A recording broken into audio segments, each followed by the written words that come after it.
I'm just figure this out at the moment. Still, the last second, I'm trying to figure out how to stream to both. I'm just figure this out at the moment. And YouTube. Still, the last second, I'm trying to figure out how to stream to both. I'm just figure this out.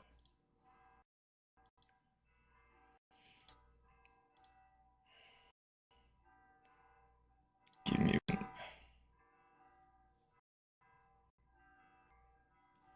So that's live.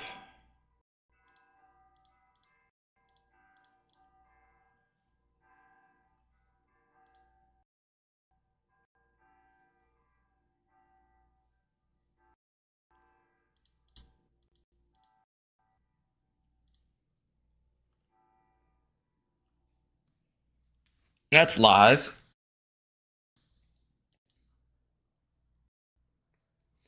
It's working. I don't know if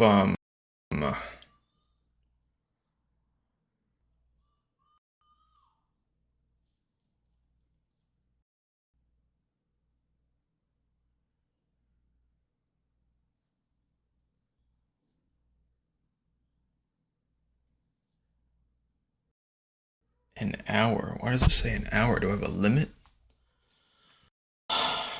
242 out of an hour? I'm not sure. So anyways, don't need this. That's going fine. That's going fine.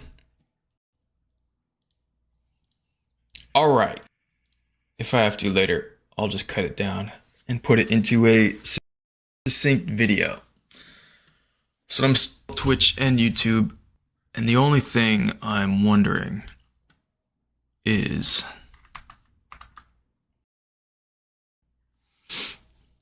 if I can set at the same time. 1 second. That's the last thing I gotta figure out, just in case anyone wants to say something.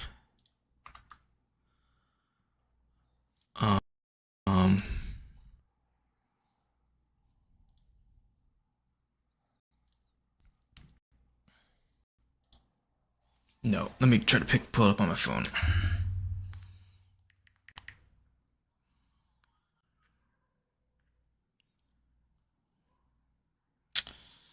I don't know why my phone's not picking it up. There.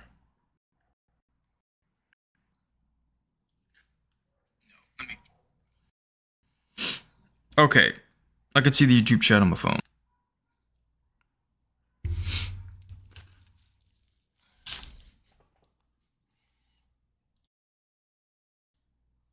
So we are going to be going over the Louisiana versus Callais oral arguments. Now there were two different dates of oral arguments. The first one was actually on April of 2025. And then the Supreme Court, the members decided to do the arguments in favor of a different set of questions, a different set of circumstances, because this first one did not go according to their plan. Mr.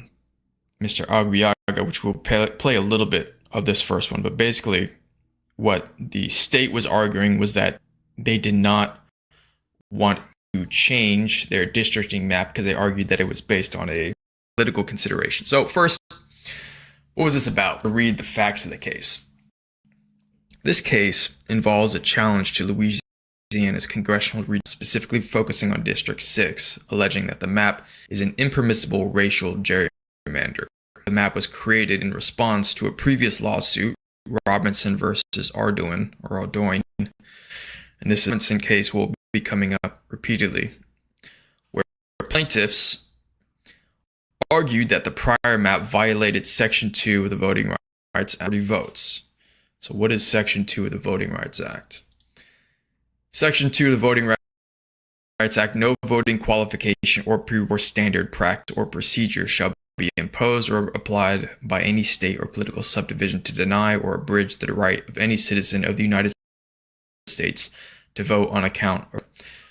So the Voting Rights Act was initially passed in 1965, but this Section 2 part was actually amended at least one time in 1985, because what this was interpreted as is that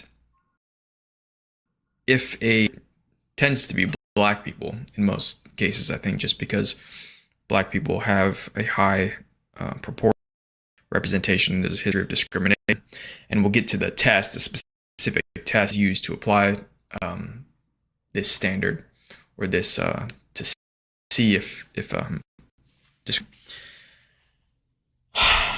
essentially they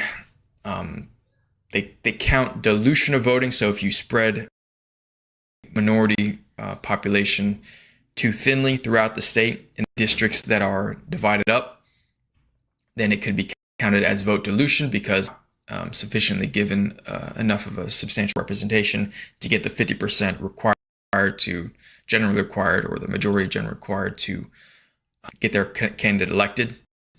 So this is an example of the Louisiana map. This is the map specifically that was chosen ultimately in the end by the Louisiana legislature in response to a Robinson case, which was said here. The Robinson-Ardoin argued that the prior map violated Section 2 of the Voting Rights Act by diluting. So there was a previous map that anti-discrimination lawyers diluting black votes, and so they came up with this map. But this map looks messed up, pretty effed up.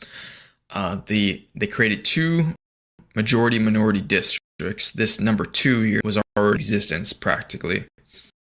Then 6 was a second majority-minority district that was created. So why did they create it like that? Well, the reason they give is that they had political considerations. But they created this map. It looks real screwed up. It connects citizens, black people, from the north or northwest of the state down to the center. And so there's an argument that's generally made for compactness of districts.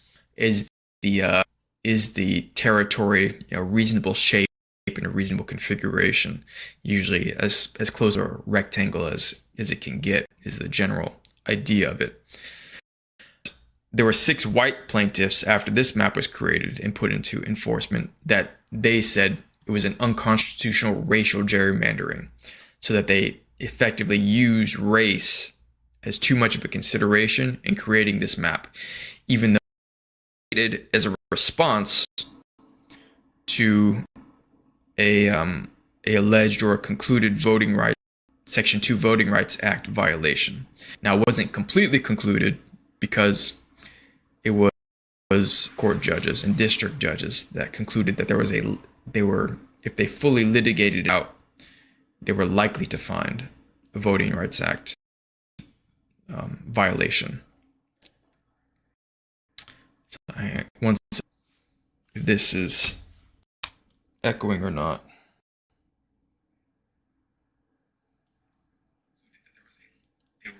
If they fully litigated out, they were likely to find a Voting Rights Act violation. Once this is echoing or not.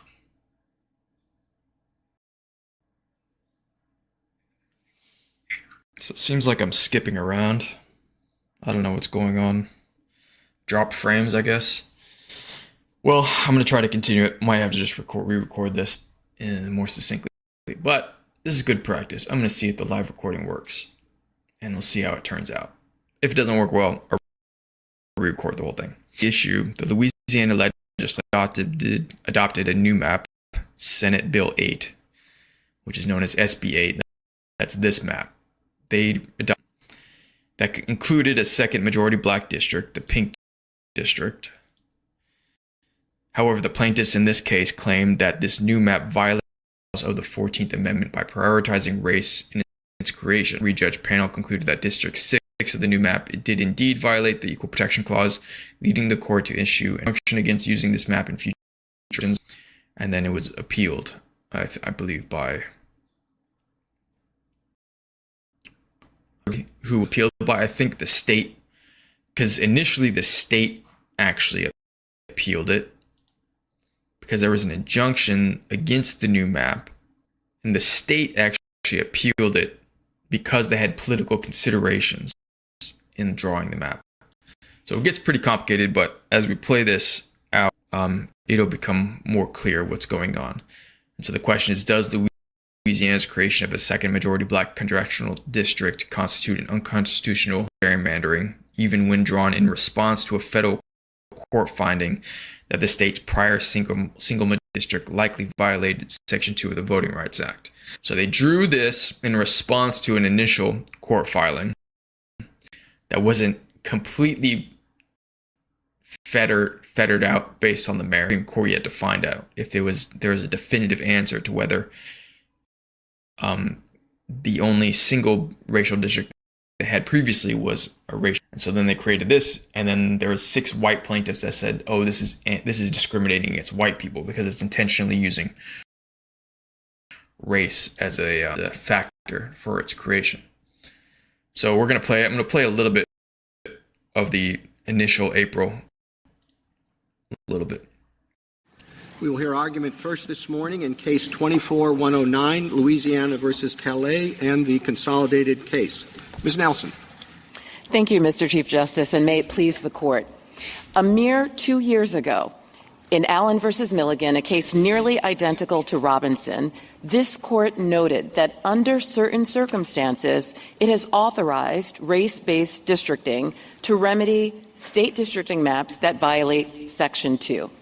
All right, so she brought up Allen versus Milligan. What is Allen versus Milligan? So this OES website is really helpful. I think that's what this video was created on. They say they used transcripts taken from the OES project. So Allen versus Milligan, we're going to read the facts of the case. 2020 census, Alabama created a redistricting plan for its 7 seats in the U.S. House of Representatives. One of the districts in the plan is a majority black district. Registered voters and organizations challenged the map, arguing that the state had illegally packed black voters into a single district while dividing other clusters of multiple districts. So it's packing and cracking. So packing is packing more than the required amount to get a candidate elected into one district, and the cracking is trying to divide the remaining black vote or any minority, which can also be a criteria to identify a minority, into separate different districts, so that they then don't get the required amount to elect a preferred candidate in any precinct, in any district. Packing into one, cracking, splitting them into a bunch of smaller districts. Challengers allege that the map effectively minimizes the number of districts in which black voters can elect their chosen candidates, in violation of the Section 2 of the Voting's Racial Discrimination in Voting Policies. A 3-judge district court agreed with the challengers that the map likely violated Section 2 of the Voting Rights Act, granting a preliminary injunction that ordered the state to draw a new map. Alabama asked the U.S. Supreme Court to freeze the district court's injunction, which the court did by a 5-4 decision pending a merits decision. So the merits decision is the full assessment of whether or not it's a districting plan and violates the voting right, does not. And now this was never done in the Robinson case. In this current case, it had not been done. The Supreme Court actually declined to hear the Robinson case, which will see the appellates. The question then was, does Alabama's 2021 redistricting plan for its 7 U.S. House seats violate Section 2 of the Voting Rights Act? The court correctly applied the binding Supreme Court precedent to conclude that Alabama's redistricting map likely violates Section 2 of the Voting Rights Act. Chief Justice John Roberts authored the mid-opinion of the court. So Thornburg versus Jingle will come up later. This is the test. This is the Supreme Court case in 1985 that determines the exact test that the courts use to see if the Section 2 of the Voting Rights Act is violated or not. It sets out a three-part framework for evaluating claims brought under Section 2 of the Voting Rights Act. First, the plaintiffs must prove that the minority is sufficiently large and geographically compact to constitute a majority in a reasonable district, measured by criteria such as contiguity and compactness. That's basically geographical. So this is, you could say, because it's not broken, but it's not compact because it's a thin line stretching from the center of the state to a corner of the state. Second, the plaintiffs must show that the minority group is politically cohesive, which means that they vote sort of as they have the same or similar preferred candidates. And third, the plaintiffs must show that under the totality of the circumstance, the political process is not equally open to minority vote. And that generally means the majority race or the majority group votes against, consistently votes against, and then basically a statistical measurement votes against the minority's preferred candidates, so that the minority doesn't have a chance or would never have a chance on representative if the districts were not configured in a way that enabled them to.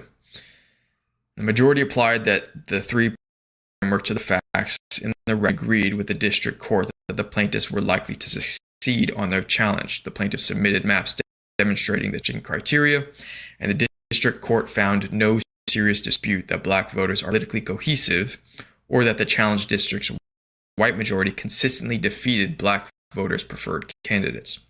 Brett Kavanaugh joined the majority opinion except for a discussion of the difference between race consciousness and race predominance. He concurred separately to emphasize and clarify four issues.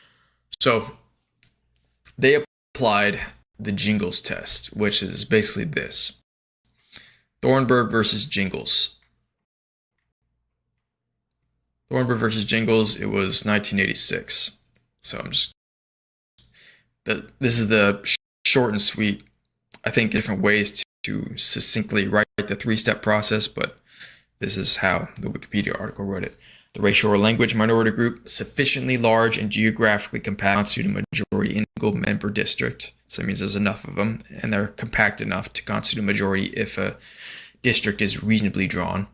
The politically cohesive, meaning its members tend to vote similarly, and the majority votes sufficiently as a bloc to enable it, usually to defeat the minority's preferred candidates. So the votes as a bloc themselves to defeat the minority's preferred candidate.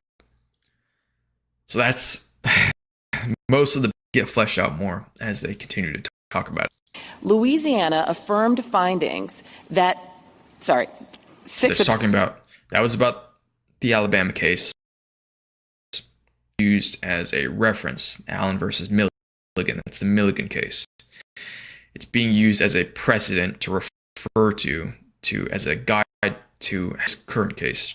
Appellate judge has affirmed findings that Louisiana, in the face of extreme racially polarized voting, packed and cracked black voters, and it rejected 7 non-dilutive maps in favor of one that would give its 58% declining white electorate entrenched control over 83% of the congressional districts.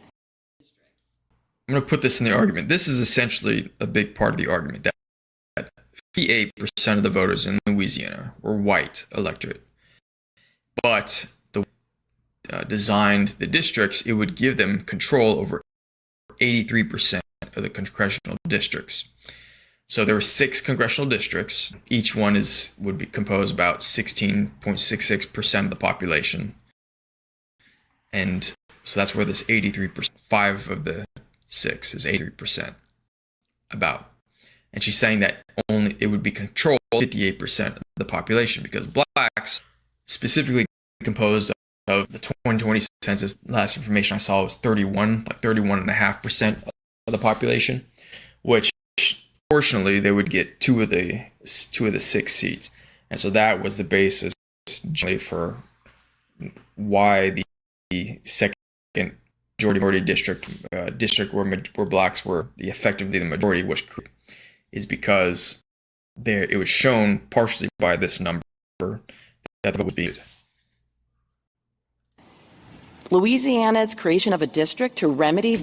Second part is that it rejected non-dilutive maps. So there were other maps, there were non-dilutive maps that were presented that they could have used to create two majority districts, but they rejected those originally. And then after the litigation from Robinson, they decided to make this map for political considerations, which we'll see. That discrimination and to ensure that Black Louisianans have an equal opportunity to participate in the process is constitutional. Precedent from Brooks to Milligan, from Ex parte Virginia to SFFA confirm that. And 3 facts guard against. I don't know what Ex parte Virginia, but SFFA was the Harvard case, which I think confirmed that there should be an equal opportunity laws, but that the court decided that Harvard went a bit far in its affirmative, basically overcorrecting for the discrimination. Indefinite use of race. First, not all Section 2 remedies center race. Second, when racialized politics and residential segregation wane, so will the ability to satisfy jingles. Third, almost every redistricting map is replaced decennially. So these are actually important points that will come up later. The 3 factors use of race. First, not all Section 2 remedies center race. Second, when racialized politics and residential segregation wane, so will the abuse. And that's an important point because one of the arguments that the Catholic Supreme Court justices and the Catholic in this case are going to make is that there should be a time limit, a use of race to correct for discrimination. So an intentional use of race to after a discriminatory result is identified to then intentionally divide people up by race in districts. And what she's saying is that these the point 2 and 3 of the Jingles test are limiting, so that once it's the case that that white people and Black people, or that white people will stop for white people and never vote for Black people, then the third point of the test would not be fulfilled anymore, and then so the Jingles test will not, and you wouldn't need to enforce a redistricting at that point on. So there's essentially a self-limitation built in the Jingles test that when racial segregation based on racial voting is no longer a factor, then it won't come into effect anymore. My opponent's late-breaking and recordless facial and as-applied challenges seek a staggering reversal of precedent that would throw maps across the country into chaos. If SB 8 is unsatisfactory, the proper recourse is to remand and adopt one of the many alternative maps that address the Section 2 violation and satisfy the Constitution. As this court noted in Milligan, Congress is undoubtedly aware of Section 2 precedent and can change it if it likes. But unless and until it does, statutory stare decisis counsels staying the course. I welcome your questions. So she said if SB 8 is unsatisfactory, the proper recourse is to remand and adopt one of the many maps that address the Section 2 violation. Because there were other maps that were proposed and illustrated. They're called the illustrative maps that were used as that 2 majority-minority Black districts could easily be created to fulfill the requirements of the Section 2. The majority, the legislature, the Republicans, made the decision to create this map specifically for political purposes because they said that they wanted to several of their key congressional members like Mike Johnson, who was the Speaker of the House. Counsel, what was the finding or the holding in Robinson, and what role does it play in the SB 8 map creation? The finding in Robinson was that there was a likelihood of succeeding in a Section 2 claim proving that the state of Louisiana violated Section 2 by packing and cracking black voters. So there was a Section 2 liability finding under a preliminary injunction, and there was an ordering of a new map to be drawn. What is the status of that case now? Robinson is concluded, and there's now, as we know, the challenge in Callais that suggests that their map that was created out of Robinson, SB 8, is a racial gerrymander, and that's why we're here today.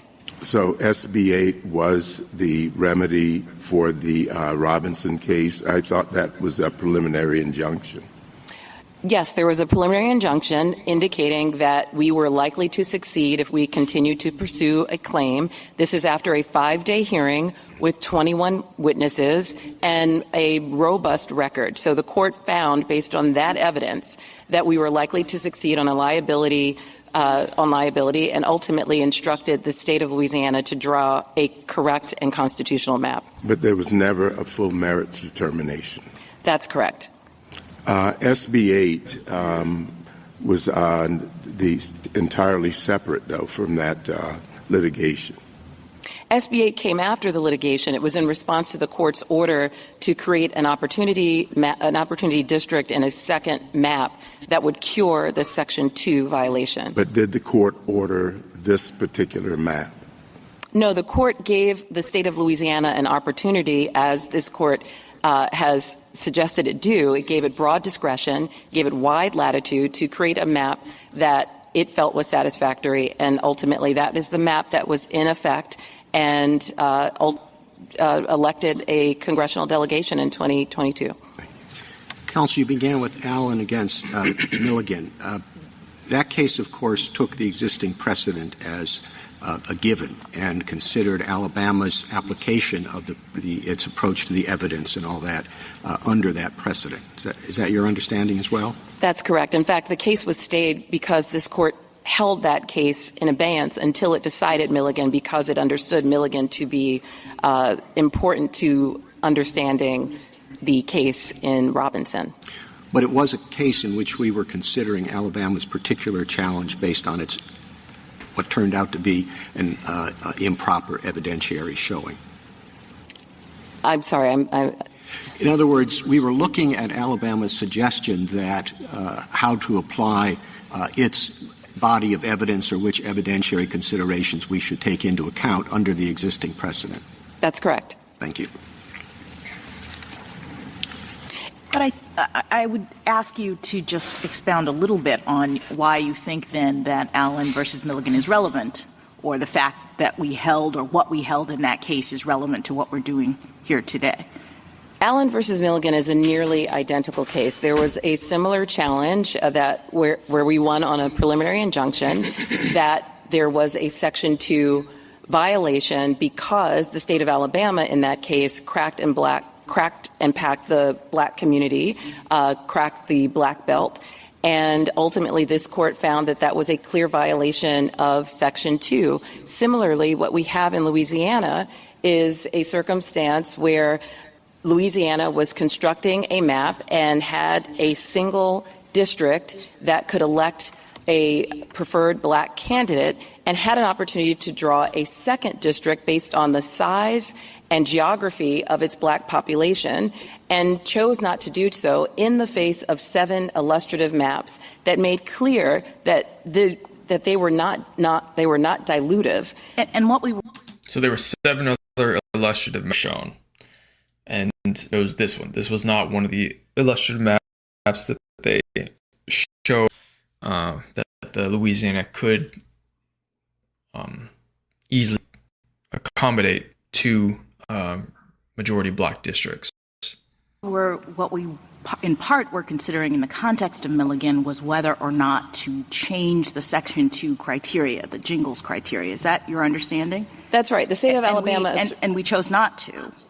The court was very clear about that. And so the parties, I took your initial starting with Milligan to be a suggestion that we not revisit the determination that we made just 2 years ago that the Jingles test not be revised. So that's an important point, because this Jingles test was established in 19, and just recently in Allen versus Milligan, they clearly said that it should not be changed, because the Jingles test, the test implemented by the Supreme Court in 1985, the test itself was not specifically designated by Congress. The voting rights, Section 2 was designated by Congress, and they said, okay, the courts, we give you the enforcement arm, basically the enforcement power, or Congress has the enforcement power, or they designate the courts the ability to enforce that power. And then so the courts decided, well, how are we going to enforce that power? We're going to draw up, we're going to have this criteria, this standard criteria. And so in Milligan, they recently had almost an exact, according to this lawyer, Nelson, an almost exact case. They decided to not revise the test, the Jingles test. That is absolutely correct. And in fact, appellees on page 11 of their supplemental brief state that they understand that this court answered that question clearly, that results is a constitutional test, that race can be used to remedy violations, and it therefore isn't making that particular argument. In fact, even the SG acknowledged that race can be used in a remedial form when necessary. So those questions have been asked and answered by this court in Allen versus Milligan, and some parties here recognize that those are closed questions. So it's important because some of the parties do not recognize that those are questions, and several of the lawyers are going to argue against that, even though this Supreme Court, basically this exact Supreme Court members, concluded in Allen versus Milligan that, at least according to this lawyer, and there's going to be some teasing out of the specifics and the specific details. This is why I chose to go over this, is because there's a lot of specific little reasoning and finagling to try to tease out a preferred conclusion. And when we get to those, we'll Milligan, see it. And some parties here recognize that those are closed questions. Can I ask you a question about what Milligan means? In Milligan, the court said that the first Jingles precondition is that, quote, the minority group must be sufficiently large to constitute a majority in a reasonably configured district. And then it went on to say that a district will be considered reasonably configured if it comports with traditional districting criteria. Would you agree that incumbent protection is one of those? So, traditional districting criteria is it's basically what it sounds like. There are traditional considerations that have been considered to be valid or viable considerations for to make choosing their districts. And if they wanted to protect an incumbent, say someone had been in the Congress for 10 years or 15 years, and they wanted to ensure that that person is going to get reelected, they draw a more secure district. And that's been considered by the courts, as well as other political considerations, to be a criteria for drawing districts. Incumbent protection has been considered a traditional districting criteria. However, we know that protecting an incumbent, like core retention, can continue to perpetuate discrimination. And it does not trump the anti-discrimination principle. All right. So that's really what a lot of this comes down to, is there are political considerations, but what the plaintiffs in this case, or the appellants in this case, are going to argue is that the political considerations should trump racial anti-discrimination considerations. If incumbent protection is a permissible districting criteria, then under Rucho, isn't seeking partisan advantage also an objective that a legislature may legitimately seek? Not if it comes at the cost of the equal protection principle and the 15th Amendment's prohibition on race discrimination in voting. It is not. So this is where a big, huge wrench comes in. So what is Rucho? When he's talking about Rucho versus Common Cause. It was decided in 26, said that it's okay to district based on political considerations, which generally means it's okay for a state legislature to draw its districts in order to cement its own political advantage. So if the Republicans have control of the state legislature in any one moment, they can draw the districts to where even more of the Republicans are being voted into by the state legislature. The Democrats can do that. And that's generally what's happened recently in California and Gavin Newsom countering the political districting, politicization of the districting process, the more gerrymandering, which is like if you Arnold Schwarzenegger, he thinks no one should be able to politically gerrymander. But it's basically just a tit for tat that now after this case that was decided, Rucho in 2016, that most of this court decided, if Catholic Republicans decided, then it's just an arms race now for different states to gerrymander their states' districts as much as they can to favor their own political party. So the district court then enjoined the state from using the map after appeal the decision. Do the plaintiffs in this case to pursue their partisan gerrymandering claim? Are the plaintiffs' partisan gerrymandering claims justiciable? In North Carolina's 2016, an unconstitutional is North Carolina's an unconstitutional partisan gerrymandering. Did they unconstitutionally partisan gerrymander? Partisan gerrymandering claims are not justiciable because they present a political question beyond the reach of the federal courts. So these is all the conservatives that are currently on the court, plus Barrett's now, just Amy Coney Barrett, the female white Catholic conservative, is now kind of the sixth conservative court justice. Kagan and Sotomayor are still here. Breyer and Ginsburg, both one was replaced by Barrett, and then one was replaced by Justice Jackson. Chief Justice Roberts delivered the majority opinion. Federal courts are charged with resolving cases in constitutional nature. In contrast, questions of a political nature are non-judiciable, and courts cannot resolve such questions. Partisan gerrymandering has existed since prior to the states, and aware of this occurrence, the framers chose to empower state legislatures, expressly checked and balanced by the federal Congress, to federal courts can resolve a variety of questions surrounding districting, including racial gerrymandering. It is beyond their power to decide the central question: when has political bar, in the absence of any limited and precise standard for evaluating gerrymandering. Federal courts cannot resolve such issues. So the problem is no limited and precise standard to evaluate whether political gerrymandering goes too far. They do, and they acknowledge that racial gerrymandering is within their power to decide on a federal level, or is a justiciable question. But they just concluded that partisan gerrymandering has no basis to declare unconstitutional. Now, what they're going to try to sneak in here, this is one of their sneaky Catholic mentality, that they're going to try to say that partisan gerrymandering, that legislatures seeking a partisan advantage by gerrymandering in order to elect more of their political party, or they're asking or suggesting that it should trump racial discrimination,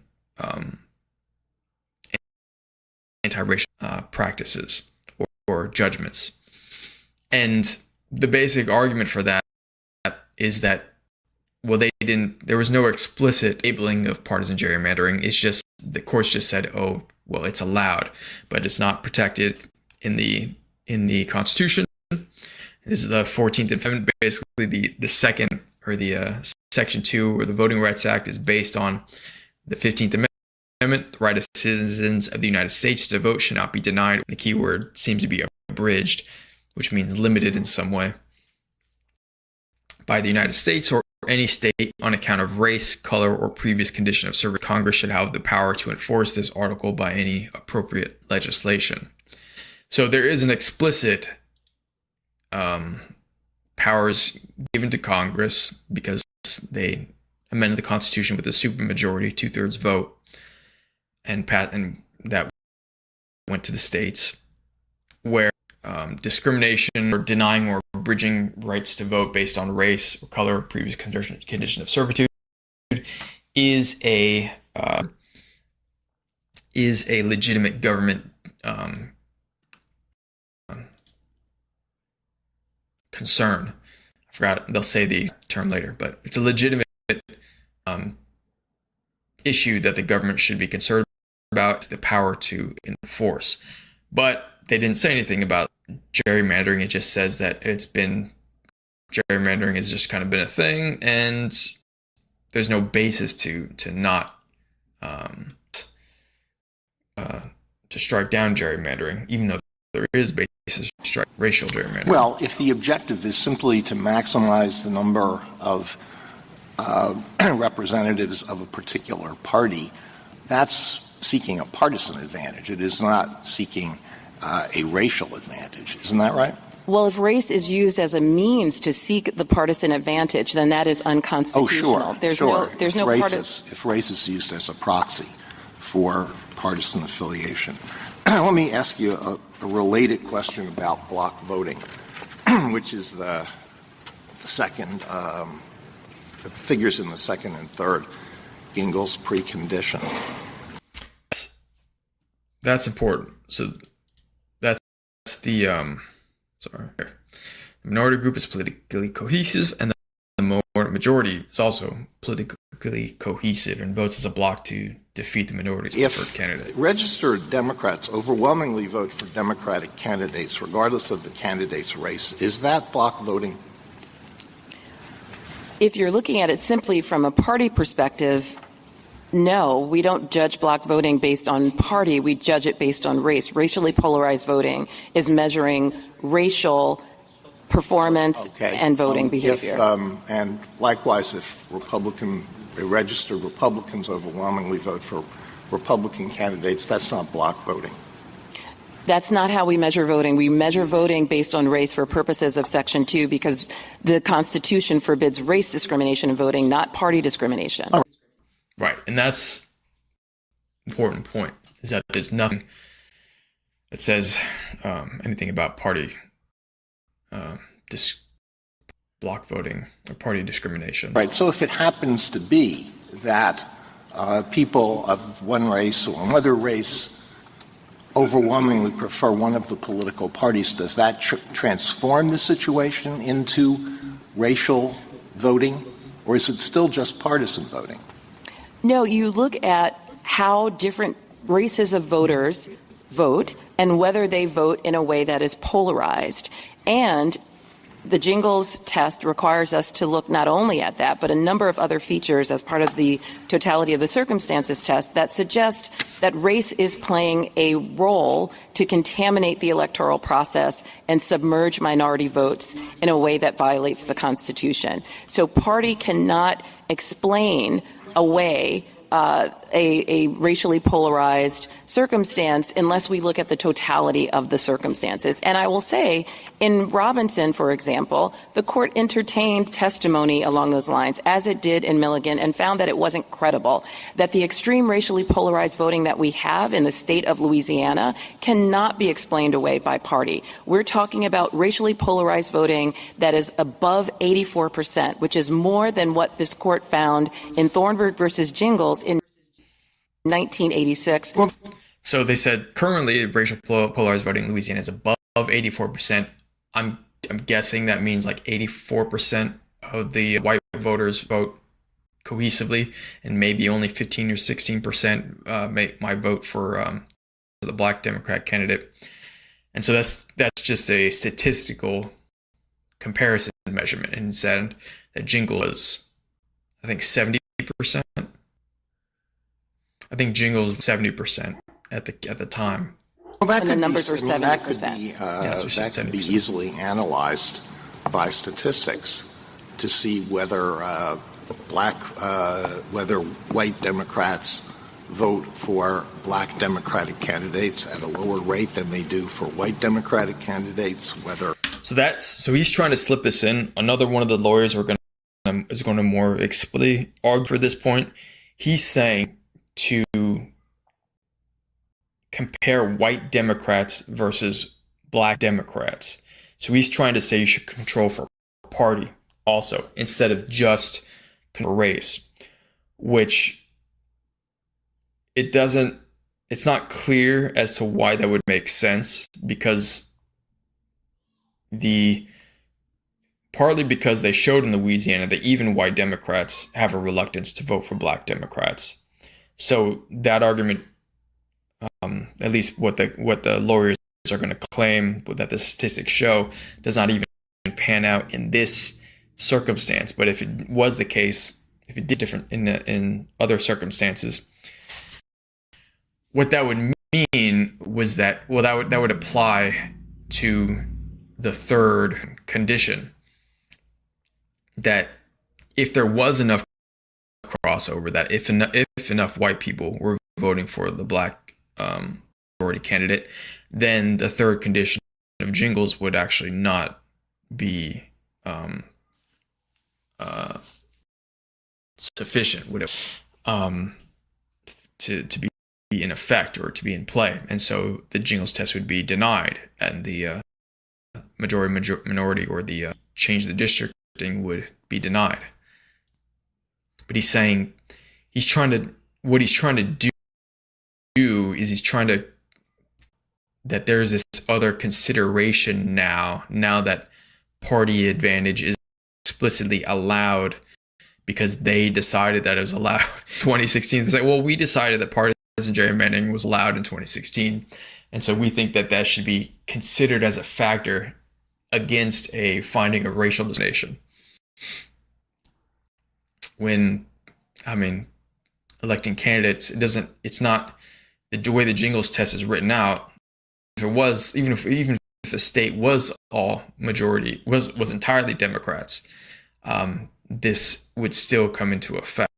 Even if all the white Democrats voted for white candidates and all the black Democrats voted for black candidates, but none of the black candidates were being elected because all the white Democrats just wanted their own white people to, and they were cracked and didn't get the majority. The black people didn't get the majority in any district to elect their candidates.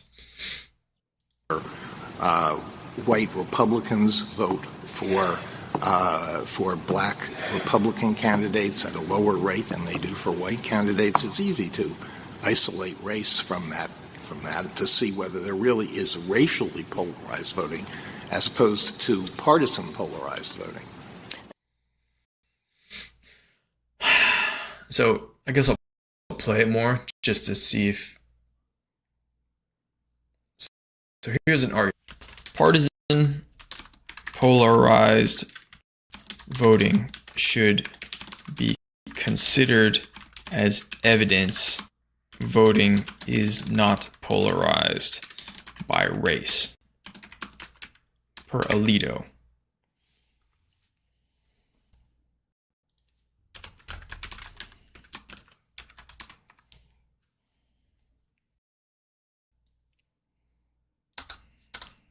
That's right. And in the state of Louisiana, that analysis was conducted in the Nairn case.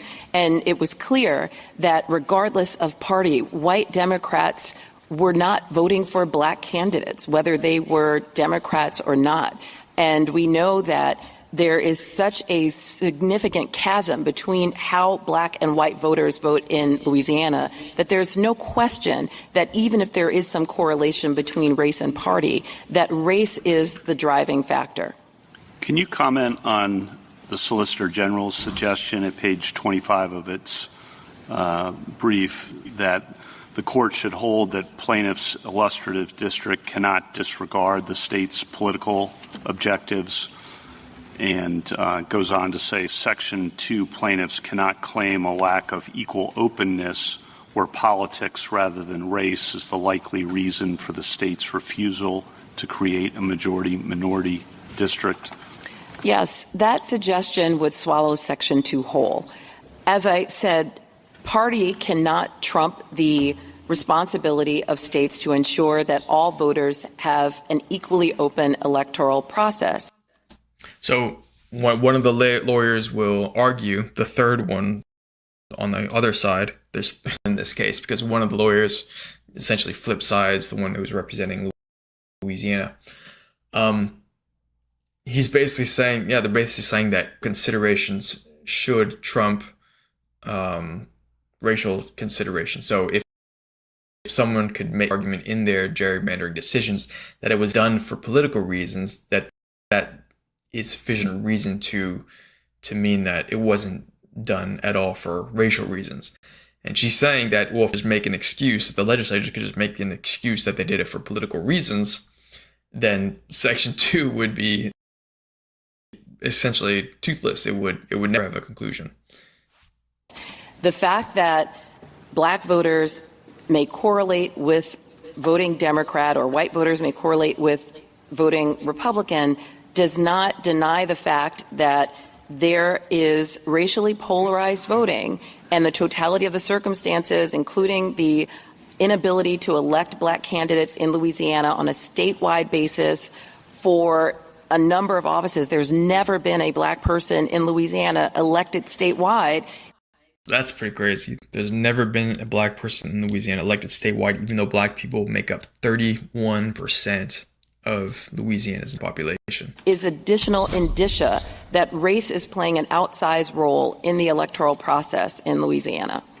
And so the idea that you have to show that a party is the reason for the racially polarized voting would eclipse the entire Section 2 analysis, which is focused on ferreting out and ending race discrimination in the political process.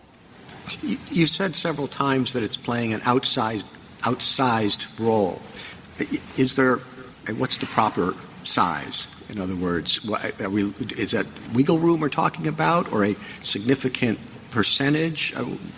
What is meant by outsized? So this court has held for a long time, beginning in Shaw and in many cases since, that there's always an awareness of race. There are always racial considerations and even race consciousness in the districting process. What becomes potentially unlawful is when race is the motivating factor. That's what Miller versus Johnson taught us. That's what Milligan reaffirmed, that the line between the appropriate use of race and the use of race that will get us into the strict scrutiny territory is the dividing line between motivation and general awareness. So we have Miller versus Johnson here. Miller versus Johnson. Between 1980 and 1990, only one of Georgia's 10 congressional majority black, according to 10 districts, so more than 6. According to the 1990 decennial census, Georgia's black of 27% entitled blacks to an additional 11th congressional seat. 11th congressional seat?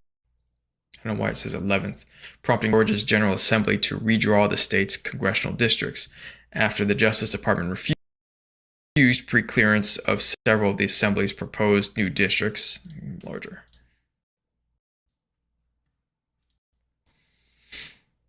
The Assembly was finally successful in creating an additional majority black through the reforming of an 11th district. This district, however, was called a geographic monstrosity because it extended 6,084 square miles from Atlanta to the Atlantic Ocean. In short, the social, political, and economic makeup of the district tells a tale of disparity, not community. Its racial gerrymandering of congressional districting process violated the Equal Protection Clause. So they said that, yes, in some instances, reapportionment plan may be so highly bizarre in shape that it really cannot be understood as anything other than an effort to segregate voters based on race. So essentially, they decided that Miller v. Johnson map.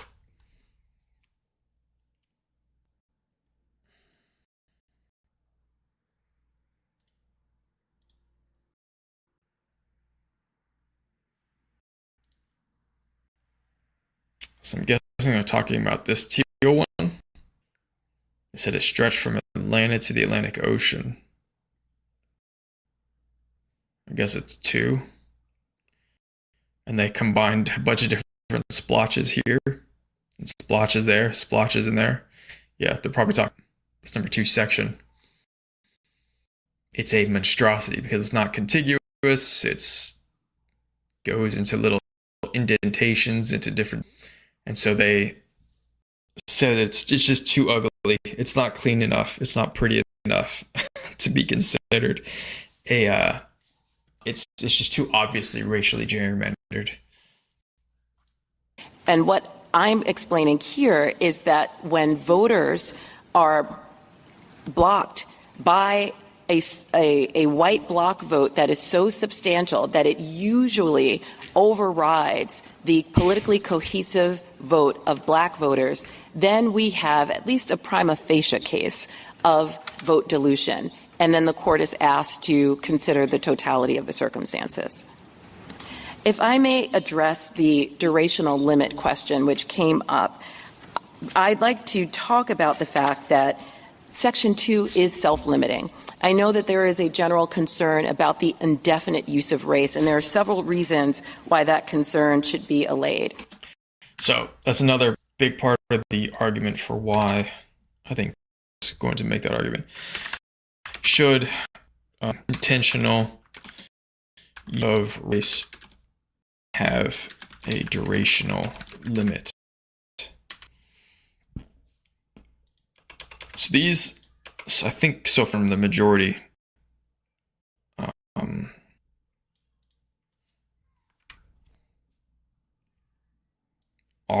are biggest points of the argument. Two of the biggest points. It gets broken down into much more complex specifics. But should partisan polarization voting should be considered as evidence voting is not polarized by race?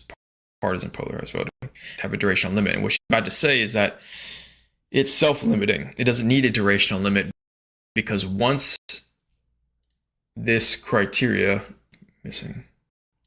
once this third criteria or the second criteria stops being found, that you can voting between black and white, and so that white people will vote for preferred black people, and black people will also vote for white people candidates or preferred white majorities, then that's an indication that an enforced redistricting considerations based on race are no longer needed.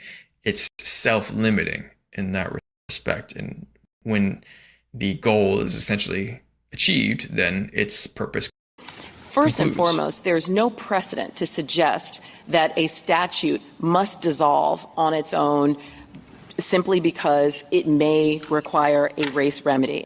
And she's saying that yet sometimes when you have to intentionally draw a district based on race, that is not automatically unconstitutional. And as I've mentioned, race is not required by Section 2, but it can be used if that is necessary to address the Section 2 violation. In addition, the non-discrimination element of the 15th Amendment is a permanent right, and so should be the protection that Section 2 affords. And finally, this is a significant concern where Congress was very clear that it did not want to include a durational limit.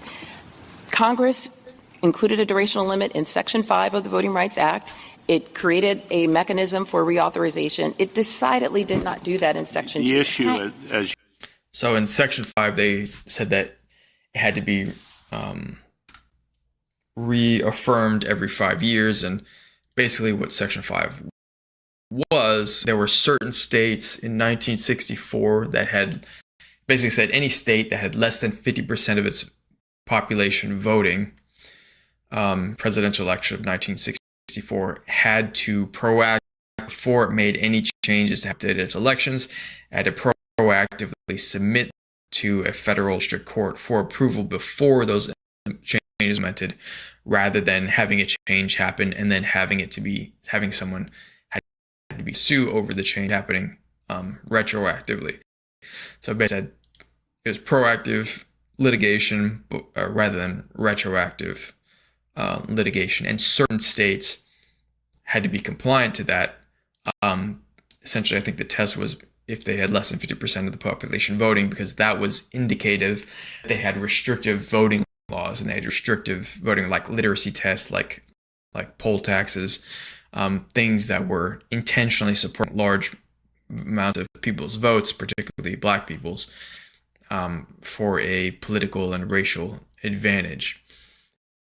And so those states for a long time, I think it was 2016 also, the Supreme Court, mostly the Supreme Court, said no, it's been enough time, and longer had to abide by the proactive submitting of their changes to a judiciary.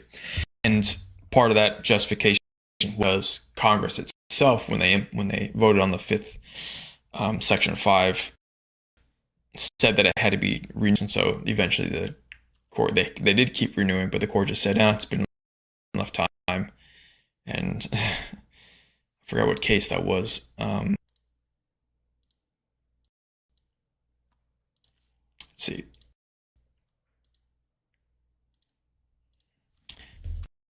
What case was Section 5 VRA struck down? Shelby versus County. I have it here. No, here. Shelby versus County. So it struck down in 2013. Shelby versus County, and it was voted for, again, a 5-4 vote. The conservatives voting for it. What you know is that this court's cases in a variety of contexts have said that race-based remedies are permissible for a period of time, sometimes for a long period of time, decades in some cases, but that they should not be indefinite and should have an endpoint. And what exactly do you think the endpoint should be, or how would we know for the intentional use of race to create districts?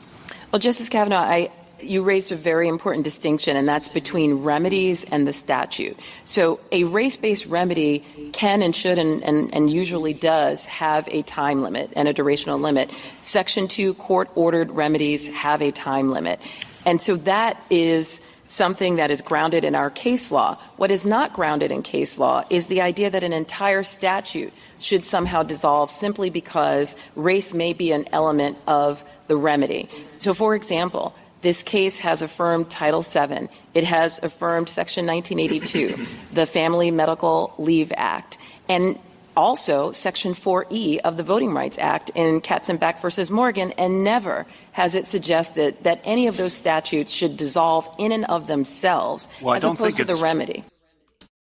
So this is where it starts to get confusing AF, as complicated, because they're talking about distinctions and whether or not they're actual distinctions is not clear.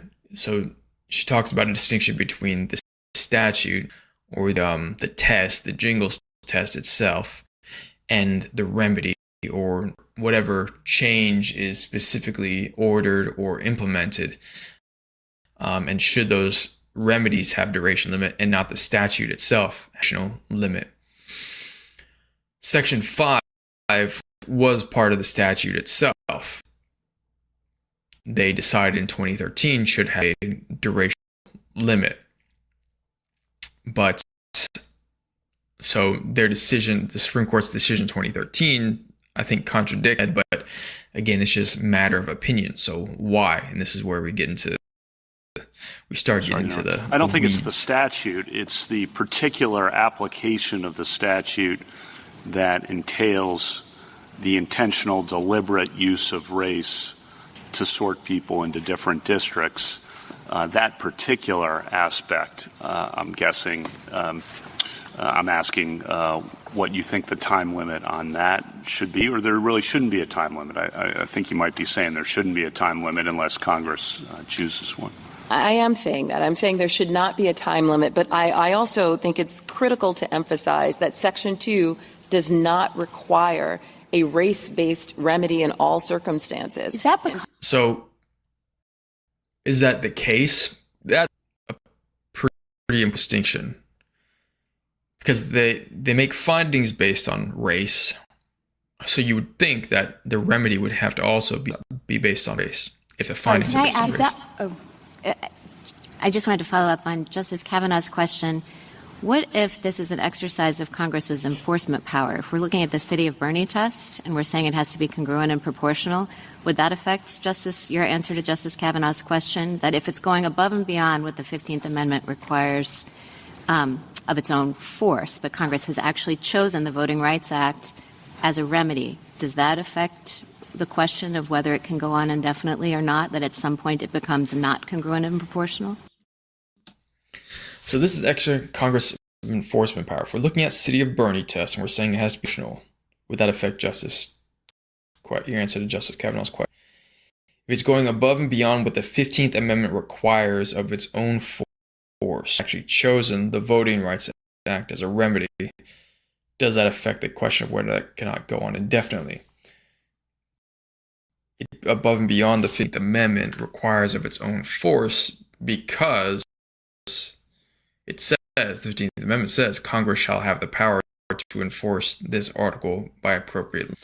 So by its own force, the right of the citizens in the United States to vote shall not be denied or abridged. A lot of this comes down to what abridged exists, because they're obviously not denying black people or anyone the right to vote, but they're abridging it, or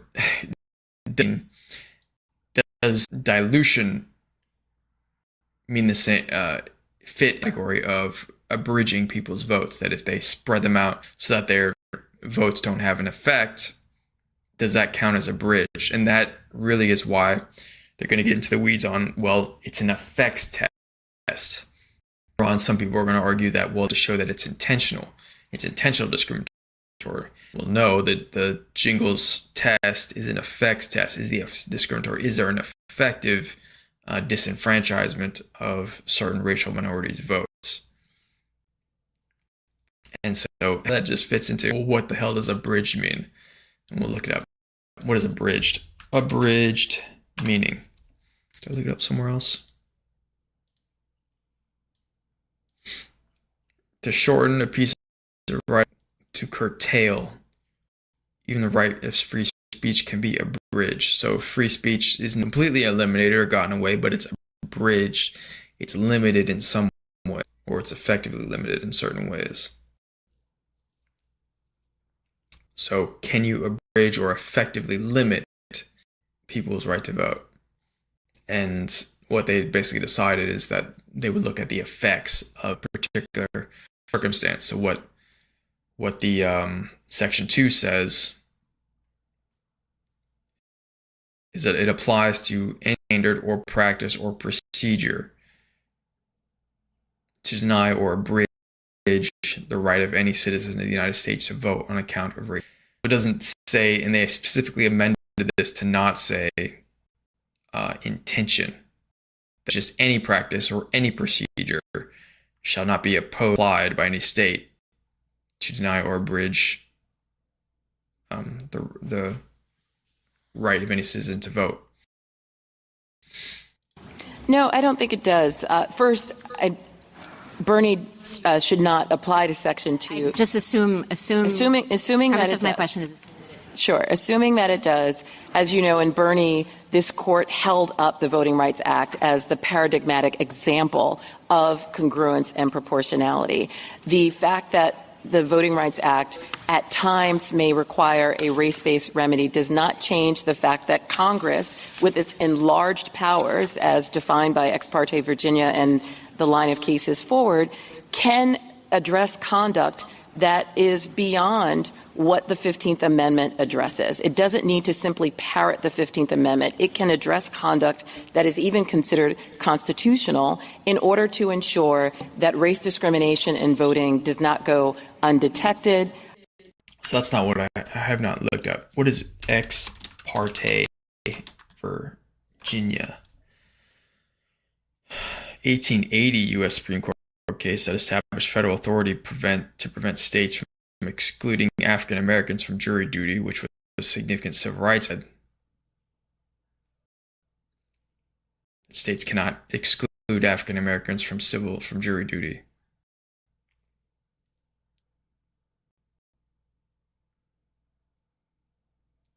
The state argued that the federal government cannot interfere. The Supreme Court upheld the federal government's power to enforce equal clause of the 14th Amendment, which prohibits states from denying any person.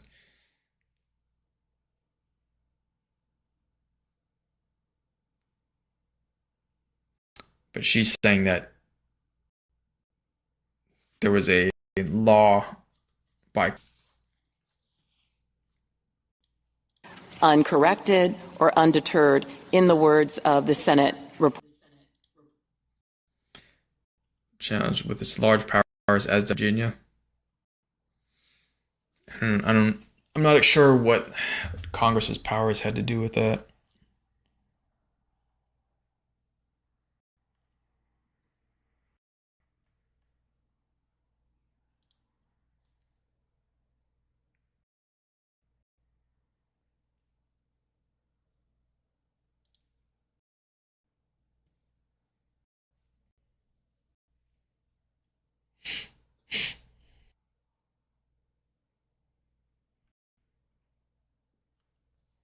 So they passed an act.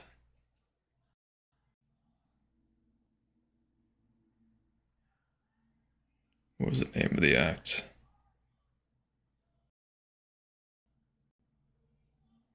Act entitled "An Act to Protect Citizens in Their Civil and Legal Rights," approved in March, which enacts that no citizens. So they passed an act to specifically say no citizen or qualifications which are or may be prescribed by law should be disqualified from services granted per teacher or any court of the United States or of any state, race, color. So basically they said that the plaintiffs tried to argue, or argue that this Congress did not have the power to pass this law to order the states, how the states must be developing their juries.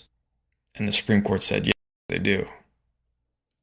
So that's what she's referring to. That's essentially a race-based remedy, sort of.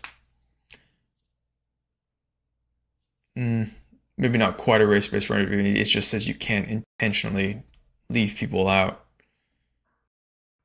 But the law itself specifically states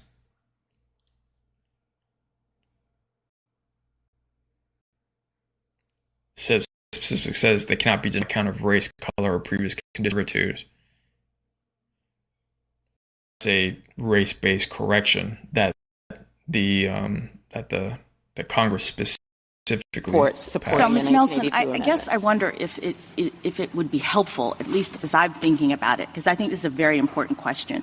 To understand, I think that you're saying that Section 2 is not a remedy in and of itself.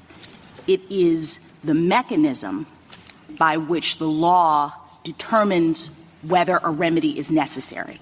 That's absolutely correct. So it's a law that is just encouraging or requiring a check-in. It's like a tool. It's like a tape measure that we're looking as to whether or not certain circumstances exist, and those circumstances that Congress is worried about is unequal access to electoral opportunity. And Section 2 tells you we have to look for those circumstances, and then the court says, yep, they exist in this situation under Section 2, and so now a remedy is required. And in our case law, we then say, okay, state, it's up to you to figure out what that remedy will be, and maybe that remedy involves race consciousness, maybe it doesn't, whatever. But Section 2 itself is just the measure by which we determine that a remedy is required. That's absolutely correct. And so that's why it doesn't need a time limit, because it's not doing any work other than just pointing us to the direction of where we might need to do something. That's right. And its usage becomes less and less as we see racially polarized voting and residential segregation decreasing. The Katz amicus brief in this case shows that in the past decade, Section 2 cases have decreased by 50%. Because the plaintiffs can't make the showing. I mean, it's a pretty it's a pretty significant showing to establish that unequal opportunity of electoral processes is happening in a situation. That's correct. Jingles is an exacting test. It is data obsessive. It brings in experts and many other forms of evidence to establish a racial violation. There are many cases where the plaintiffs fail in bringing the Jingles 1 precondition or Jingles 2 or Jingles 3 before they even get to the totality So if we're talking about a circumstances. time limit, you would say maybe it's with respect to the remedy that is used to respond to the problem that we've identified under Section 2. But the Section 2 tape measure itself doesn't need a life cycle. It's just No. Yeah. That's correct. I mean, the 15th Amendment is permanently enshrined in our Constitution, and Section 2 is there to effectuate that prohibition of race discrimination on voting and does not require a time limit. Thank you.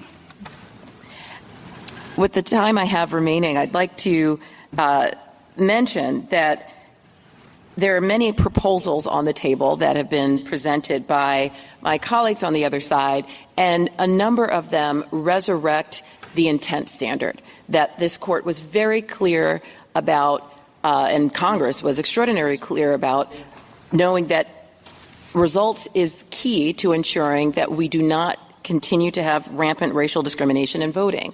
And the absence of it, or the declining ability to show a Section 2 case, is because of the success of Section 2 over the past 4 decades. And we would be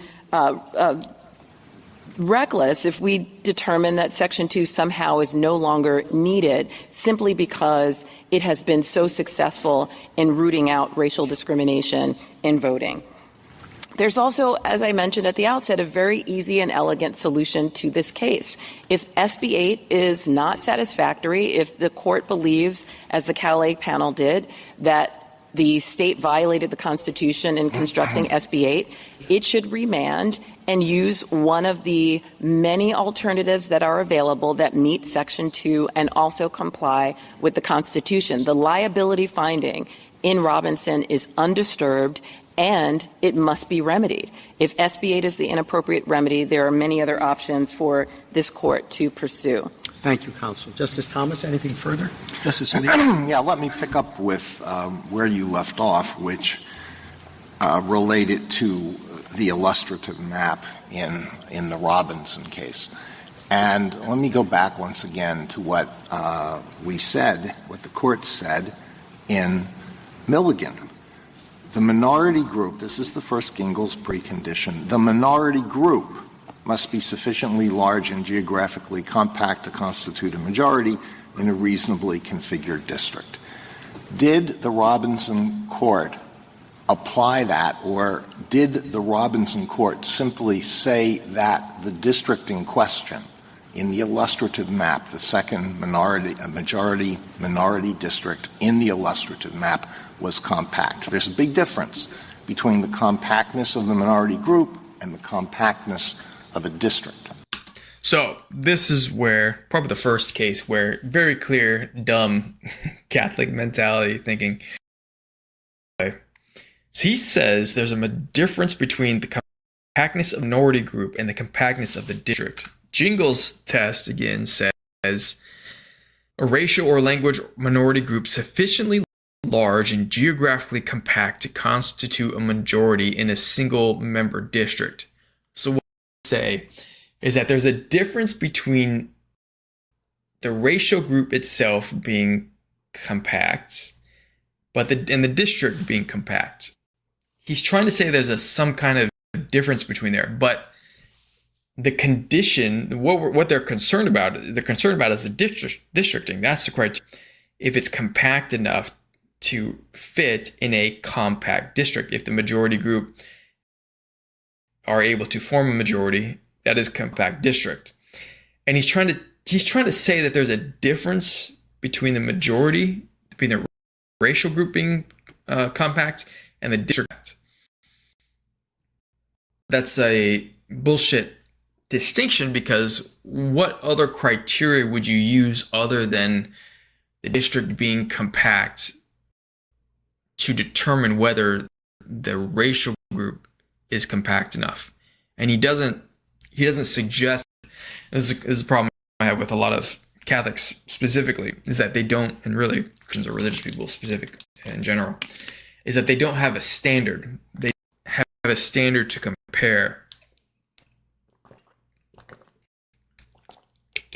what they're trying to argue against to. They just assert some random nonsensical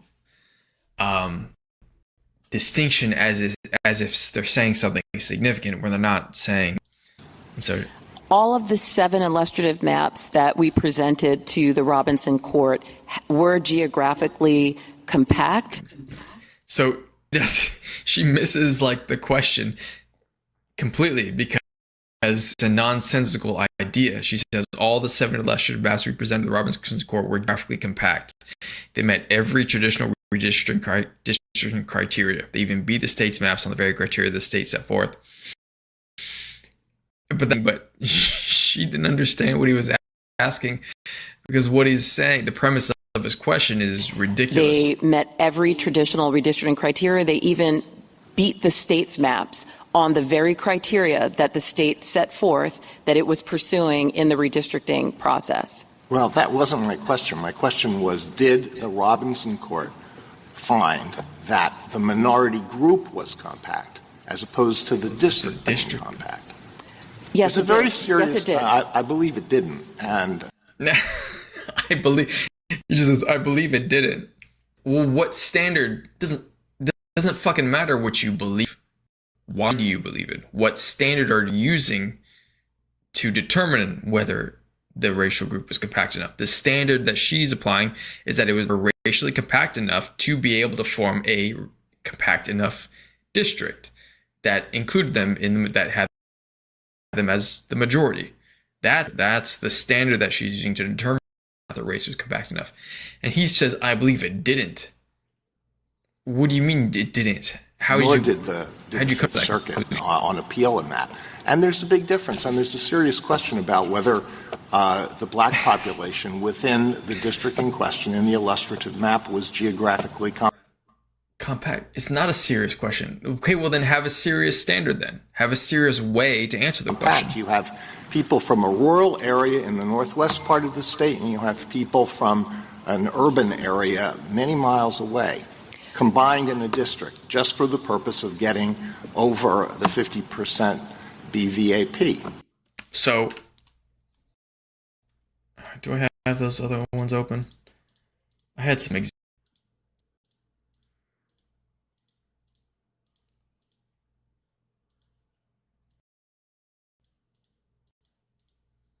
Damn. I had some examples of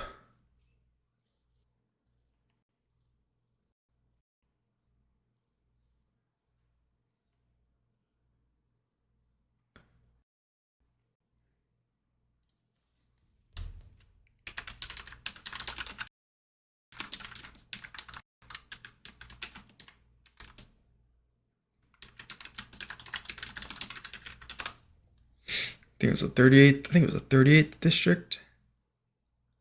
CD5.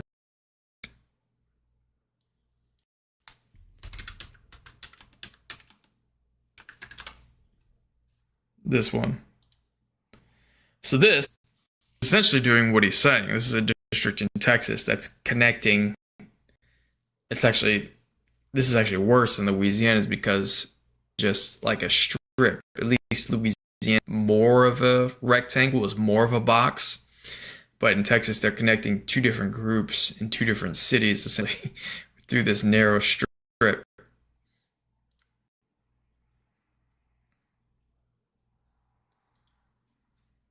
So, Justice Alito, you might be referring to SB 8 as opposed to the illustrative maps. No, I'm referring to the illustrative map, although the same may be said about SB 8.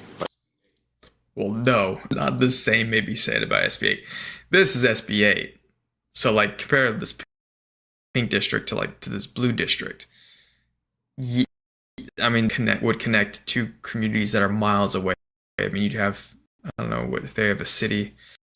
I don't remember what cities are down here, but they're connecting bottom right of the state with people in New Orleans. This is New Orleans right here, St. Charles. So like all these districts, low population, dispersed state, they're all going to be connecting are miles away from each other.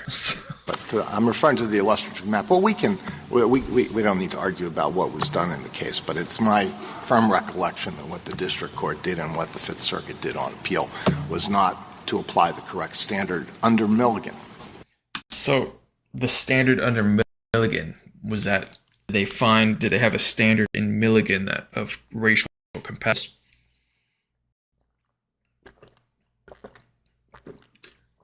I don't know. I don't think they did.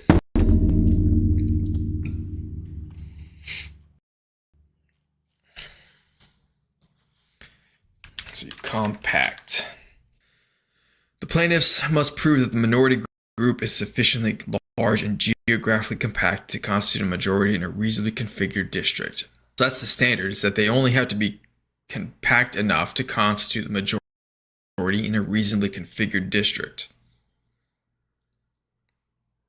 They need to take consideration this idea that there's a difference between racial compactness and district compactness is like just trying to come up with some bullshit excuse. Justice Sotomayor? Counsel, I would note that states maps joined people in districts from the far north all the way down and across the state. That's correct. The map that it put into effect. So the district wasn't compact, and neither were the interests necessarily compact, except that they were white voters, correct, and Republican. Correct. All right. Now, you have not addressed the issues of the unconstitutionality, which is what this re-argument was about. Justice Barrett mentioned congruence and proportionality. Others have suggested that our Harvard case is appropriate. One, Louisiana has said that the use of race in any way violates the Equal Protection Clause. Would you give us a couple of lines on why those, assuming, as the Chief did, that Mulligan and all of our cases and precedents support you? Sure. The others are now saying, your adversaries are saying, even if it does, we should still declare this unconstitutional. I don't know that you've addressed that. Happy to. So SFFA is an entirely different case from the one before the court at the moment. SFFA made clear that even if it does, we should still declare this unconstitutional. I don't know that you've addressed that. So SFFA is an entirely different case from the one before the court at the moment. It is still constitutional to use race to remedy specified discrimination, which is what we have in the state of Louisiana, what we showed before the Robinson court. So SFFA is, in fact, working more in our favor, we believe, than supporting our opponents. And there are many distinctions between this case and the SFFA case. For example, Section 2 is a decidedly remedial statute. SFFA involved the diversity rationale involving a admissions process with a university, not a statute that is derived from Congress's enforcement powers under the Reconstruction Amendments that deals with SFFA remedying was the Harvard discrimination. case.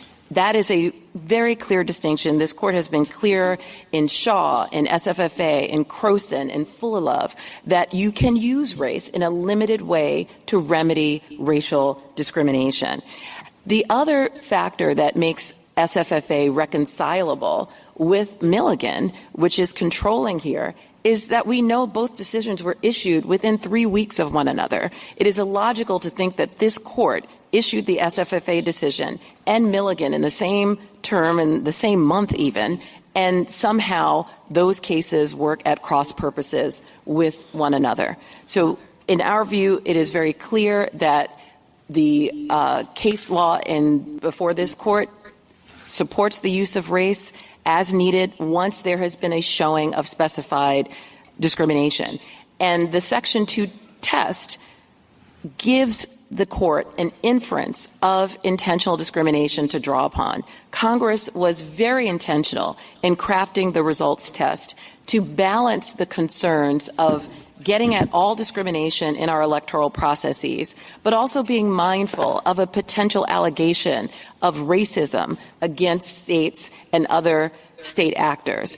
And so Section 2 requires neither a confession nor an accusation of racism. It looks strictly at results, which this court has upheld on numerous occasions, including most recently in Milligan, but before that in Lopez, in Bernie, in City of Rome, written by Justice Marshall for this court, made very clear that results is constitutional and that the use of race is permissible in remedying discrimination. Justice Kagan? Ms. Nelson, were Section 2 to cease to operate in the way that you just described to prevent vote dilution in districting, what could happen? What would the results on the ground be? I think the results would be pretty catastrophic. If we take Louisiana as one example, every congressional member who is black was elected from a VRA opportunity district. We only have the diversity that we see across the South, for example, because of litigation that forced the creation of opportunity districts under the Voting Rights Act.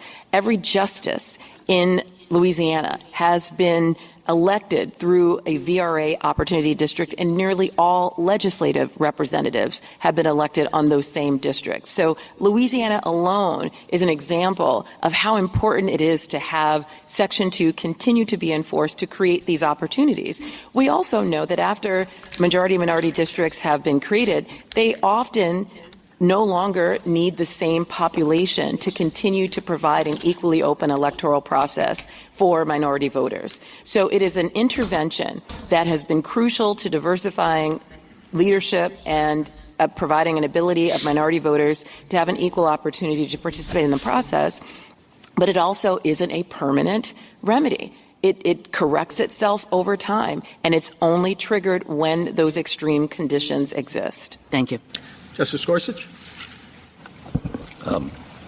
When it gets to the remedy side, do you think a plaintiff in a Section 2 case has to come up with a map where race isn't the predominant factor in the map, or is it okay for a federal court to use a map on the remedial side that intentionally discriminates on the basis of race?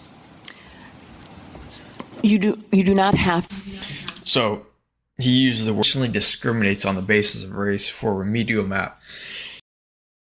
And this brings up the question, well, a remedial map is implemented in the first place is because of discrimination. So is the remedying of discrimination itself discrimination? Now, when he raises that discriminates on the basis of race, he's essentially skewing it. But what the argument they make, it's basically like the argument that if someone gets put on trial for false imprisonment, he's saying it's as if that person makes the argument, well, you can't put me in prison because it'd be false imprisonment because you can't correct false imprisonment with imprisonment. It's basically the same argument. Someone saying you can't imprison me for false imprisonment because that would be imprisonment. It's like you're doing what you said I did wrong to punish or correct for what I did. And that's the exact argument he's making when he calls it discrimination, when he calls the remedy to discrimination itself discrimination. To use race to create the remedy in a map. And I think that Well, I'm asking whether one can. Sometimes you don't have to. Yes. I understand that. I'm asking, is it acceptable under Section 2, as you understand it, given our precedents, for a court to intentionally discriminate in a remedial map on the basis of race? Not in those words, not for a court to intentionally discriminate, but I think it depends. There may be a circumstance where the only possible remedy is the limited use of race. I will say that I think those circumstances are rare, and the permissibility of race is constrained by strict scrutiny. This court has a very clear precedent around ensuring that race does not motivate the line drawer in a way that requires a map to be drawn that isn't narrowly tailored, that uses race for race's sake. There are already constraints between Jingles and Shaw that keep the use of race within constitutional bounds. So that's the question, though. Is constitutional even using the conception of race at all, even if it's remedially? I think she's skirting around the issue a little bit here. I think it would be better to just make the argument that it's absurd to think that race cannot be considered when for discrimination, because it's hard to say that it's never the case, because she said those circumstances are rare, that race there's a limited use. Whether or not they're rare, I'm not sure, because you could have a political gerrymandering decision that really skews the districts, and if the districts were construed in a more normal fashion, then race wouldn't necessarily have considered. It would just be kind of automatically corrected, because certain racial groups might less and be able to form a majority in certain districts that are just would have been created automatically. But I doubt that that's in the cases where the jingle standard is applied and the liabilities. I doubt that those are rare. I mean, if you want to correct the jingles discrimination, I would assume, or I would presume, that most of them actually require some intentional use of race, or I guess maybe keeping communities together, which has been considered a traditional districting criteria. Precedent around ensuring that race does not motivate tail jingle. I understand that, but one argument is often, well, once you've found a Section 2 violation, you've got a compelling interest to go ahead and discriminate on the basis of race in your remedial map. And I'm just wondering, do you endorse that view or do you reject that view? I don't endorse the concept of discriminating on the basis of race if discrimination has been established under Section 2 and a state determines that it needs a very precise incision of race in order to remedy that Section 2 violation. Then Section 2 and the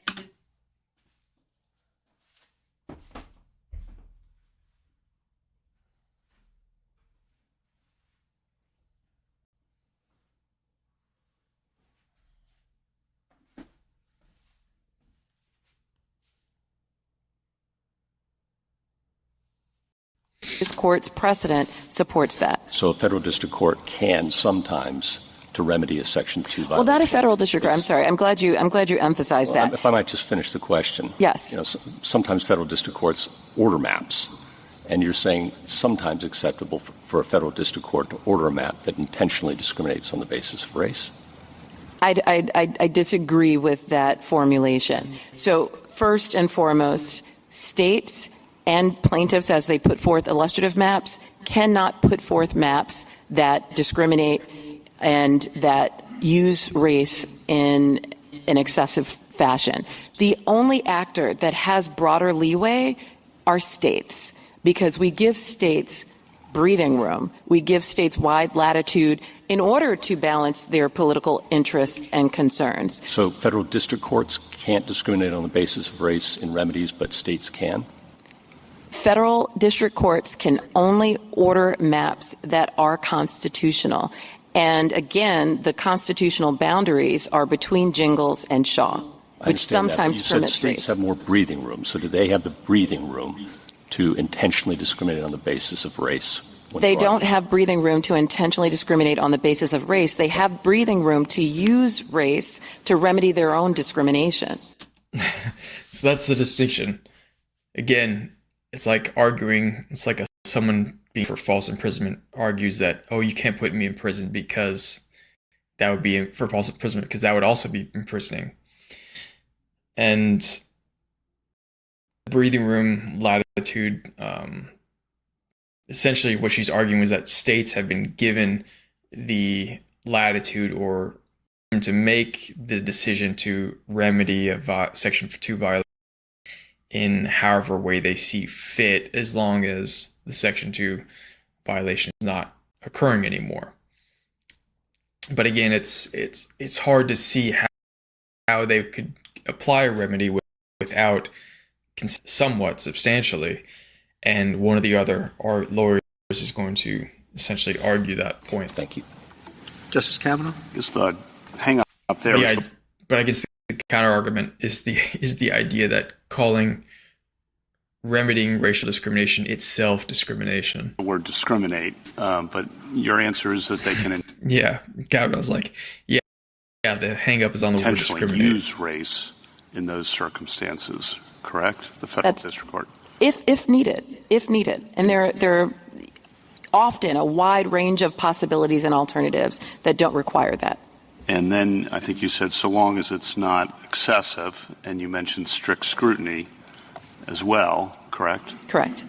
But part of strict scrutiny, again, is the temporal limit. That's been part of strict scrutiny for a long time.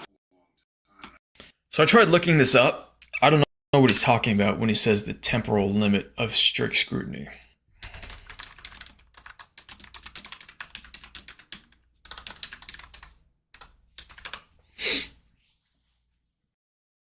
Limit for strict scrutiny rather than the standard of judicial review used to assess rights. So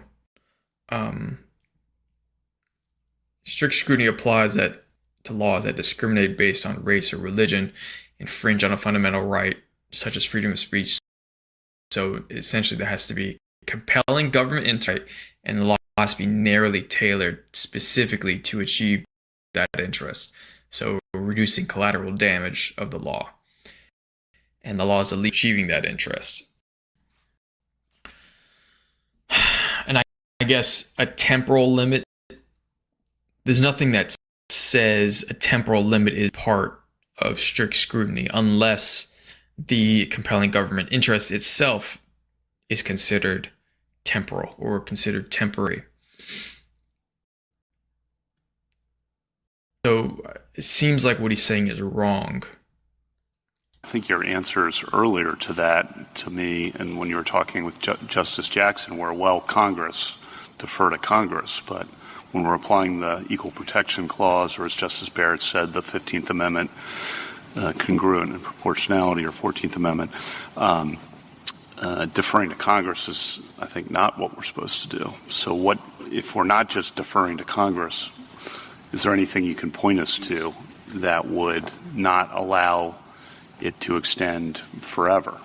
The intentional use of race, which you acknowledge in response to Justice Gorsuch. Well, I'll say so. Sure. Well, we maintain that there does not need to be a durational limit, but there is some guidance that this. And the reason should not be a durational limit is generally because the Jingles test is self-limiting. Is itself very limiting for this Section 2 application. Once these two conditions no longer met, even if there is a language minority sufficiently large and geographically compact to constitute a majority in a single member district, that alone is not a reason to give majority minority district intentionally. It's that when they vote politically cohesively, meaning they vote similarly, and when sufficiently votes together to block their preferred candidate. Once those conditions are no longer met, then that is essentially the limit on the Section 2 violations. And so the point of that is that it's a test to assess current conditions, and it's not just justified because of past racial discrimination. It's justified based on current. Actually,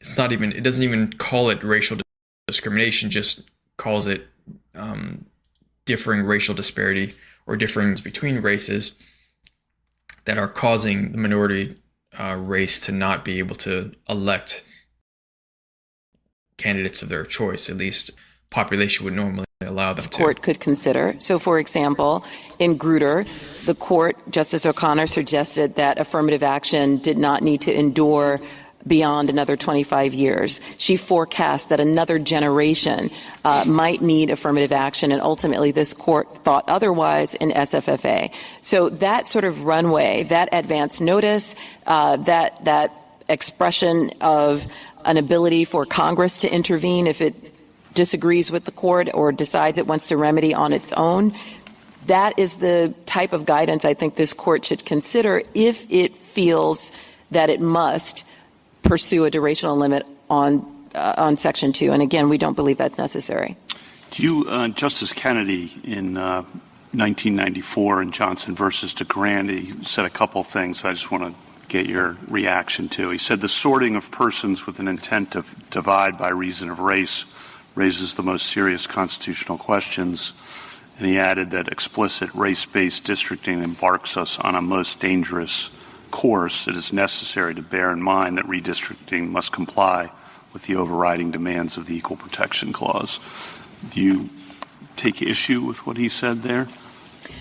No, what I think is missing from the understanding of Section 2 is the work that it has done to advance the goal of ridding our electoral process of race. It brings racial groups together, and as I mentioned earlier, many of the VRA opportunity districts ultimately convert to non-majority minority districts. Not all VRA opportunity districts are majority minority districts. And in fact, we see greater racial harmony and less racially polarized voting as a result of Section 2 districts. So That's probably because once you do get a black person voted in through the Section 2 application, Rights Act, then once voters become more familiar with them, then you start getting more white people voting for them. And then it reduces the need to create the majority-minority districts. 2 is addressing a pre-existing problem. Because the voters are more familiar with them being in office. It is not producing it. And in fact, it reduces it more broadly across society. Thank you. Justice Barrett? So we've assumed, without deciding this is picking up on Justice Gorsuch's questions, that complying with Section 2 is a compelling interest for purposes of the 14th Amendment. Correct. And now this is kind of picking up on some of Justice Alito and Justice Thomas's questions earlier. How are we to think about that when we're thinking about the Robinson litigation? Because it was a preliminary injunction, and Louisiana, of course, argued there that no, it wasn't a violation of Section 2 to have.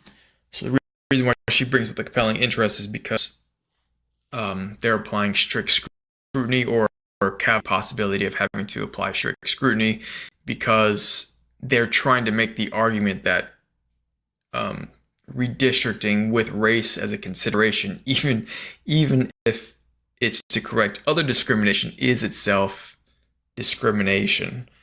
And the 6 white plaintiffs essentially are trying to make that argument because the 6 white plaintiffs got put in these majority and minority black districts, and they feel like their vote is being diluted now. So that's like the problem with all this is that, well, initially you just had a bunch of black people's votes being diluted because they were being packed too many into a single district and then cracked throughout the rest of them, so they were dispersed too thinly, have their vote better count.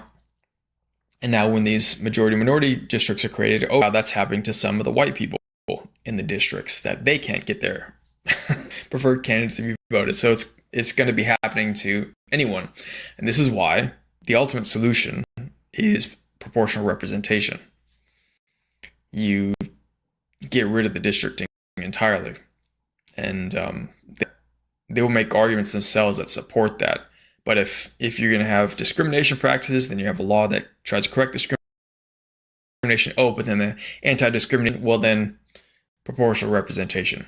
Because what that would mean is that 30% of the black population of Louisiana, well, they'll vote 2 of their own candidates in that they want to elect. And you don't have to mention race at all or have any districting considerations based on race. It'll just be automatic. You don't have any political gerrymandering either. So it would just completely get rid of this huge fucking problem and all these court cases that have to be decided and litigated over and over again. And even if tweaks are made to this now, there's contention, well, it's just going to have to all be relitigated again if you make changes to the test to find out exactly what it means and exactly it's going to be applied and what's acceptable or not. And so the only solution is just fuck it all. Scrap. Just have a proportional representation system. And that's it. And the only question is, well, they're not going to do that because a bunch of conservative Catholics and proportional representation system most likely not favor Republicans and conservatives because the last several elections, last 20, 25 years, the elections of the Democrats tend to get the absolute population of the electorate. I guess not in the last election. I think in the last election, but all the other previous elections, even when a Republican won for the presidential candidate, the Democrats still got the overwhelming majority of the actual population. So proportional representation support Democrats more liberal. And so for that reason, this court will probably be reluctant to accept that conclusion, even though reasonably that is the only conclusion that can be made from all of those this. Maps. So how do we judge the compelling interest in avoiding a violation of Section 2? If the state doesn't really think it violates Section 2 and it hasn't been finally adjudicated yet, how do we approach assuming that compliance with Section 2 is a compelling interest, how do we think about that in a context like Robinson? So states can, for good reason, draw a map that addresses Section 2 prophylactically. Here we have a finding from a district court based on a robust evidentiary record that we were likely to succeed on our Section 2 claim. This is not the first case. There are many cases that have provided the basis for an opportunity map to be drawn just on a preliminary injunction motion. And again, that finding by the lower court was affirmed by 2 federal panels of the Fifth Circuit, and this court had an opportunity to revisit the Robinson litigation and did not. But what if, district courts sometimes make errors of law, right? So what if the district court, I guess I'm trying to figure out how much weight that. And that was an important point she just made, that this court had the opportunity to revisit the Robinson litigation, which is what this whole thing is based on. That's what they made. The reason Louisiana drew this effed up 8 map is because of the Robinson litigation. And the Supreme Court, it was several circuit courts and district courts. Fifth Circuit had an opportunity to revisit it through Robinson litigation. It did not. And so their case, Louisiana's case, was rejected, or the plaintiff's case, Louisiana case, was rejected, and so they eventually drew this messed up map because they were protecting Mike Johnson in representatives. Then the district court's finding has in comprising that compelling interest in avoiding the Section 2 violation. Do you see what I mean? Like, what if the district court was just wrong, and what if the state thinks that the district court was wrong? Well, the state has already conceded that it. Okay, no. She's like, okay, the state mind. already conceded that it should comply with the Robinson decision. Right. Oh, I mean, it got. Going back, she's like, oh, right, my bad. I missed that part. Complicated here because of all of the other litigation, but why don't you just strip out what happened and answer the question, like, at the time Robinson was decided, if Louisiana thought that the Robinson court was wrong, that the district court was wrong, but it wanted to avoid the court-imposed map, wanted the opportunity to draw its own map. Justice Kavanaugh's been asking you what role race can play without running afoul of the Equal Protection Clause. And the state would have to say. Essentially, they're trying to say that the Equal Protection would protect white people from anti-discrimination or from reverse discrimination, kind of. But again, like the primary argument you would say against that is the current situation in Louisiana was that 58% of white electorate controlled 83% of the district seats, even though blacks made up more than 31 plus percent of population.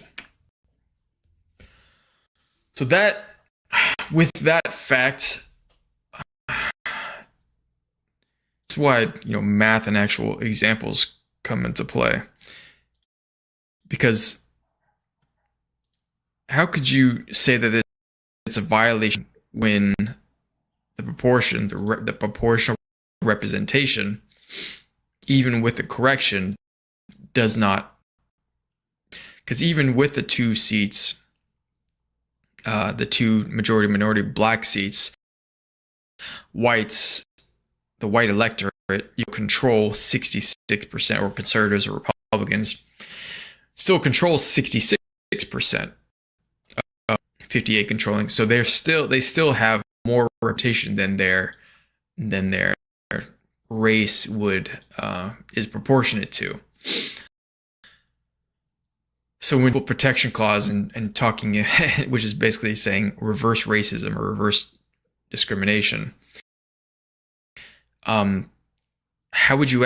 what is the methodology? What's the standard that you would show that when proportionally it doesn't pan out in the results? At that point, well, we're weighting race heavily because we have a compelling interest in avoiding a Section 2 violation. And the state's position might be, we don't actually really think that we violated Section 2, but we have a litigation risk.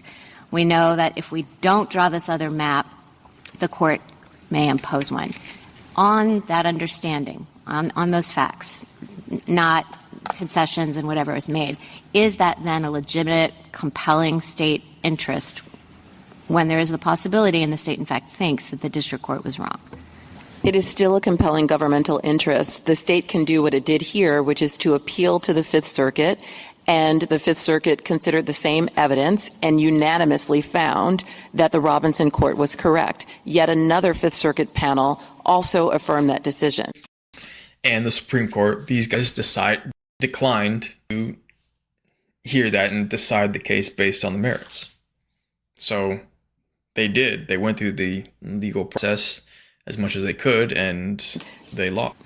Justice Jackson? So in essence, are you saying in response to Justice Barrett that it's a compelling interest nonetheless because the state has an obligation under our Constitution and under Section 2 to provide an equally open electoral process? That's correct.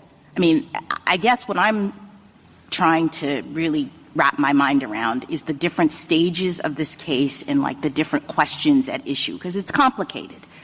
But I think the beginning of the whole thing is the requirement of equal protection in the Constitution and Congress's determination under Section 2 to make sure that that is being provided to minority groups in the electoral process by having a statute that requires states to provide equally open electoral processes. I mean, that's what we said in Milligan. We were very clear that individuals lack an equal opportunity to participate when a state's electoral structure operates in a manner that minimizes or cancels out their voting strength. I mean, I don't think there's a disagreement that we have this initial goal, which is providing equal opportunity. And so then the Robinson court is asked under Section 2, is this a situation in which that's not happening? And they go to trial, and they bring in a lot of evidence, and they do the thing, and the Robinson court says, yes, this is that situation. Fine. I guess I don't understand why the Robinson court's decision is before us right now, because what I understood is that as a result of the Robinson court's decision, Louisiana then enacts a map that it believes will remedy the violation that the Robinson Court has identified. And we're here on a challenge about that map. That I think we call as a Shaw problem. We're here deciding whether they can use race as a remedy, as people say they did in the construction of this map. So I guess I'm not even clear why the Robinson Court's initial identification of the problem is being questioned as a compelling interest, because there's an interest in not having an unequal electoral system, right? That's correct. The Robinson decision is absolutely not before this court. There's no record in the Callais case to support that. So they're going to try to do a switch up here later on where the Robinson and the Jingles test, she's saying, is not before the court. What may be before the court is whether race is a Shaw problem, which was a case that they previously decided that, yes, race can be used as a consideration when decided to remedy a violation of the Section 2 of the Voting Rights Act. Shaw versus, I think it's this one. There were several Shaw cases. Does North Carolina's redistricting plan constitute racial gerrymandering in the amendment's Equal Protection Clause? They challenged the plan to create 2 congressional districts on the ground that proposed districts were racially gerrymandered. So they basically created 2 majorities. On review, okay, so what was the conclusion?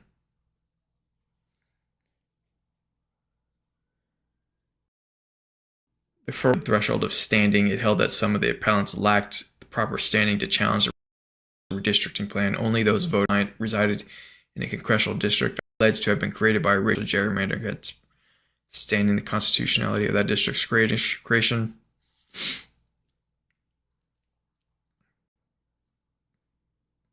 I think this is the wrong Shaw case.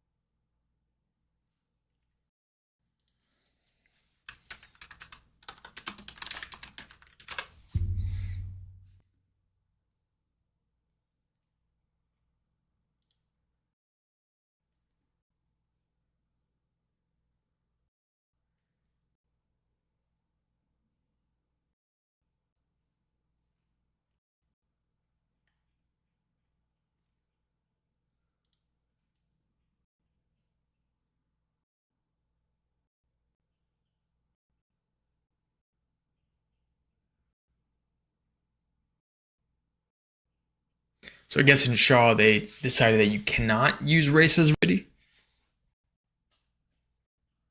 But the counter argument to that is this, the SB8 map that they decided on eventually, it was argued previously that it was political considerations primarily. Thank you. Thank you, counsel. To constructive text incumbents. Mr. Aguinaga. Thank you, Mr. Chief Justice. And so this guy, he had the opposite play this one, but this is going to be long. I still have almost 2 hours of this video, and it's going to get dark in 3 hours. We will hear argument. I wanted to play this our because congressional map should look like. I'll just play a little bit. Mr. Awi. Louisiana would rather not. So he made the argument that they would rather not be here, and they created the SB8 map intentionally for political reasons, primarily, mostly. And he because when they talked about when Barrett came, Amy Barrett was talking about, well, what if the state pressure to redo its map, but they think that pressure was wrong. What do they do then? And then the reason why this guy said we would rather not be here and protected the SB8 decision, the status quo, was because there was a better result and that worse could happen, that they could have a map be imposed imposed on them that would not protect the incumbents that they want protected. Be here. We didn't want to be in the emergency docket in 2022. We didn't want to be on the emergency docket in 2024. And today, I mean, God bless my friends on both sides of this case, but we'd rather not be caught between two parties with diametrically opposed visions of what our congressional map should look like. That's what their plan was. But this has become life as usual for the states under this court's voting cases. And our fundamental question today is, how do we get out of this predicament? Now, I think there are at least three ways to do that. First, you should reverse on standing grounds, because the only theory of harm in the red brief is that our black representative of District 6 will play into racial stereotypes by favoring the black voters of District 6. Second, you should reverse on racial So he used a racial stereotype that a black representative would predominance, because the district court wrongly assumed that our intentional creation of a majority black district in light of the Robinson decisions automatically established racial predominance. And predominance, this word predominance, this real effed up word, it's a very clear word that they're going to be arguing about pretty soon or later, one of the next guys. And he's saying we did not create that district with race line. And third, you should reverse on the good reasons inquiry, because the district court wrongly, in our view, believed that the Robinson decisions play no role in the strong basis in evidence inquiry. And in the end, I want to emphasize that the larger picture here is important, because in an election year, we faced the prospect of a federal court drawn map that placed in jeopardy the Speaker of the House, the House Majority Leader, and our representative on the Appropriations Committee. And so in light of those facts, we made the politically rational decision. We drew our own map to protect them. This court's breathing room precedents allow that decision. I welcome the court's questions. So as I understand your argument, we are to accept that the Robinson court required that there be two districts, and that your only interest is in preserving two incumbents in northeast Louisiana. That's correct, Your Honor. I mean, we have two Article III court decisions that say the VRA likely requires Louisiana to draw a second majority black district. Those were the facts presented to us. In light of those decisions, we said, well, we can't allow the federal court to draw the Robinson illustrative maps because that would have placed Julia Letlow in a majority Democrat district. And so we took matters into our own hands and said, we're going to protect our most high-profile incumbents, draw our own map that ensures that Speaker Johnson and Representative Letlow remain in Congress. So in order for us to use that line, wouldn't we have to accept that the district court was right, the Robinson court was correct? So, sort of, like it was pointed out before, they had the chance to say that the Robinson court, the Supreme Court, declined to see the case. So, but yeah, now that is the angle that they're taking. This previous hearing was funny because the conservative Catholics on the bench, the justices, were the breadcrumb trail to the lawyers of what the arguments they wanted to make were. And so they rescheduled the hearing to be redone, a different line of argumentation that they're going to basically try to say that Robinson Court was incorrect. But what Ms. Nelson said was that, no, the decision of the Robinson Court is not before this court currently. And so how they're going to do this, there's going to be the next two lawyers after him. This guy and the next lawyer gets stomped pretty hard, but that brings up this crazy freaking theory that's pretty wild and pretty complicated, but effectively gets stomped, but it's harder to see. But Your Honor, just pointing out that Aguiaga basically just says, look, we drew this map, this SB 8 map, our incumbents, because if we didn't want to risk having a map be imposed on us from the courts, that would have put our incumbents in jeopardy. Barrett's questioning earlier was sort of correct that this SB8 map would not exist technically if the Robinson finding was not imposed. But what this lawyer Aguinaga was that it was not the only consideration when they actually decided on the final map that they would use, because this was mostly was a combination of Section 2 violation finding and their political considerations. It pleased the court. Race-based this is the contemporary one. We're back to redistricting is fundamentally after he changed his position contrary to our Constitution. It requires striking enough members of the majority race. Please the Mr. Aguinaga. Thank you, Mr. Chief Justice, and may it please the court. Race-based redistricting is fundamentally contrary to our Constitution. It requires striking enough members of the majority race to sufficiently diminish their voting strength, and it requires drawing in enough members of a minority race to sufficiently augment their voting strength. So now the argument's completely friggin' different. He's trying to say that it's unconstitutional.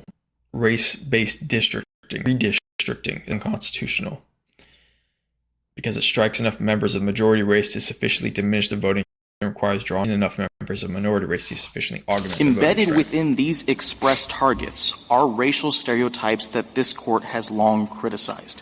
They assume, for example, that a black voter, simply because he is black, must think like other black voters, share the same interests, and prefer the same political candidates.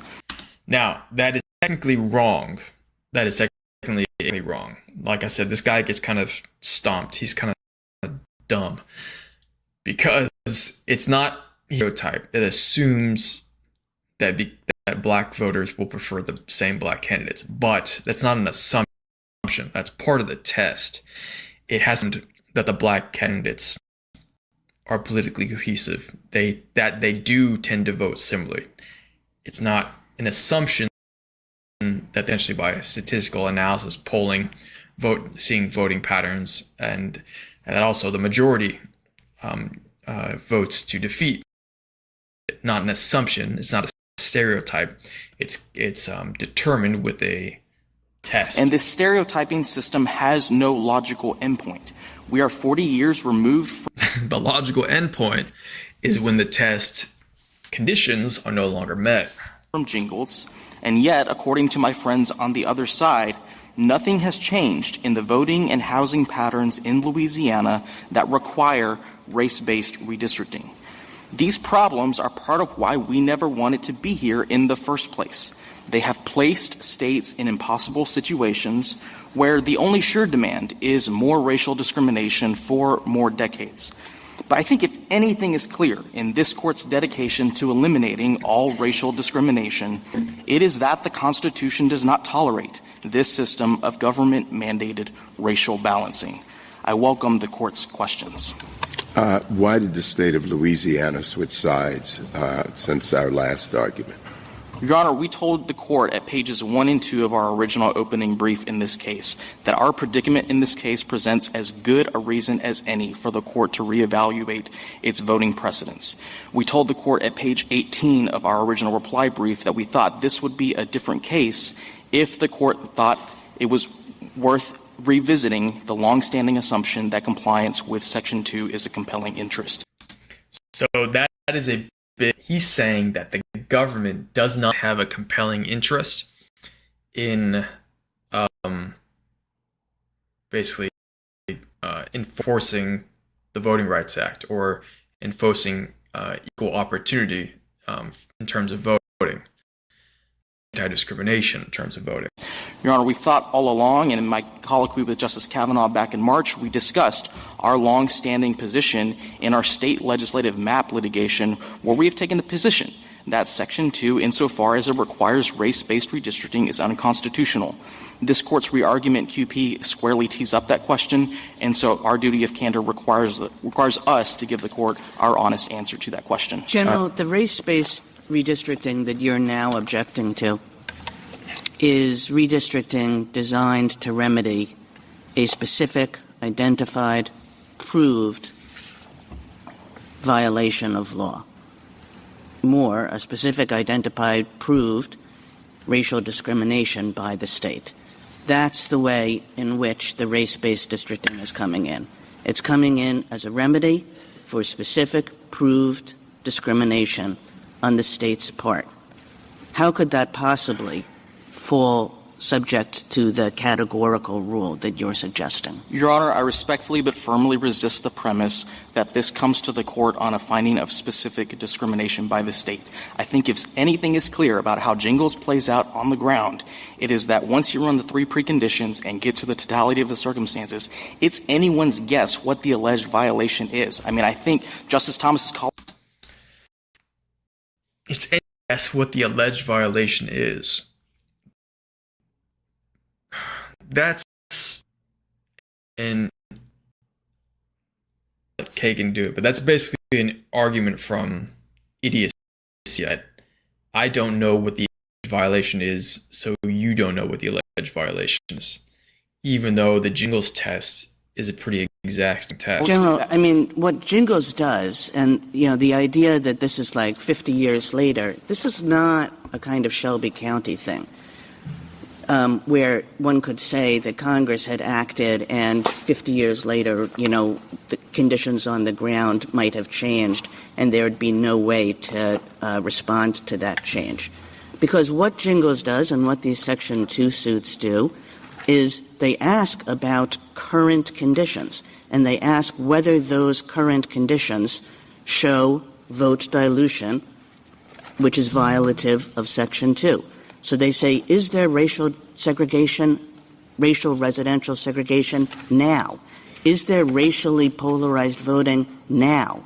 And when the state fails with respect to those issues, when those conditions obtain now, what our precedents say, and what you're asking us now to change, what our precedents say is that when those things operate currently, right as of now, and are proved in a courtroom, that that still there can't be a race-based remedy.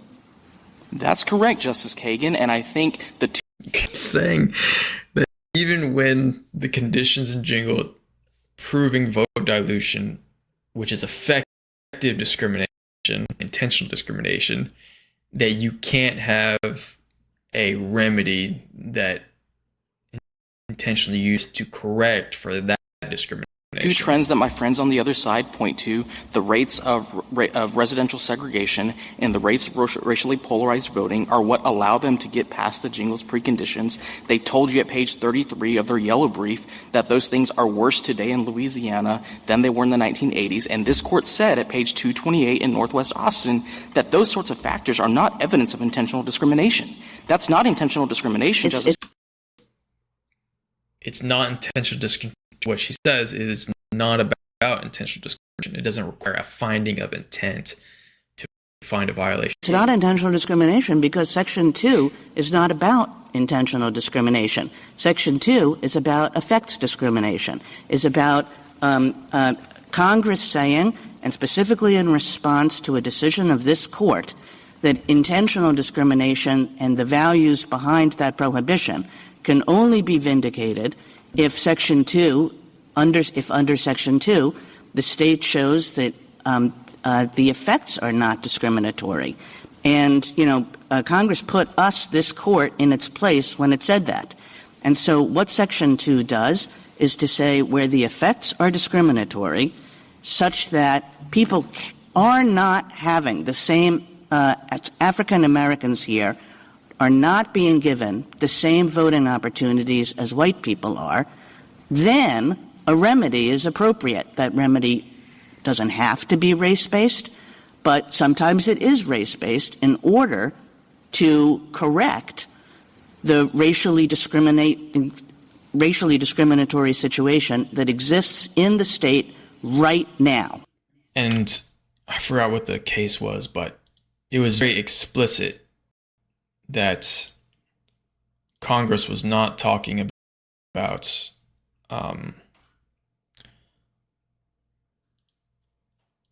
intentional discrimination, the Voting Rights Act of Section 2 of the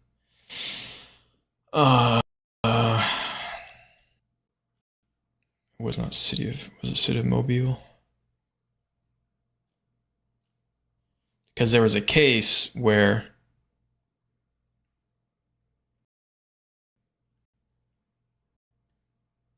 this one, yeah, it was Mobile, Alabama versus where I think this was 1984 or 86 that the court found that the 15th Amendment did not entail the right to have Negro candidates elected, and that only purposely discriminatory denials of the freedom to vote basis of race demanded constitutional remedies. The court also found that multi-member legislative districts were not conceived or operated as purposeful racial discrimination. In short, the court held that facially neutral actions were unconstitutional if motivated by discriminatory purposes.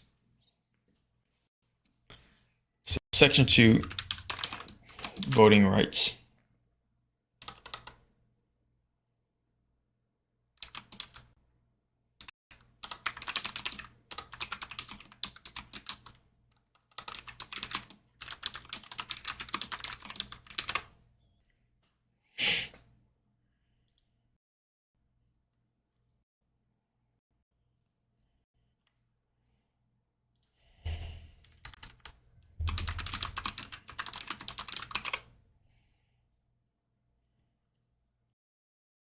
Section 2 of the Voting Rights Act originally, it was Mobile's first bulletin, originally required proof of intent, a standard established in the 1980 Supreme Court case Mobile versus Congress amended the law in 1982 to allow disparate impact claims, meaning violations could be proven without showing a discriminatory intent. So Congress actually intentionally said that Congress intentionally said that intent is not required. And Justice Kagan, if Congress had attempted in 1982 to make a record of intentional discrimination in districting, and today, if there were a record of intentional discrimination in districting, then there might be a congruence and proportionality argument to sustain race-based redistricting as a remedy. But I think something that you don't see in the congressional record in the 1980s and something that doesn't exist today is that justification. And that's why I think, counsel, that's because they weren't dealing with the history of it. They're dealing with the current situation. And Gingles is, as Justice Kagan pointed out, what's happening today. And are there lingering effects of the past? The one thing I look at is Alabama's maps for the last 30 years. The map that the Robinson Court found cracked and packed voters was a map that's been in effect almost the entire history of Alabama. That map was put in effect because of discrimination. So it's going to have a lingering effect. They wanted to pack white voters. They've been doing that. And they wanted to crack black voters as much as they could, and they've done that. And it's only Section 2 and Section 5 that kept them creating one majority district. But using race is a part of redistricting always. We've said that the only actionable part that's intentional if it predominates. But race is always a part of these decisions. And my colleagues are trying to tease it out in this intellectual way that doesn't deal with the fact that race is used to help people. Legislators might try to keep an ethnic community in one district. They might consider it to get a sense of which district to draw an incumbent into.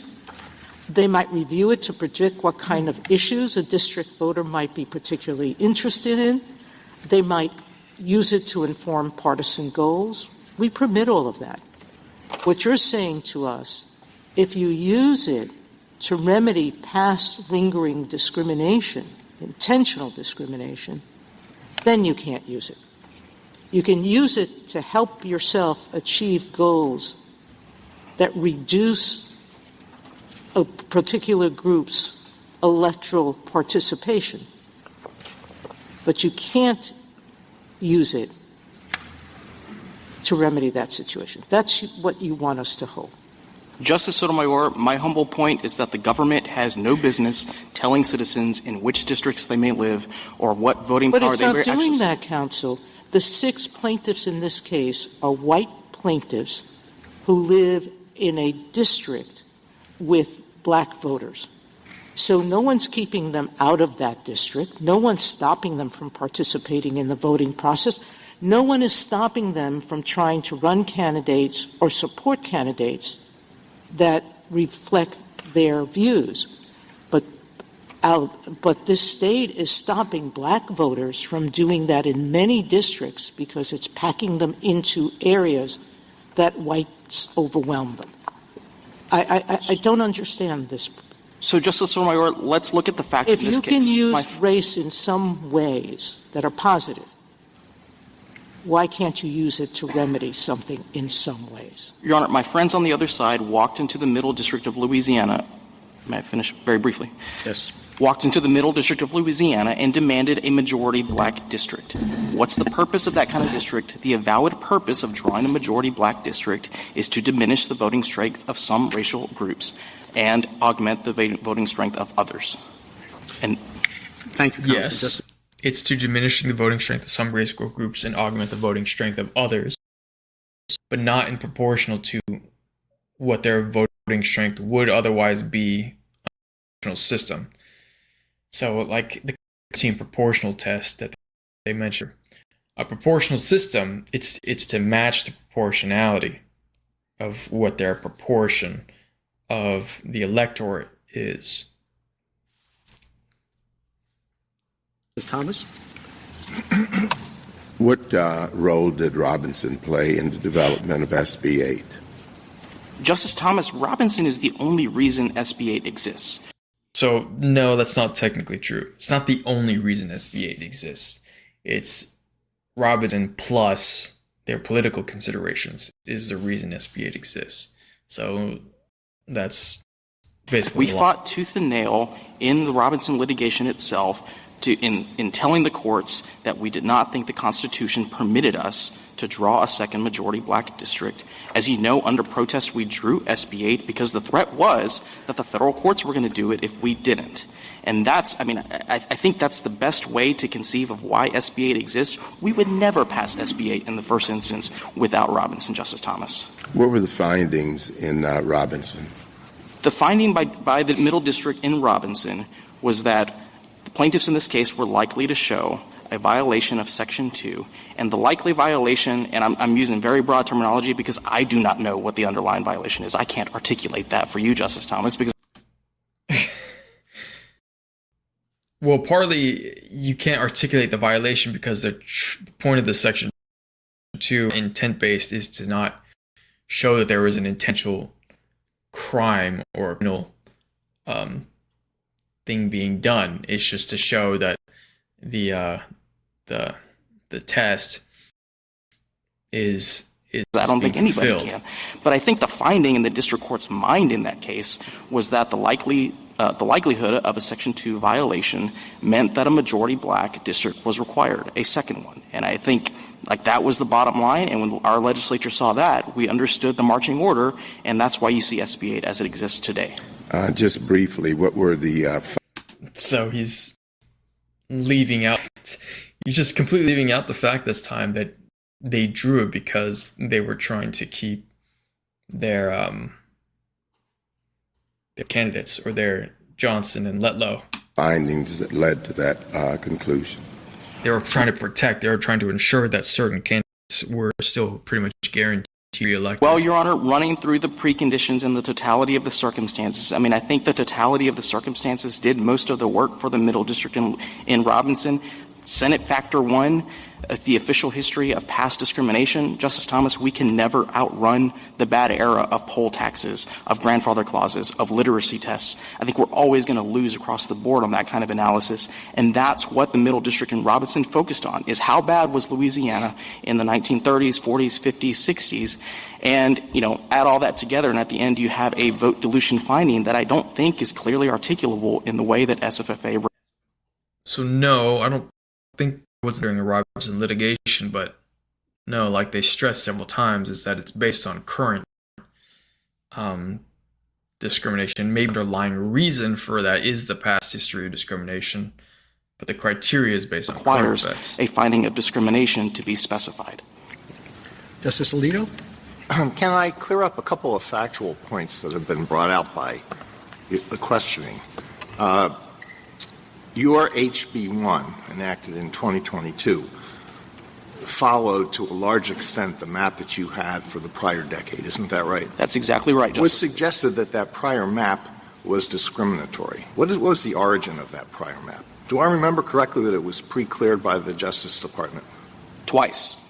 That's correct, Justice Alito. So it wasn't – there's no finding that that map was based on discrimination, and that by following that map you were perpetuating prior discrimination. No, Justice Alito, and I think that's why I firmly have to resist any suggestion that the Louisiana State Legislature is out here targeting minority voters and trying to abridge the right to vote. That is just completely unfounded. As to the suggestion that there was a proven violation in the Robinson litigation, that was a preliminary injunction, right? So that's why I think the history is brought up, is because they essentially made an argument in Robinson that it wasn't an intentional discrimination case. It's just that it happened to still be, or happened to be discriminatory, because you can see past effects of discrimination continuing through the map. And the only reason why it would have been pre-cleared previously is probably because there wasn't someone to make that argument in general. And the second factor, that the population of black people in Louisiana as a percentage base grew by a couple percentage points. That's correct, Justice Alito. So there wasn't a finding that there was a violation, at most a finding that there was likely to be a violation shown. And is it not correct, for the reasons that I brought out in my questioning of Ms. Nelson, that what the district court did there was not to ask whether the minority group was sufficiently compact, but whether the district itself was sufficiently compact? That's exactly right, Justice Alito. And if you look at the black population in Louisiana, I mean, it is all over the place. You can identify pockets of black voters, but they are dispersed across the state. There's no way you can conceive of that population as compact. That doesn't matter. That's because that's not the criteria. Again, it says the racial or language minority group sufficiently large and geographically compact enough to constitute a majority in a single member district. It doesn't mean that their entire race in the state has to be compact and limited to a certain city or not. I mean, that's a fucking ridiculous point. That's a insane point. That's completely unrealistic reason that the standard would be that at all, because that will never be the case. I mean, you always have some black people dispersed throughout the entire state. So that idea is just an insane excuse making. Thank you. Justice Sotomayor? I may be remembering the record wrong on this because it was a while back, but if I recall, the district court looked at the three main parishes that make up District 6 now and looked at it and said they have a commonality of history. Many of its residents go from where they live near the Baton Rouge area to work or go to school, and they go back to their communities. They have long family ties between the communities and among the communities. There may be a difference in education and some income differences, but that's true of all the districts in Louisiana.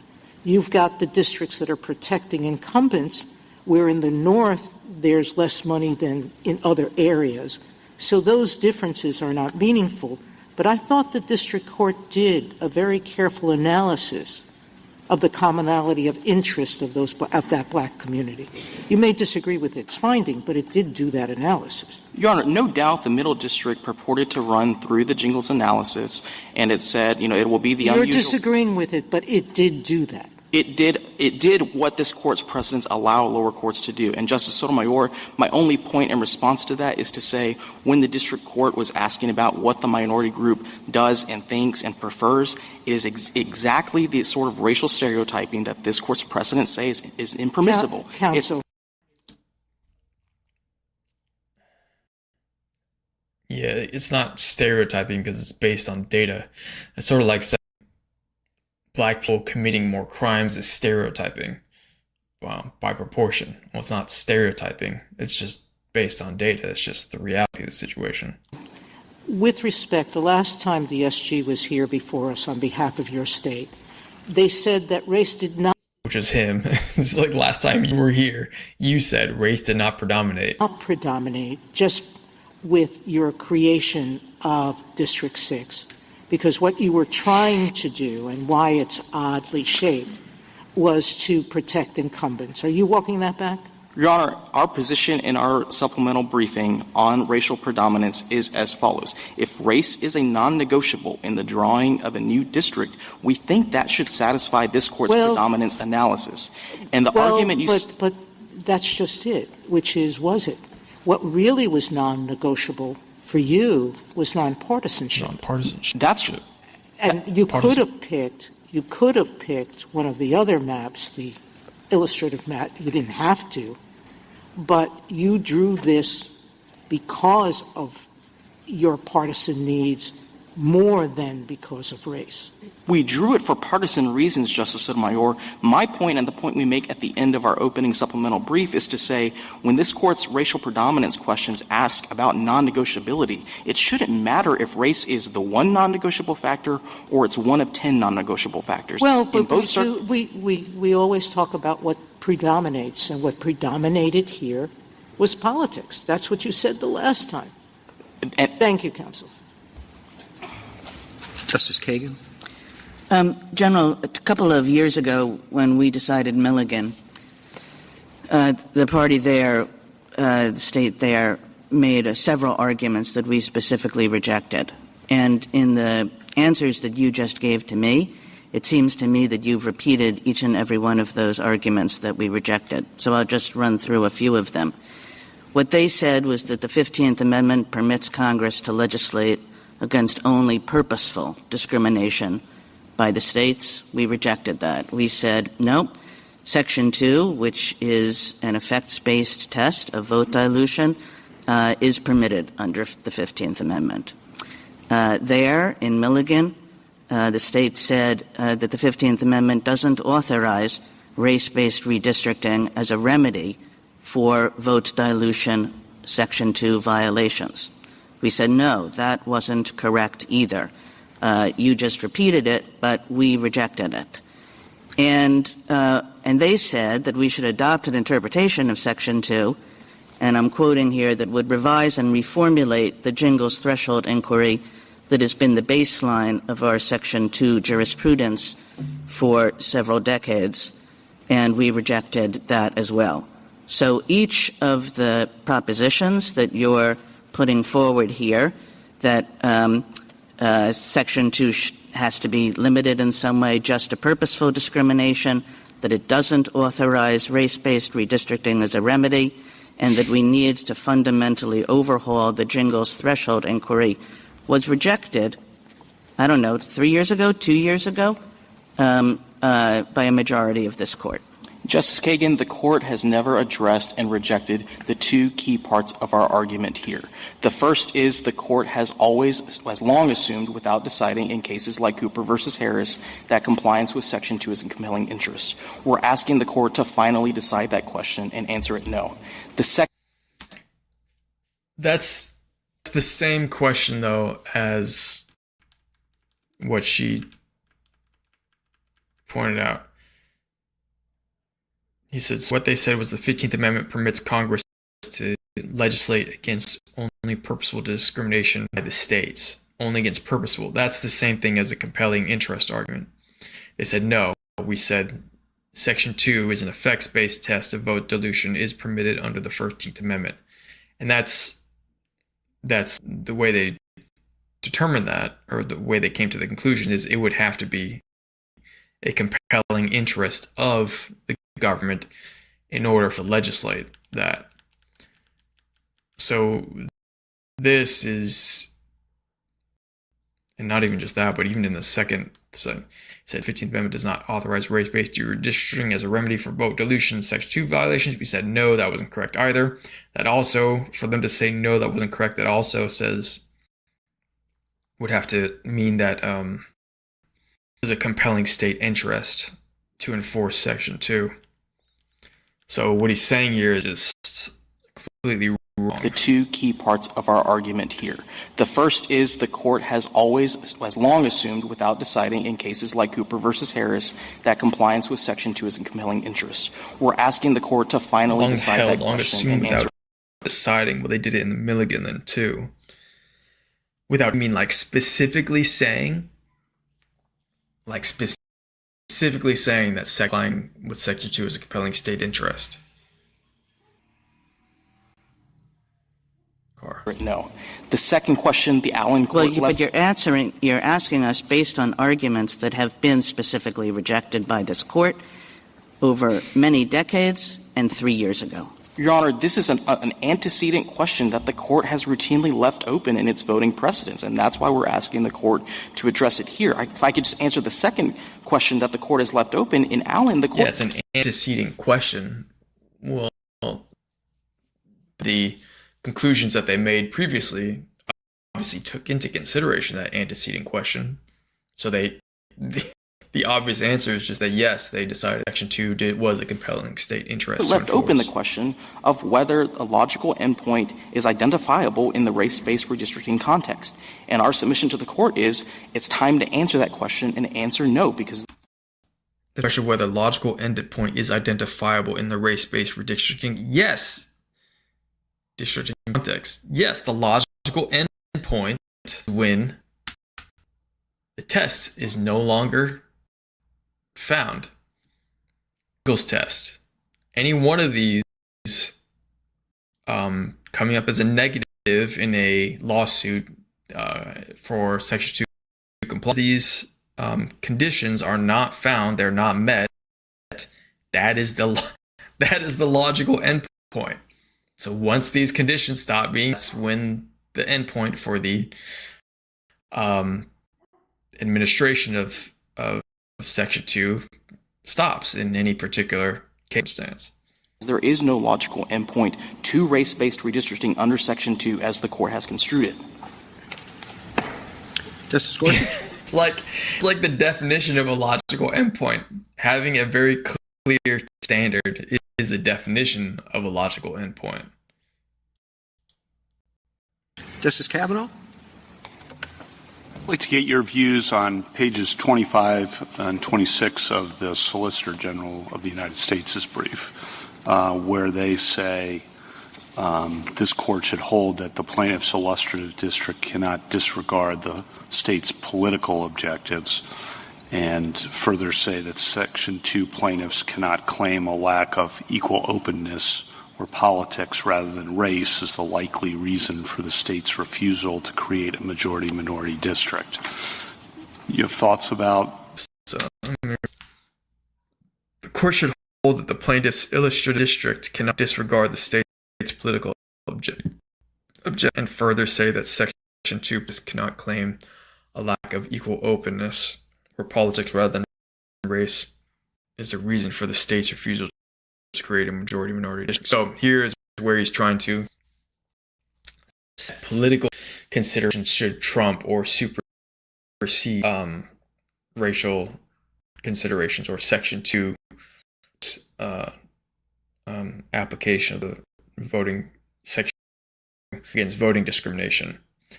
The problem with that is, again, political considerations are not protected or put up on a pedestal as considerations that are on the line of right, that like race, anti-race discrimination is enshrined in the 15th Amendment, and then gives Congress the ability to legislate that. Again, the 15th Amendment says the right of citizens in the United States or abridged, which means like hand or shortened, by the United States, any state on account of race or previous condition of servitude. And then it says Congress shall have the power to enforce this article by appropriate legislation. So there's nothing about political considerations that are enshrined in the Constitution like that. And then Constitution by law, by the Voting Rights Act. General's approach, and then in the course of answering that, do you see differences between your basic submissions and the federal government's submissions? I'm going to ask them that too. I do, Justice Kavanaugh. I do think the top line response is we like the proposal and we don't. I think we like it insofar as you know from our original briefing and our supplemental briefing that the thing we want most as the state is clarity in this area of the law. And so any remodeling of jingles that brings about that clarity, of course, we're going to like. I think the reason we don't like it, there's a practical reason and a doctrinal reason. I think the practical reason with the proposal is that you're probably going to see a new front of Section 2 litigation over what any new test means and how it plays out on the ground. And so I think the upshot is the courts are going to continue to be inundated with Section 2 cases under this new test, if it exists. So as a practical matter, I don't know that we get much What's the practical lack of clarity that you see? I guess I would have thought that solves a lot of the concerns that you've identified and that the amicus briefs that support your side have identified so far. Yes, if I could answer that and then get to the quick doctrinal point. Yes. On the practical point, I do think that you start to see hints of this in the Robinson Appellant's yellow brief, the supplemental yellow brief, which is there's going to be a lot of disagreement in the lower courts about racial predominance. That is a critical trigger in a lot of this court's cases, and unless there's absolute clarity about how that analytical framework shakes out, then you're still going to see this onslaught of litigation that we see today in the Section 2 context. So racial is the distinction between the reasoning behind the creation of a district, even a corrective district. So they're trying to make an argument that having race as the predominant or one of the factors that is non-negotiable in the enforcement of the Voting Rights Act, they're trying to say that that's unconstitutional because right now it's in this weird position where if there are also other reasons and not just race for creating districts the way they are, then that is good enough reason to have race be one of the considerations. But that's obviously a not super clear measure, and saying, well, if that can be clarified, then that would be helpful. But it sort of depends on, well, how is it being clarified? Because again, the way they justified this SB8 map was they tried to say that you're protecting political consideration, The doctrinal reason, Justice Kavanaugh, why we're not totally thrilled with the proposal is I think it's just a half solution to the constitutional problem, because at the end of the day, what the government's asking you to do is keep jingles in some form. And as we've laid out in our supplemental briefs, jingles 1, 2, and 3 are expressly built on the sorts of racial stereotypes that the court's cases say are impermissible under the Equal Protection Clause. No, again, they're not stereotypes, they're tests, they're statistics. They're not making assumptions about voting behaviors. They are seeing what the voters are. And so I think that any test, whether it's good or bad as a practical matter, that at the end of the day is asking the government to assign voters to different districts on the basis of their race and is engaged in stereotypes about how members of a race, simply by virtue of their membership in that racial class, think, I think that's a constitutional problem. And so that's why it's not wholly fulfilling. I think the reason they say we haven't really addressed their proposal before in our jurisprudence, in part because before Rucho, states wouldn't articulate that objective explicitly, and therefore it's an open question. Do you agree with that? I agree with that. So what Rucho did again, Rucho was thrown into all this that really fucked up. Rucho versus Common Cause, they held that partisan gerrymandering admissible, and it's not justiciable. It's not something that a court can decide because there's no real standard law in place that's against partisan gerrymandering. And it's very, I guess, strict reading of the law, and It's not an affirmative action type of law or a affirmative court justice law or position. And so essentially they started to allowing partisan gerrymanders more willingly in this arms race scenario where a bunch of different states are now just trying to gerrymander the shit out of their districts. Party has control over their legislature at the time. And it just means that each state is going to be divided in states with almost complete control of one party over the other. And that means that a lot of people are going to have their votes just not matter at all, because they would never, no matter what, if they're stuck in these states where they're the opposite party that's not favored in the majority, the ability to district, however they want, or take political considerations in which this Rucho decided is basically decided in 2016. It explicitly you could do that it was okay. And since that specific or that explicit allowance was given, then nowadays so a bunch of just states are just doing it as much as, and what he's making is that before that decision made, before it was explicitly okay to gerrymander political party desires, that states were not making that an argument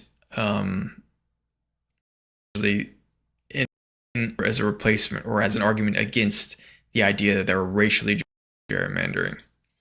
I think as a practical matter, that's probably true, Your Honor. I mean, I think pre-Rucho, states were going to be very hesitant to venture out to say, overtly, like politically, like, here's what we're doing. And so that is, I think, a great explanation of why the court's cases have treated the political versus racial divide as it does. And just on common ground here, because I think it's always important in a case like this where there's disputes to identify what's common ground. Justice Jackson said the goal is equal opportunity for all Americans. I think we all agree on that completely. And the goal, of course, is racial non-discrimination. But at the same time, given history and given Congress's action, the goal is making sure that there have been sufficient remedies for the history of discrimination in the United States, and we've seen that in the school desegregation context, in the college admissions context, and a variety of contexts. And then Ms. Nelson, I think, suggested if there is going to be a temporal limit, she doesn't want one at all, but then I think she said if there's going to be one, it should be identified in advance. And I just want to get your response to that. Our response to that is simple, Your Honor. Over 3 decades, dating back to Shaw 1 and Miller, the court has always qualified its voting cases with the caveat that racial stereotyping is bad, the 14th Amendment forbids it, and in all events, it can't persist. I think anybody remotely involved in redistricting knows those caveats and has been on notice since the 1990s. And so, as recently as this court's plurality opinion in Schuette and then SFFA, where the court again reproduced that black letter law that racial stereotyping is not permitted under the 14th Amendment, the warning bells have been sounding for decades. And I think that's a long enough notice for anybody involved, Your Honor. In response to Justice Kagan, Ms. Nelson. So again, those aren't warning bells because what's happening with the Section 2 of the Voting Rights Act is not stereotyping. So even though they've been saying stereotyping is not permitted under the 14th Amendment, this doesn't count as stereotyping. And said that black representatives and justices in Louisiana have primarily, if not exclusively, been elected in minority opportunity districts, and that the results would be terrible. You want to respond to that? Sure, Your Honor. I mean, I think there's been a lot of sky is falling rhetoric from the other side in this case. And I just want to give you one political reality why I think that's a little overstated, which is remember that in a case, use a state like Louisiana, Republican legislature, If a Republican legislature wants to maximize its political seats, draw a 6-0 map, remember what has to happen with the hundreds of thousands of Democrat voters that currently exist in the majority Democrat districts, District 2 and District 6. They have to go somewhere, and that means that if the legislature wants to take the risk of maximizing, what they're doing is turning safe districts for high-profile political incumbents purple. And that, I think, is a very dangerous political risk. I don't know what our legislature would do if the court rules in our favor, but I'm just saying that's one political reality that makes me pause and say, I don't think the sky is going to fall.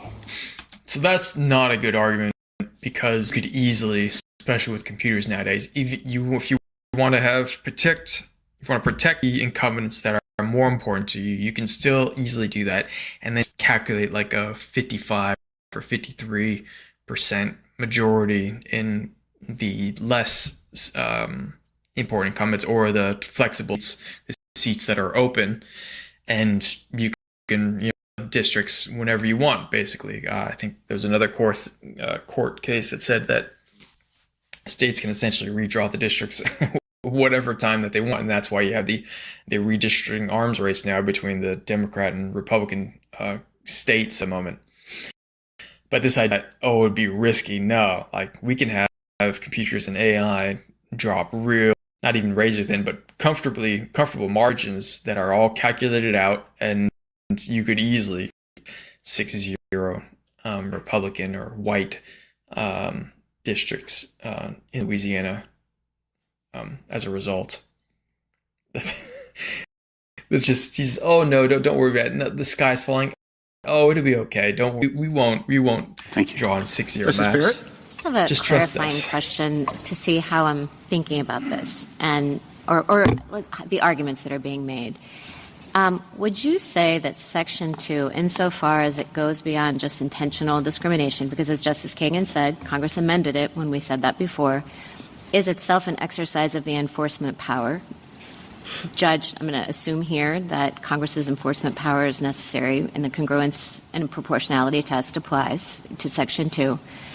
Do you agree with that conception? And I guess just to tell you where I'm coming from, I mean, it's one thing to say that the map itself is the remedy, but it might also be that the statute itself, insofar it goes beyond intentional discrimination, is the remedy. Is that a way to think about it, or is that... This is a confusing question. It might also be that the statute itself, insofar it goes beyond intentional discrimination, is the remedy. So she's saying that it should be intentional discrimination, but the problem with that is Congress explicitly says, no, it doesn't have to be intentional. And then so what she is arguing here, or what she'd do, is override Congress if she wants to have this reasoning go forward. But it says in the Constitution, again, it goes back to the actual 15th Amendment, it says Congress shall have the power to pass this article by appropriate legislation. So then it would be an argument about appropriate, which is super ill-defined. It's not clear at all. So how they would have to themselves come up with some criteria or test of appropriateness, which I don't think exists. What she said about the congruence and proportionality test. Okay, but that's the point. The point is that the current situation in Louisiana was that 58% controlled 83% of the district seats, even though blacks made up more than 31% of the population. That's the proportionality test. If you're talking about proportion, you compare it to a system, essentially. It's what would the result be if you did a proportional test, a proportional completely proportional voting mechanism. And this result is way beyond, very disproportional. I mean, even if you did apply that test, it would obviously fail, right? Because that's exactly the definition of proportionality. And if you really wanted to have a proportional test, well, then you have to implement a proportional representation system. People vote by party and candidate. Each candidate's list out with their party, and then people choose the candidate they want, and then the party most votes at polls in Louisiana would be 16.66%. Any candidate who gets 16.66%, they get a seat, and then just keep filling seats from there on. And then the only question would be like, what do you do with overflow? Like, what do you do with a candidate that gets way more than the requirement of votes that you would need? Do you redistribute the excess votes? Do you have voters choose who their second and third pick be? So that would be the only question really in a proportional representation system.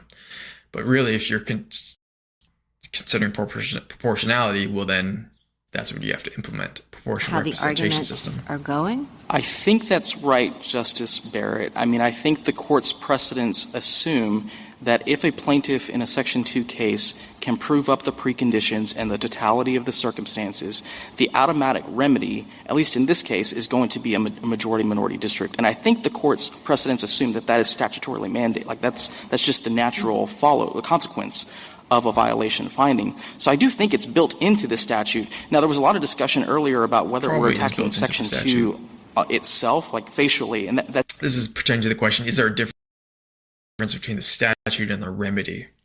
Which I think there can be an argument made that it's not necessarily the same thing, but in most circumstances, it's hard to see that it's not. It's just not true. The re-argument QP in our briefing has been focused solely on this use of race-based redistricting as a remedy. I think all the other applications of Section 2 that this Court has considered remain fair game. If a plaintiff especially can show intentional discrimination, of course, that all remains fair game. But I think we're narrowly focused here on the use of race to draw district lines insofar as the Court has understood that to be mandated by Section 2 to remedy an alleged violation. So you don't understand yourself to be arguing that any part of Section 2 is itself unconstitutional, but simply as the way that courts have been applying it goes beyond. That's correct, Justice Barrett. I mean, this Court's... No, that's not correct. Because that contradicts what he just said. He just said, I think it's right. The Court's precedents assume that if a plaintiff of Section 2 case can prove up the preconditions and the totality, automatic remedy, at least in this case, is going to be a majority-minority district. He's basically trying to tie together the remedy with the statute. And I think the Court's precedents assume that this is statutorily mandated, so that by the statute, that the statute is the source of the remedy itself. And that's just the normal flow, the natural flow, the consequence of violation finding. So I do think it's built into the statute. He thinks the remedy is built into the statute. And she says you don't have to be arguing that any part of Section 2 itself is unconstitutional, but simply the way that courts have been applying it goes beyond. It has understood the mandate to be Section 2 to remember. But I think ordinarily focused here on the use of race to draw district lines insofar as the court has to be mandated by Section 2 to remedy an alleged violation. This is extremely self-contradictory, that the racial remedy is tied to the statute, that the remedy is mandated and it's built into the statute.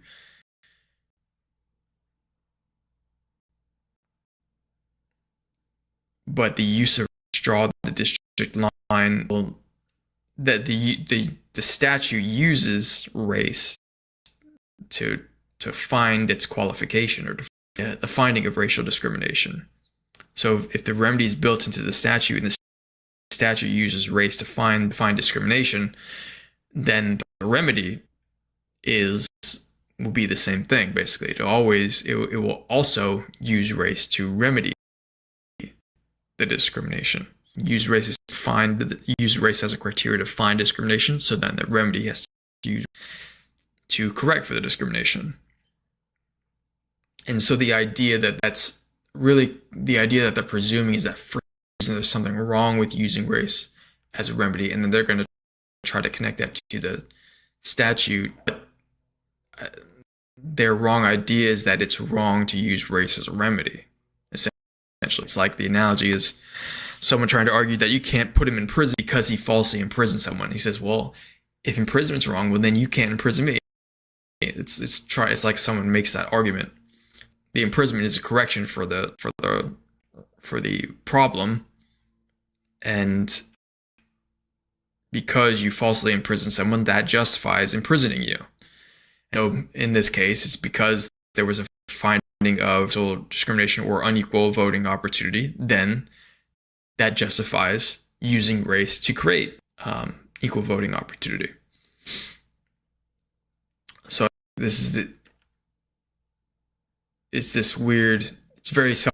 it's not consistent, and it seems to be actually self-contradictory. That's correct, Justice Barrett. I mean, this court's precedents culminating in SFFA have said if the racial classification that a government's employing to allegedly remedy a violation is what's at issue, like that's the constitutional problem, and that's where we focused our briefing. He said the racial classification that the government's employing to allegedly remedy a violation is what the issue, like that's the problem. So SFFA, again, is the Harvard case. SFFA, Harvard decision.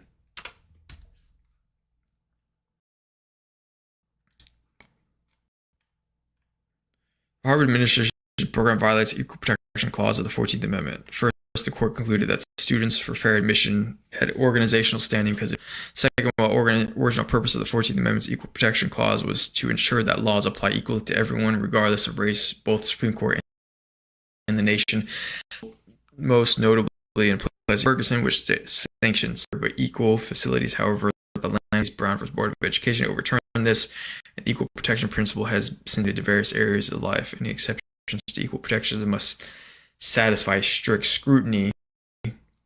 That is, the racial classification serves a compelling interest and is narrowly tailored to achieve that interest. The Regents of the University of California, Verbaki, Justice Lewis Powell's opinion became a stone for evaluating the constitutionality of race-based admissions, reasonings that diversity in the student body could be a compelling state interest, but that race could only be used as plus in admissions and not as a quota.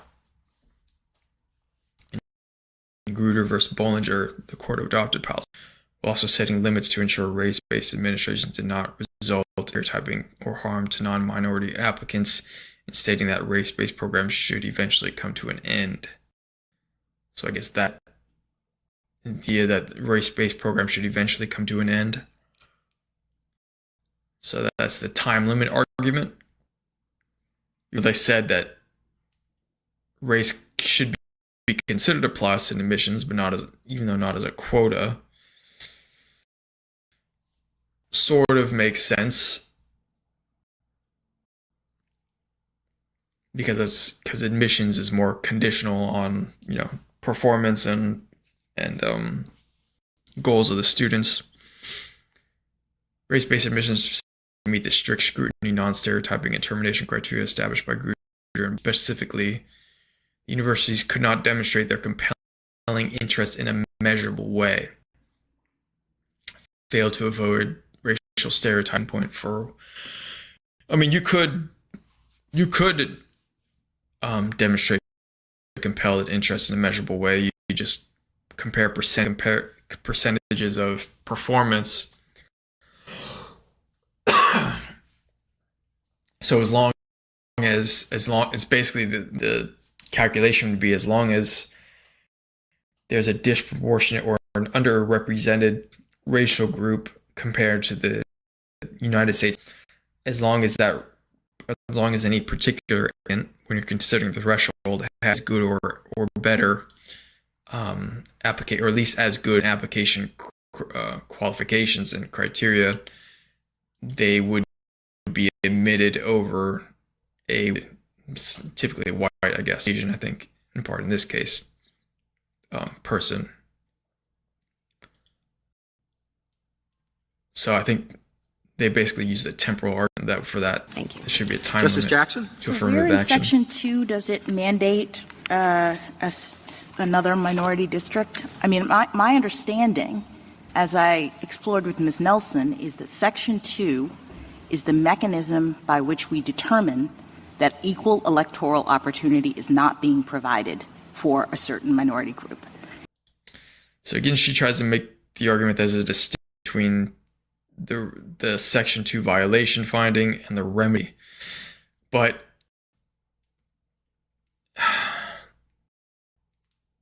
it says, where does it in Section 2 mandate another minority? It doesn't. But it also does not.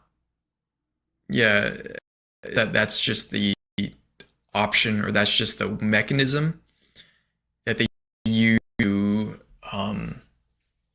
determine decision. Because it doesn't mandate second district. It doesn't say specifically as to what exact list of procedures qualify as a standard practice to deny or abridge the right of any citizens of the right to the United States to vote on account of race or color. It's a interpretation. It's that this is not saying you have to have a proportional representation system or effects of a proportional representation. It's that what came out of it with the Jingles test was what the judiciary, the Supreme Court at the time, decided to measure it. And so you would think that if the Supreme Court decided in 1986 to use this standard as the measurement to enforce well, then the Supreme Court currently would amend it. And so it's sort of like we'll just leave it up to the opinion of the Supreme Court to amend it however they want, or to change it, or to scrap it entirely. And to do change it, though, the question would be, well, they can't do it, presumably that would effectively nullify the Section 2. It would still have to have the Section 2 be enforced or imposed in some manner. So then how would they do it? And so really, that's why the weeds of stuff and it gets real complicated based on the specifics, because the question is, well, if they want to change it, how exactly would they do it still being in line with the Section 2? And we've interpreted in Jingles, we've given some flesh to how one goes about identifying that set of circumstances. So she's kind of making an argument based on precedent that, look, the Supreme Court already came up with a criteria. It wasn't this specific members of the Supreme Court. None of them were on the Supreme Court at the time. But they said that the Jingles test gave some meat onto how to identify the set of circumstances that could violate the Section 2. But I thought that's the end of it in terms of the court's announcement under Section 2, and the court then turns to the state and says, how do you want to remedy this? We've got a problem. And sometimes the state might draw a second minority district. Sometimes it might not. And yet your answer to Justice Barrett was, well, everybody just knows that that's the automatic remedy. So can you help me figure out that disconnect? Well, Justice Jackson, I think there's a reason why this court's voting precedents going all the way back to Shaw 1 are so tied up with race. It's because the remedy, as parties and the courts have understood Section 2 to operate, is almost always going to be race-based. They're so tied up with race because that's the initial problem, right? That's the beginning. The beginning is the claim that a person makes under Section 2 that because of their race, they are not being afforded equal electoral opportunity. It is a separate question as to how we go about remedying that and the extent to which we need to use race as a remedy. That's the question we're here on today, but the Section 2 issue is just what circumstances do we look at to determine whether this problem of unequal electoral opportunity on the basis of race is occurring. Right. And a couple of responses to that, Justice Jackson. Wait, so can I just ask, why is that not a compelling state interest to identify areas in which that problem is occurring? Your Honor, of course, as this court recognized in SFFA, states can remedy intentional No, I'm not talking about the remedy. I'm talking they about can identify. identify. Of course. All right. So if I'm right that Section 2 is Justice Jackson's a fucking boss. She just fucking smacks the shit out of all of these lawyers, really. And so about identifying the problem and then requiring some remedy. I don't understand why your answer to Justice Kagan's question about is this a compelling state interest is no. The answer is obviously yes, that you have an interest in remedying the effects of racial discrimination that we identify using this tool. Whether you go too far in your remedy is another issue, right? Your Honor, I think step 0 in all of these cases, it was certainly step 0 in the Robinson litigation, is the plaintiffs came in and said, we want another majority black district. I thought they came in and said, we are not receiving equal electoral opportunity because our votes are being diluted. Which is the same way of saying we deserve a second No, majority it's not. black district. So, yes, it's not. Because saying, hey, we want a majority black district is not the same thing as, look, we have these specific reasons why our votes are being diluted. It's not that we want to or that we deserve to. It's pretty much detached from any of those kind of qualifying statements. It's looking at the facts on the ground. He says it's just because they want this. No, it's that there are reasons. It's looking at the clear reasons to form a second black district. Because again, just trust me on this, the second electoral or second district is a remedy that one could offer for a problem that we've identified. And the whole Robinson litigation was about identifying the problem. Is this really happening? In many, many Section 2 cases, the court says, you're wrong, you're fine. There is not an electoral opportunity being denied to you. Go away. In this case, the court said, I see. I'm looking at the factors. I appreciate what you're saying. You've proven that we have this problem. And so the next question is, how do we go about remedying it? Right. And the problem, Justice Jackson, that the Middle District identified was not intentional discrimination. And in fact, I think why when do you need intentional Boom. This is the big part of the problem. Why do you need intentional discrimination to remedy a problem like the one that I've discrimination to identified? remedy a problem like the one that I've identified? Because if you're going to use race the way that the Robinson appellants want the court to use race in drawing a second majority minority district, you've got to have a compelling interest. Thank you. And Thank you. So so it can be confusing what happened there, but he's saying you have to have a compelling interest, but he never gives a reason as to why this is not a compelling interest. He just thinks he can say it. I wrote this down. Actually, I had to write down what the fuck actually happened. So, oh crap.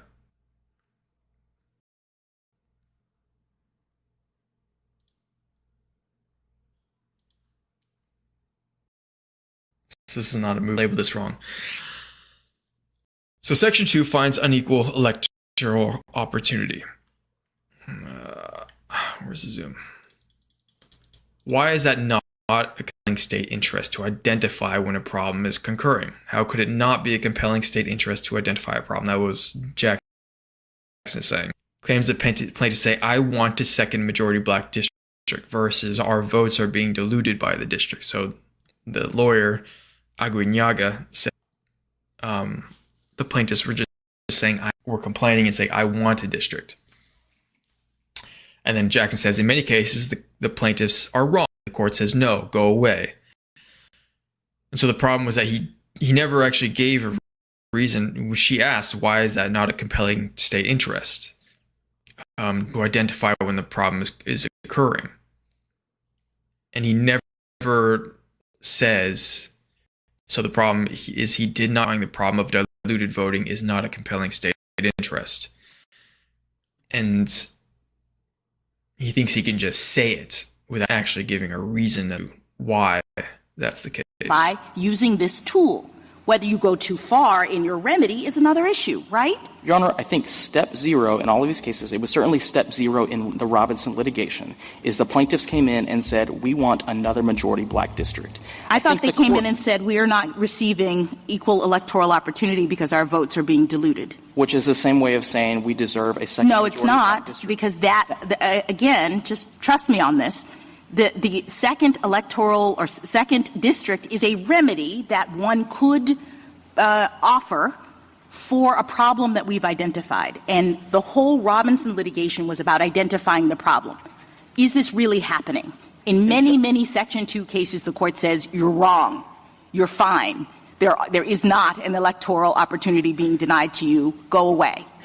In this case, the Court said, I see. I'm looking at the factors. I appreciate what you're saying. You've proven that we have this problem. And so the next question is, how do we go about remedying it? Right. And the problem, Justice Jackson, that the Middle District identified was not intentional.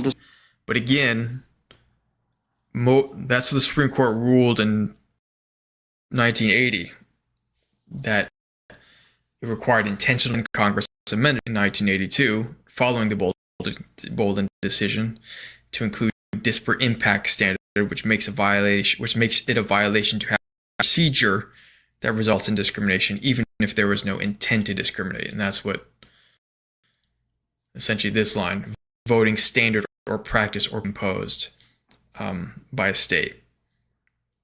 And so when he keeps trying to bring up intent, and they're going to keep trying to bring up intent, the next guys are going to try to bring up the intent, they're essentially just misrepresenting the situation. It's not, they've already decided that it's discrimination. And in fact, I think why when do you I need hear intentional discrimination to remedy a problem like the one that I've identified? Because if you're going to use race the way that the Robinson appellants want the court to use race in drawing a second majority minority district, you've got to have a compelling interest. Thank you. And thank you, Mr. Chief Justice. Thank you, counsel.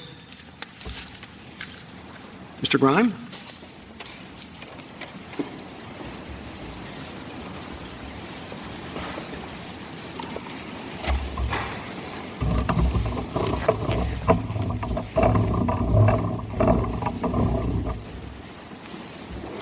Mr. Chief Justice, and may it please the Court, the appellees should prevail here regardless of the grounds on which the Court chooses to rely.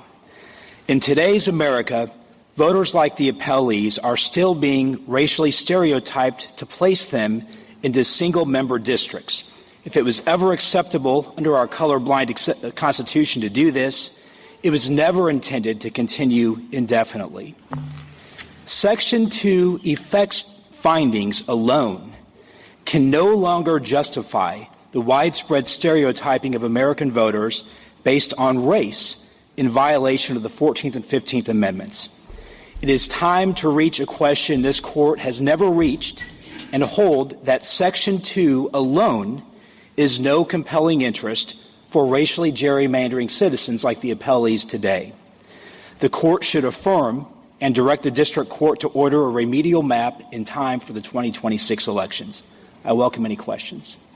The last time we had this case, and in the materials, this guy's funny because he's kind of really dumb and he gets smacked down really hard. That we have, there was quite a bit of discussion in the debate surrounding SB 8 that this district had to be drawn this way, the second district, because of the litigation earlier in the Robinson case.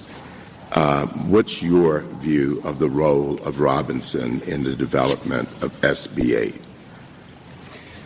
Well, it has exactly one point of contact, which is the state has admitted that it felt that it had to draw a second majority-minority district because of Robinson to avoid trial in Robinson. No. When he says it had exactly one point of contact, no. That was one point of contact. The second point of contact was the political considerations, essentially.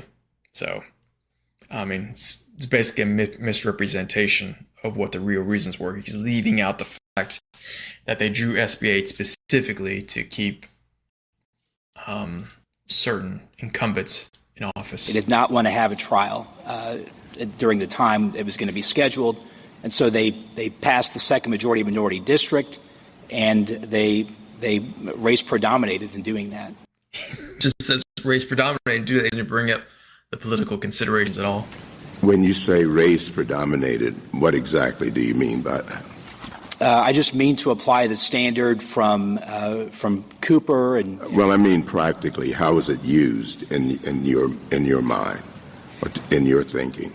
Well, basically the state went to the strongest remaining area of minority population, which was East Baton Rouge, and then they looked about the state for enough minority voters that was still contiguous to the main concentration in East Baton Rouge, and they went to the Northwest. And again, the goal that could not be compromised, which was the standard here, was that they had to draw a second majority minority district, and that made race predominate, both in the direction and in the details of how the lines were drawn.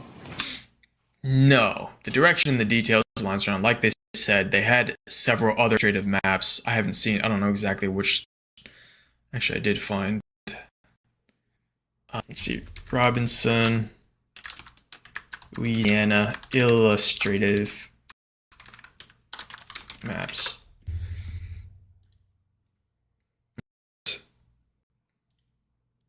Oops.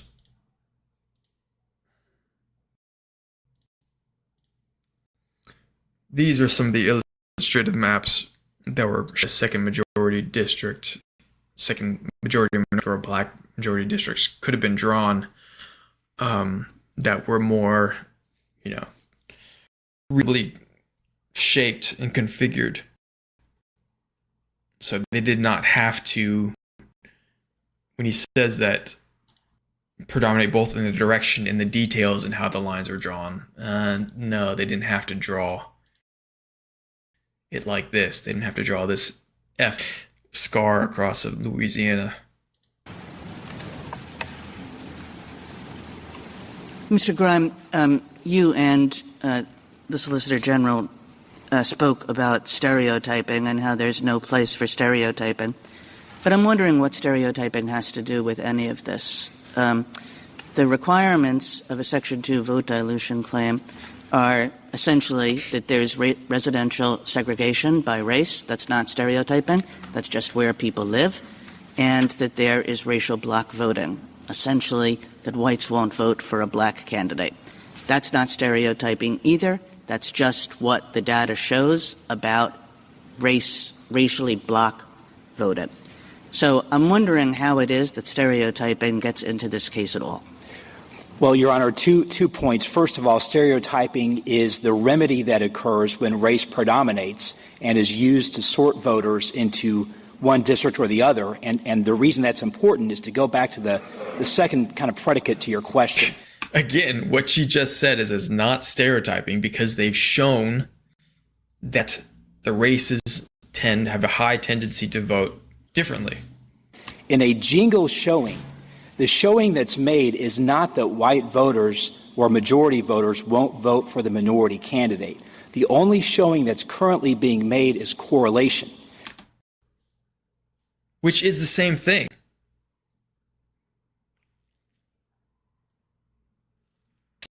Same thing. I mean, again, the only way you can say that it's not the same thing is that it hasn't shown specifically intent, specifically not voting for a candidate because they're black. Well, you don't have to show intent. The correlation, I mean, if they won't or don't, when they have the option to, they don't.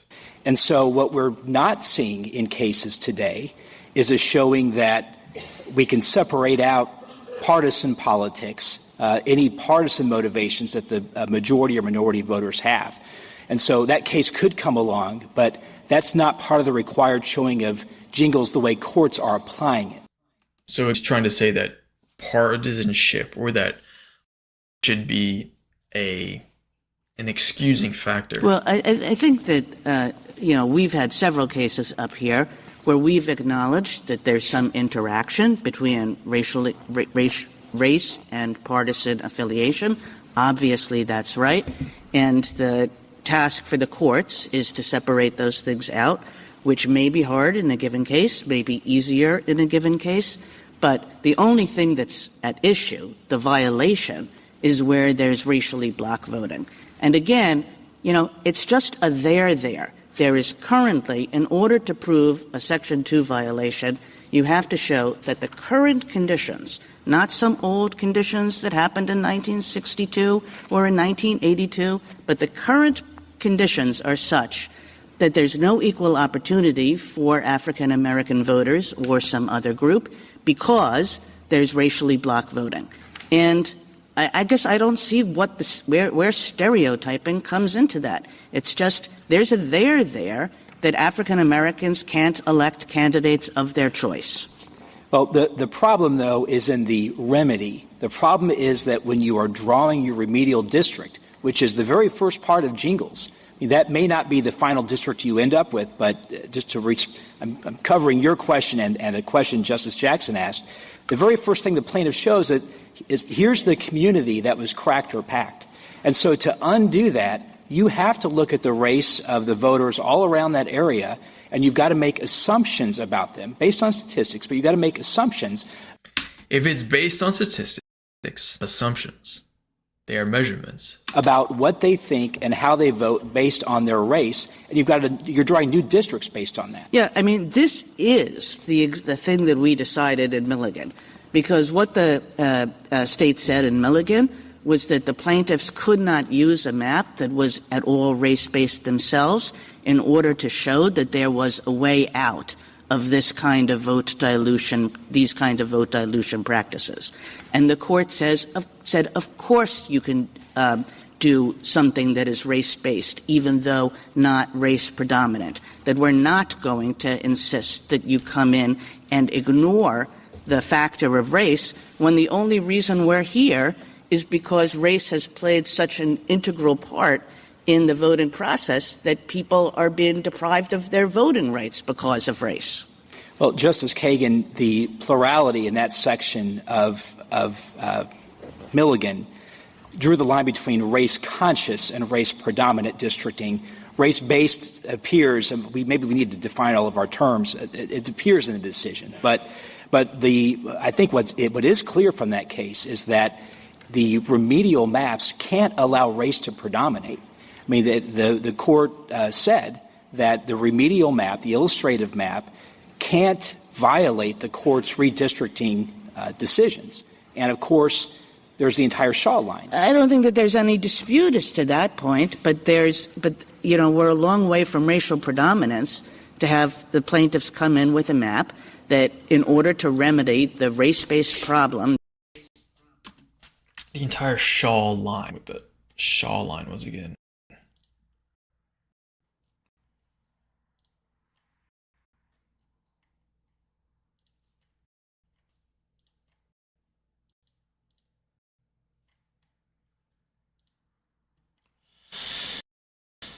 Shaw versus Reno.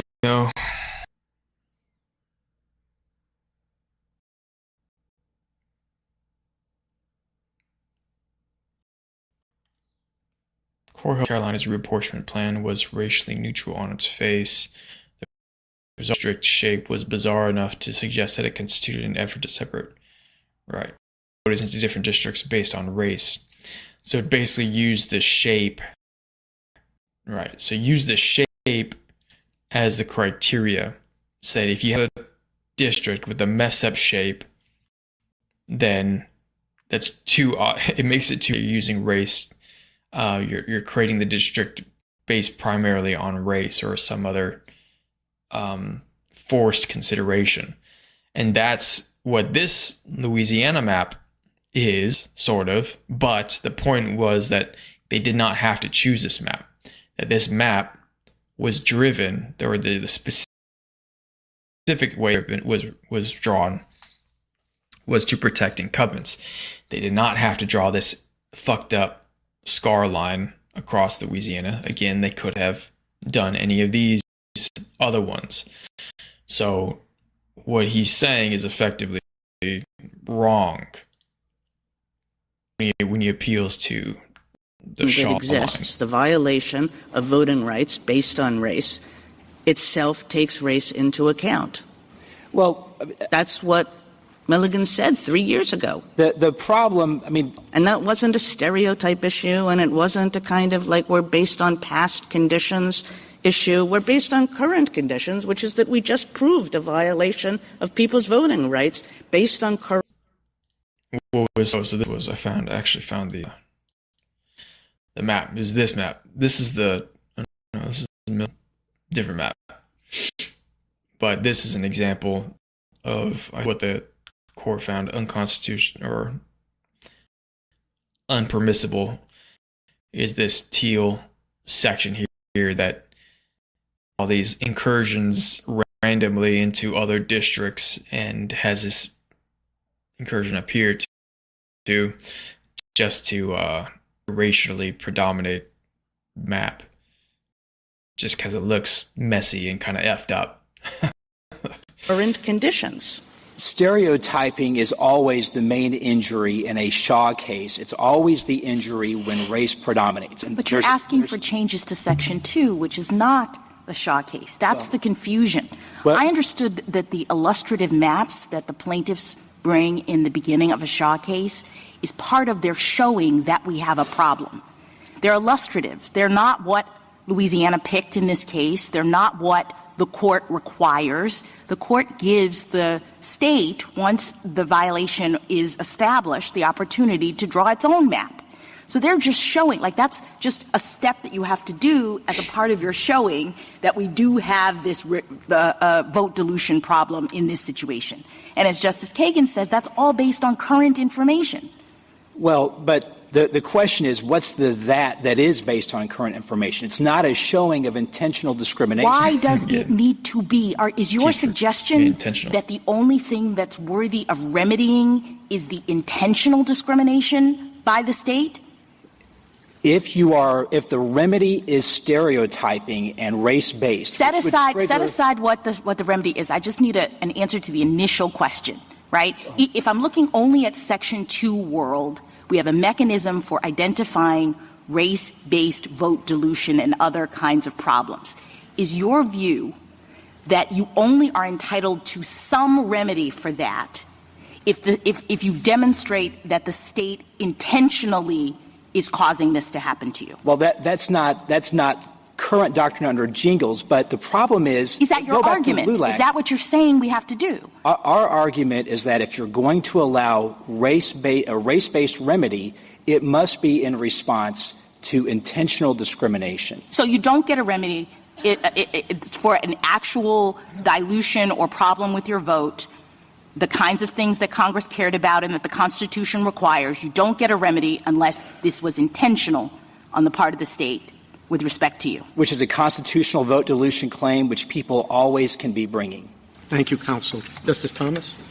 Justice Alito? The problem with that is that was explicitly – the court decided that before, but then Congress explicitly said no. They passed another amendment to the law that basically said that, no, you don't need intentional. And in order for them, they would have to go back to the 15th Amendment and somehow try to argue that when Congress passed Section 2 of the Voting Rights, or parts of the Voting Rights Act, that it wasn't appropriate legislation, even though this is within the actual Constitution, which the courts, especially the Supreme Court, derives the vast majority of its decisions and its legitimacy from. So you would basically have to say that the 15th Amendment itself was unconstitutional, which is not can actually make. And that the line of intent reasoning would be there.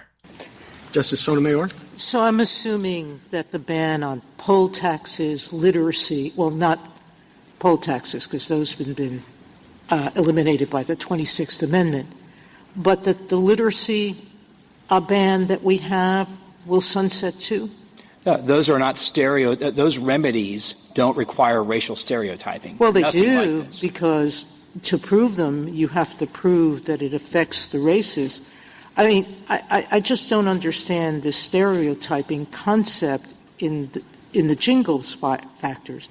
The Jingles factors is looking at whether these people have their vote is being diluted or if their vote is being taken away from them merely because they're black.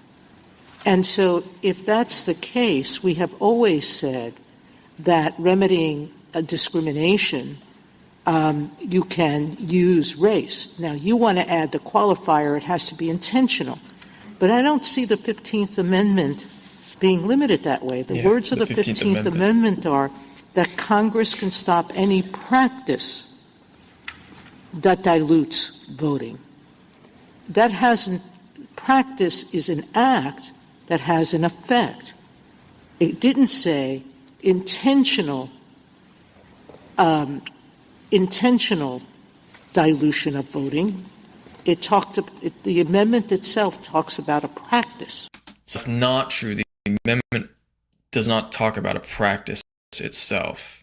It says abridged, that the vote shall not. The section 2, and then it gives Congress shall the power to force this article by appropriate legislation. So a lot of, in terms of what the hell this word abridged means, and abridged means something like diminish or shorten or kind of handicap in some way, not completely deny or abridge. It says deny or abridge. So deny would be to completely deny, to not allow, and a more moderate or intermediate factor. And in section 2 that Congress passed with their powers given by the 15th Amendment, they said voting standard, practice, or procedure. So section 2 of the law says a practice, not itself. Your Honor, this Court has never held that the 15th Amendment addresses anything other than intentional discrimination. No, that's just not true. Again, the 15th Amendment is section 2 of the Voting Act. True. Empowered by We just in Mulligan, and we've said in a slew of cases, Congress itself said we're not using intent, we're using effects. And we said that's okay. That's within their power as specified in the 15th Amendment. But Your Honor, you can only catch the effects as part of an enforcement. That's just the enforcement power at that point. So you're using the enforcement power based on a showing. Discrimination is the practice. The case law going back to Katzenbach and Mr. Ryan, I'm sorry. Are we? Yes. Sorry. Justice Sotomayor. Well, I'll stop and you pick up. Justice Kagan. Oh, sorry. You're all done. No, you're not done. I'm in no hurry.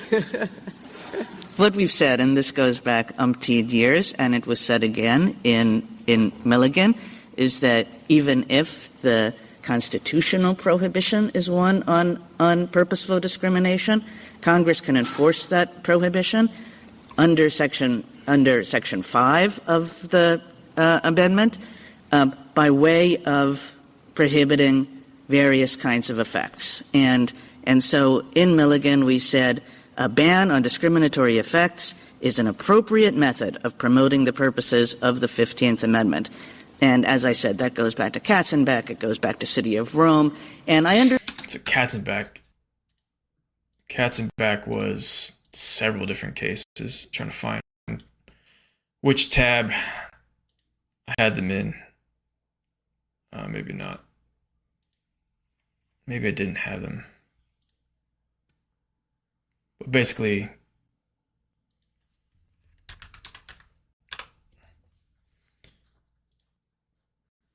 South Carolina, Katzenbach, so refused to serve African Americans. This is small businesses could be subject to civil rights because of interstate commerce. This is change the Constitution of Voting Rights Act, which banned discrimination voting practices like literacy tests. Supreme Court in 8-1 decision upheld the Voting Rights Act. Another Katzenbach case involved constitutional selection of Section 4E of the Voting Rights Act, which prevented states from denying suffrage to people who lacked literacy. So that's a literacy test. And that upheld the constitutionality of that. So Katzebacks were, in the city of Rome, they were just affirming, the judges, the Supreme Court affirming the constitutionality of the Voting Rights Act in different ways. That common ground here, including among the SG, is essentially a desire to take us back to an entirely intent-based world. But that is, that is the thing that we tried to do, that Congress prevented us from doing, and that since the amendments of 1982 has been very clear. The 1982 amendment, they tried in 1980 to say, you required intent to enforce the Voting Rights Act, but then Congress said no. They amended it in 1982. That you do an effects test. That you do an effects test for Section 2 in order to vindicate the purposes of the 15th and 14th Amendments. It's clear what Congress did, but it was using its enforcement power only. It doesn't have the power to change what the I'll take that. I'll take that label. That's fine. Congress has enforcement power under the 15th Amendment. But it was not an appropriate use of the enforcement power, and even if it was... It was not appropriate use of the enforcement power. So I was just going to say, it just wasn't appropriate. Like, how the hell why then say it's not appropriate today because it's not congruent and proportional. And that the court has never held... And what is this? Proportional. Because again... Proportionality. You have 58% of white electorate controlling 83% of the district. Even though blacks make up 31% and 31% of the population. Was it congruent and proportional in 1982? Or is it just like suddenly not congruent and proportional because it's 40 years later?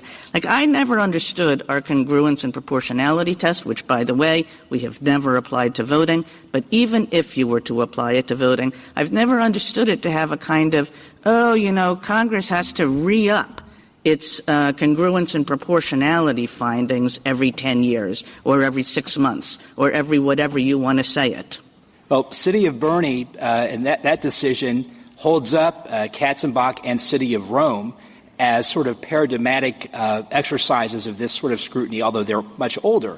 But the point is this. Those cases were based on a strong factual record about very particular effects-based prohibitions that had just been used for purposeful discrimination. They were using poll taxes and literacy tests, although facially neutral, to purposely discriminate, and they would keep changing them over time to make sure that they kept the discrimination in place. So that was a very unique circumstance, and Congress recognized that in 1982. It said, we don't have the same kind of record that we built in 1965 under Section 4A to get rid of a literacy test in a certain area, or, when we expanded that out in 70 and 75. People were actually using literacy tests, and they were using them in a discriminatory fashion. So but none of those remedies stereotype. Here's where my argument comes in. They got rid of all those tests had a very clear history of intent and discriminatory practices. Well, so does districting. Districting also has a history of, I should say. So if they got rid of the literacy tests, they got rid of the poll taxes, they got rid of, I forgot what the other thing was. And gerrymandering also has a history of one method. So these, proven cases of intentional racial gerrymandering. So there have been a lot of cases of proven intentional racial gerrymandering. These are some of them I asked Google's AI, which tends to be pretty good.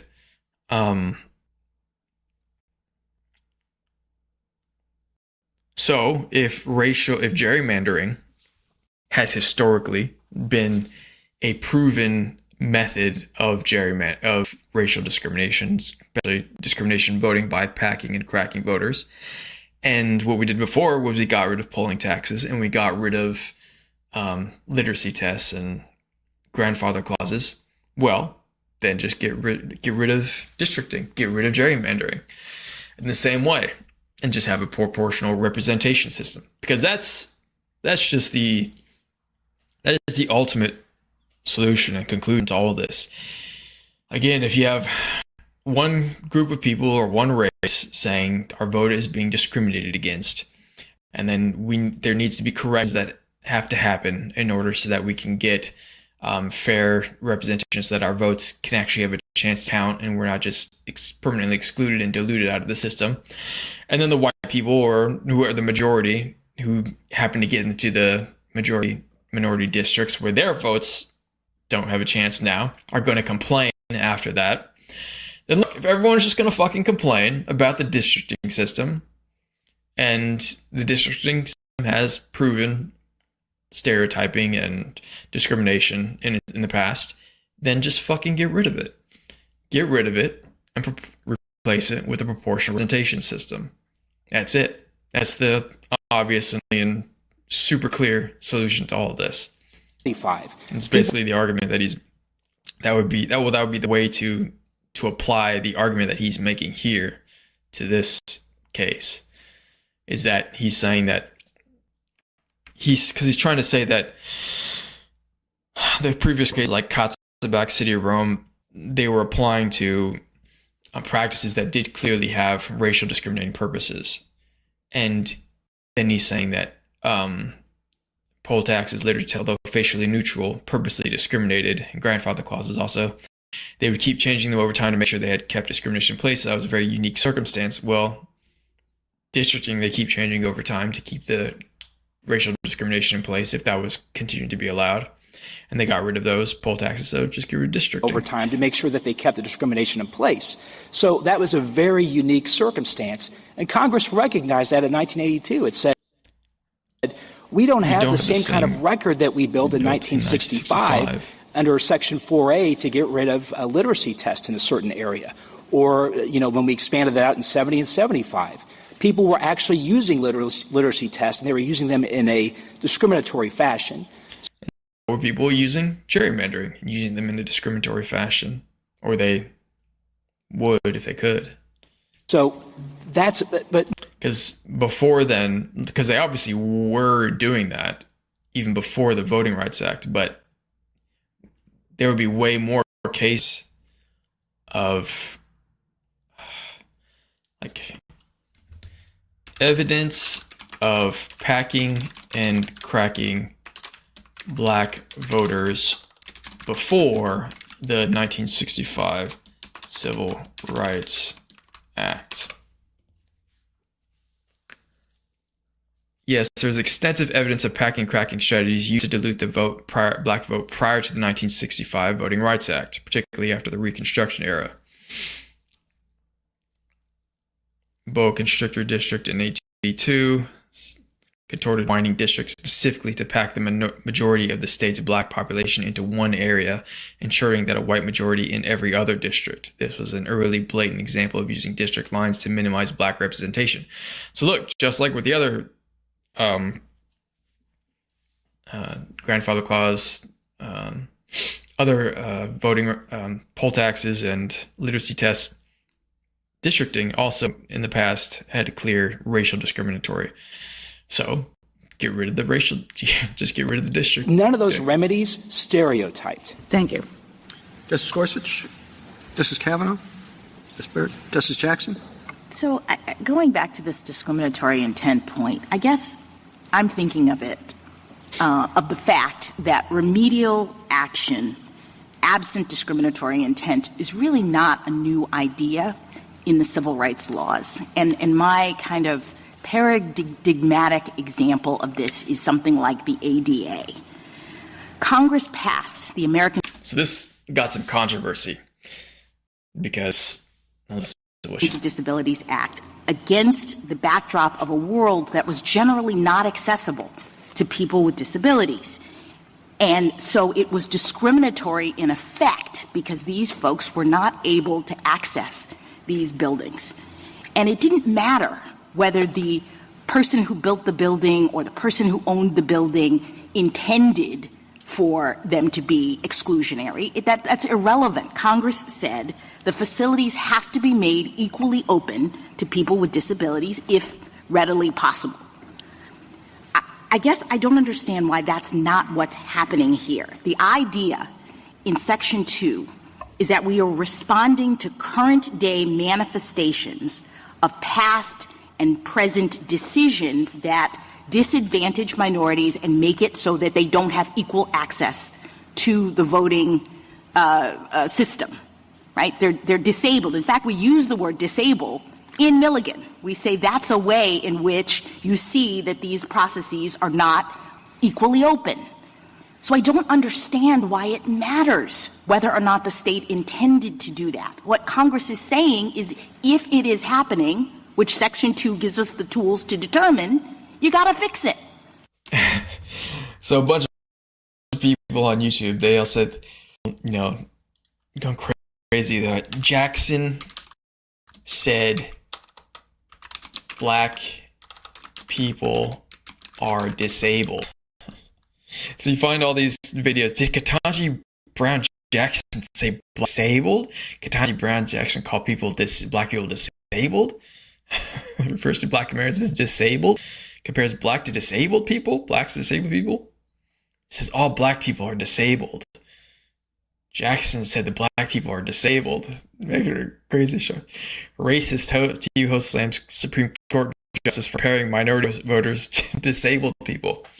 So a bunch of people just lost their shit, said, oh, she's calling them disabled. It's like, no, she's not really calling them, she's not calling them disabled. She's saying the practice or the process, the procedure are disabling their vote. And the reason why she compared it to the Americans with Disability Act is specifically on the intent point. It's mostly for the intent point. That Congress found that Americans with disabilities were not just disabled because of their disability, but they were disabled because their disability made it hard or very difficult for them to access government buildings or public buildings that they needed to have access to, either for government procedures, government work, or for like libraries to get access to a library or something like that.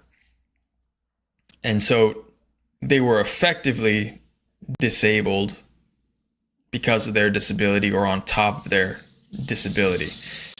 That they did not disabled because they fucking motorcycle.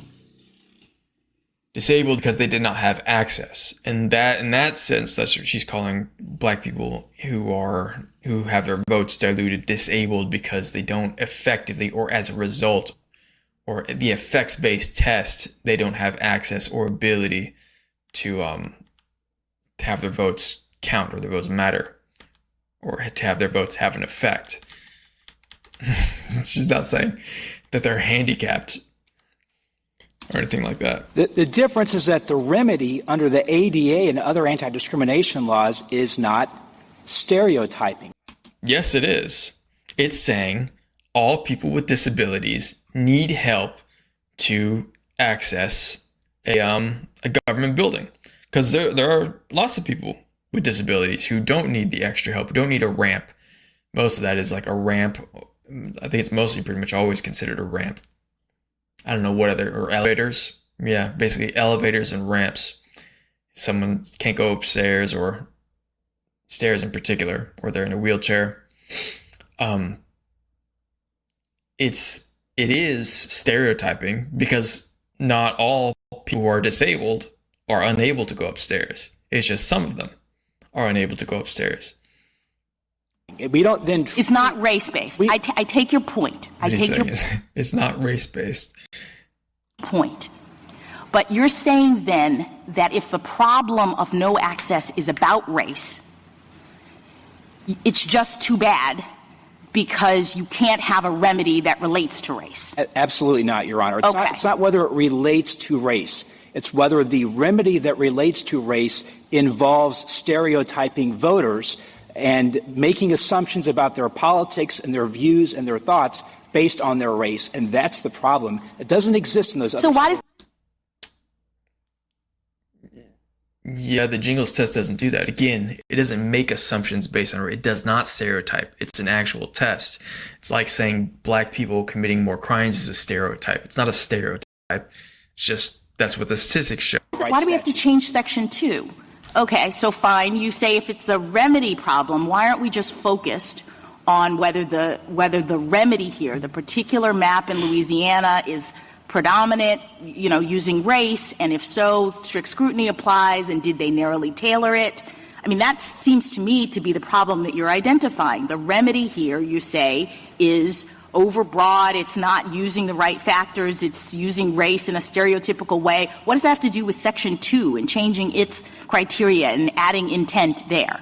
Well, Your Honor, you have to break the link between only using effects on the front end and on the back end using race and stereotyping. That's what you have to break. And so, I mean, this court warned about that problem, She says she doesn't see the link, but she's out of time. I think it's because the stereotyping label is just okay, I don't accurate. see the link, but I'm out of time. Thank you. Thank you, counsel. Mr. Mupan? Mr. Chief Justice. So this freaking punk bastard guy, I don't know if he's Catholic, but he used to be a clerk for Scalia, and Scalia was very Catholic. This guy is a 45-minute, almost to the end of this, but he has a very complicated, very sneaky, very mischievous plan, and it's pretty difficult to follow, but I'm going to try to parse it out for you as well as I can, because it gets very weedy, very congested. And may it please the Court. I think this Court's predominant standard will help clarify a lot of the issues that have been discussed this morning, and will also show why the arguments we're pressing here were neither raised nor rejected in Milligan. So he focuses on predominance, and predominance is just the idea that the race is what is the main reason for redistricting and creating a district. That's the gist of how it sounds like it means, but as they're going to get into, they don't really know exactly what the hell it actually means. And there's going to be different suggestions to it, but the assumption seems to be currently that what is the main factor or one of the main factors? If there is at least another main factor that for a reason why a district was created other than race, and that makes it okay. It shows that race did not predominate in its creation. So this current fucked up design of the district maps, this is the current map that they're talking about that Louisiana drew after the Robinson litigation. The proponents of the Section 2 violation are pointing out, like Miss Nelson, are pointing out, well, that they chose this map for political reasons and to protect incumbents. And so therefore, race did not predominate. Race was not the primary factor, the overriding factor for the creation of this pink district. It was political motivations, political reasons. So first, under the Constitution, the problem is not the mere consideration of race in districting. The problem is when race subordinates traditional neutral principles and is the factor that cannot be compromised. So that's a lot of the gist of what he's arguing. And this is, again, why the Catholic mentality comes into play big time with it. Because it's the idea of traditional neutral principles. Tradition is a big Catholic idea, and I don't think traditional neutral principles came into play in Supreme Court decisions until Catholics really started getting they started gaining the majority in the Supreme Court, or close to the majority. And it's because tradition is basically the entire argument for Catholicism. They basically appeal to the traditions of the Catholic Church and traditions of their sacraments and things like that in order to justify the claim that they have the fullest or the most complete or the one true claim on God's true church and moral faith and morals, essentially, that they have infallibility on faith and morals in specific circumstances, and as well as the Bible that they themselves put together. So they're going to use essentially a similar argument to that because a tradition or because a practice or principle has been traditional, has been around for a while, then that means it should have a superseding consideration even over anti-discrimination policies or anti-discrimination decisions. He's saying that it's a problem when race subordinates traditional neutral principles. Well, the problem with that is racism was a traditional principle. Racism and segregation have been traditional principles of the United States, and essentially that really, he doesn't explicitly, of course he doesn't explicitly say it in that respect, but he's essentially trying to argue that anti-racism or anti-discrimination should not override other traditional neutral principles like partisan gerrymandering. And that's when this effed up decision about Rucho versus Common Cause, where the Supreme Court said that partisan gerrymandering was okay, that they're going to start arguing now that partisan gerrymandering considerations, that the will to partisan gerrymander should trump race considerations, so that if a state can find a way to excuse, we just wanted more Republicans to win, that's an excuse to pack and crack black voters specifically, or just any other kind of, not just black, but any other kind of minority votes. And that is obviously, I think obviously extremely effed up, but he's going to cloak it he's going to do a lot of work to cloak it in terms of more positive sounding language and bullshit. Second, the problem with Section 2 and jingles is not that it's an effects test. The problem with the statute is, as construed in jingles, it's reaching far beyond anything that can reasonably present a risk of intentional discrimination, as in fact making race predominant, is requiring states to subordinate their principles to find a result. So again, he brings up intentional, and that's probably I think that's a big mistake on his part, because I think some of the conservative justices even acknowledge that that a finding of intent is not required, because it was pretty explicit that Congress said that intent is not required. The Robinson litigation perfectly exemplifies this.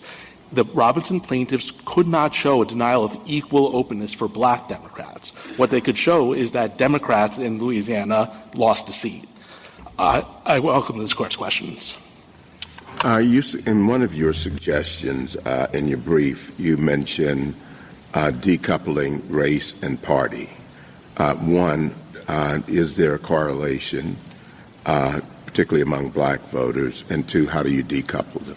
So there generally is. The way you would decouple them is you look at primary elections, right? You look to see in the Democratic primary, do white Democrats and black Democrats vote differently? And that did not happen here.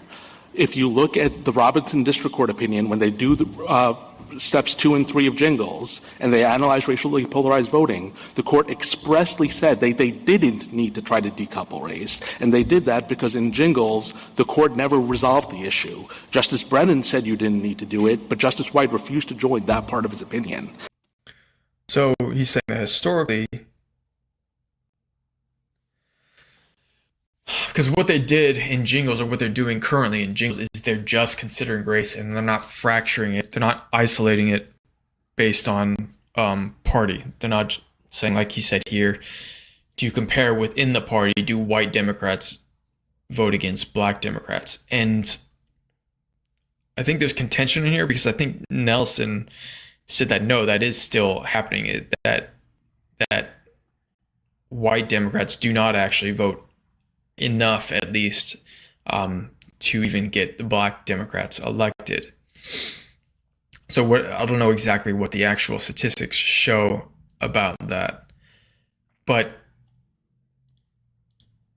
Jingles does take that into account because it says the majority sufficiently a block to enable it, vote sufficiently as a block to enable it, usually to defeat the minority's preferred candidate. So that includes white people, both in Republicans and Democrats. The majority race, I guess they're referring to. I don't know if the majority in this context includes not just race. And so that's part of the problem here, is that what's going on under Jingles now is it's not actually figuring out whether there's an unfair effect based on race. It's figuring out whether there's an unfair effect based on party. And again, the Robinson case perfectly illustrates this. Justice Alito, as you pointed out, incumbency protection has long been recognized as a traditional race-neutral principle. While the plaintiffs' illustrative maps in Robinson totally departed from incumbency protection because every map they provided would take the state from a 5-1 map to a 4-2 map and require displacing some Republican incumbent. So that is such a fucking shithead argument to make. It's just, you can make that, they could have made that argument back in 1965, or back when during the actual Civil Rights Act in the Civil Rights era, that if they made that argument that, incumbency protection shouldn't should be a valid reason to not make changes that are intended to correct for racial discrimination, then nothing would have happened in the South, because all their incumbent politicians would have been voted in based on racial segregation. And so that's just an obviously not just wrong, but an obvious misreading or misprioritization. It's obviously a racist prioritization, but it's clearly a misreading of the intent and of the effect of the Voting Rights Act too, I would say. So we're and Justice Kavanaugh pointed to page 2425 of your brief as well. We didn't grant cert on redoing Jingles. We granted cert on a totally different question, and we have said over and over again that statutory precedents are entitled to far greater stare decisis protection. Whatever mistakes we have in Jingles, Congress has had 40 years to fix them, and it hasn't done it. In fact, when they thought we did something wrong, they overruled it and passed Section 2. I don't know how we get to redo Jingles when this case didn't involve Jingles. The district court in this case didn't apply Jingles. It was the district court in the Robinson's case, and it's not the Robinson's case that's before us. It's this case. And so I'm a little bit confused. How do we enter redoing Jingles? So the reason you're there is you asked two questions. One is why it's relevant, and the second is can you do it under stare decisis. So let me address those in turn. You can do it in whatever order. Okay. So tell me, did the district court here apply Jingles? No, because this case comes up as a racial gerrymandering case brought by the Callais plaintiffs. They showed that race predominated. But that has nothing to do with what the court did here. It does. The reason it does is because once they showed that race predominated, the burden flipped to the Robinson appellants to show that they had a compelling interest. Right. They asserted the compelling interest was Section 2, but if they misapplied Section 2, then they don't have a compelling interest. But we have said over. Yeah, so he's trying to say that, again, that Section 2 is not a compelling interest, or that anti-discrimination laws is not a compelling interest. In order to, this depends on essentially two different arguments. That anti-discrimination is itself discriminatory. It depends on that first and foremost. But again, like I said before, that's like saying someone who gets charged for false imprisonment saying, "Oh, you can't imprison me because it would be the same, because it's the same thing as you're charging me for." So no. That would be like the primary reason why that's obviously ridiculous, because we don't think that way in any other case or situation. So it depends on the idea that it's discriminatory, and then it depends on the idea that Congress does not have a compelling interest in correcting for racial discrimination or the effects of abridging any right of citizen to vote on the basis of color. Because even if you did consider it discrimination, it can be, or abridging someone else's rights, it can be still considered acceptable by the Supreme Court if it's, narrowly tailored and compelling interest, and compelling government interest, narrowly tailored and least restrictive means of achieving that interest. And that usually applies to when some right is seemingly abridged on some level. So it's essentially two layers that need to be proven for him to make that argument. Over and over again that the compelling interest is in a state believing that it should remedy something, and it can be wrong. Not as a matter of law. We have said that over and over again. Counsel, you're wrong sometimes on a factual basis, sometimes on a legal basis. Wrong is wrong.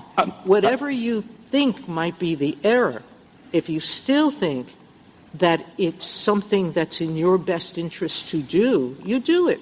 Your Honor, that's contrary to this Court's holdings in Miller, in Shaw II, and in Cooper. This Court has repeatedly said that if you have an incorrect reading of Section 2 or Section 5 of the Voting Rights Act, that is not a compelling interest. The Court has applied the good faith standard under strict scrutiny to errors of fact, not errors of law. In Miller and Shaw, the DOJ browbeat states into creating multiple majority-minority districts, and they all thought they were doing it under Section 5. They were acting in good faith. The DOJ was browbeating them. But this Court said that is not a compelling interest because the DOJ was wrong about what Section 5 meant. That hasn't been the allegation here. That is the allegation here. The allegation here is that the Robinson Court was wrong about what Section 2 meant. They completely misapplied Section 2, even actually under Milligan, let alone under the proper way to interpret Section 2. Again, Justice Alito, 3 points. First, the proper way to interpret Section 2. Ignored incumbency protection. If you look at what the district court said, they said they protected incumbency because Julia Letlow could still live in her district. She would lose, but she could still live there. That's not incumbency protection. So that's another layer. So he's saying that incumbency protection should override or should be considered more of a compelling interest than anti-discrimination. And the argument for that is, well, look, political considerations are allowed, but they're not enshrined as a priority in the Constitution or in an actual law that Congress passed. Congress passed, first the constitutional amendments, 14th and 15th Amendments, and the 13th, and all the amendments, obviously, with 2/3 majority, and then they passed a law to enforce that because they gave themselves the power to enforce it with the 15th Amendment specifically. So what he's trying to say, it seems like that the idea of political considerations being an interest for the state cancels out Congress's compelling interest to create a law that regulates districting, just because the Supreme Court decided that there's no basis to outlaw policy or partisan gerrymandering decisions, because the court just said there's no basis to outlaw partisan gerrymandering decisions. They didn't say it was protected or there was some legal authority to establish it. It just said there wasn't something against it that clearly disallowed partisan gerrymandering. But he's trying to say that it should have a precedent. It should be considered more important than correcting racial discrimination. 2, they did the exact thing that this court held in LULAC is not a compact district. As you said, they took blacks from Baton Rouge and blacks at the north of the state and jam them together. Yeah, it's a nice rectangular district. It's very pretty, but it's not compact. It's not compact? You mean it's not small enough? If it's not small enough, maybe, but that could be considered, but probably not. I think the shape is more important than the compactness, because in every state you're going to have differences in population, where there's large swaths of land that are less populated and some more populated. But so that's like a measurement I can't assess, because I don't know exactly what the I guess, is he talking about this? Is he talking about this? Maybe he's talking about this. I think he's talking about this. This district right here goes down to, or in this example, goes down to Baton Rouge, Louisiana. Or Baton Rouge is down by New Orleans, just further down here. Maybe that's the district he's talking about. He's saying that it's too big, too large, and that district's not compact. I mean, I doubt that that's actual problem. And then third, they didn't. I guess you could use a computer to determine whether that's compact or not, or how many better alternatives there could have been. Control for racially polarized voting. So they just said that blacks vote differently from whites, which just basically means Democrats in Louisiana vote differently from Republicans in Louisiana. That's not racially polarized voting. It is still racially polarized voting. It doesn't matter like what other subgroups you can divide them into. It's still racially polarized voting. I mean, if you have an almost perfect division of party by race, that is racially polarized voting. That is not the proper interpretation of Section 2, and it is exactly why Section 2 is leading to racial... It is the proper interpretation of Section 2, well, at least according to the Jingle Standard. So we're saying the Jingle Standard is wrong, because the Jingle Standard just focuses on race and doesn't say party predominant results, where you're essentially using Section 2 to undo political outcomes. And that is an unconstitutional reading of the statute. And so the reason, to get to your first part of your question, why should you revisit Jingles? Because we don't think it's consistent with stare decisis to say, well, we misinterpreted the statute. It's not it is intended to undo political outcomes. That's exactly what it's intended to do. At least on the Jingles test, because the test is that they're cohesive enough to vote similarly and is sufficient as a block to enable.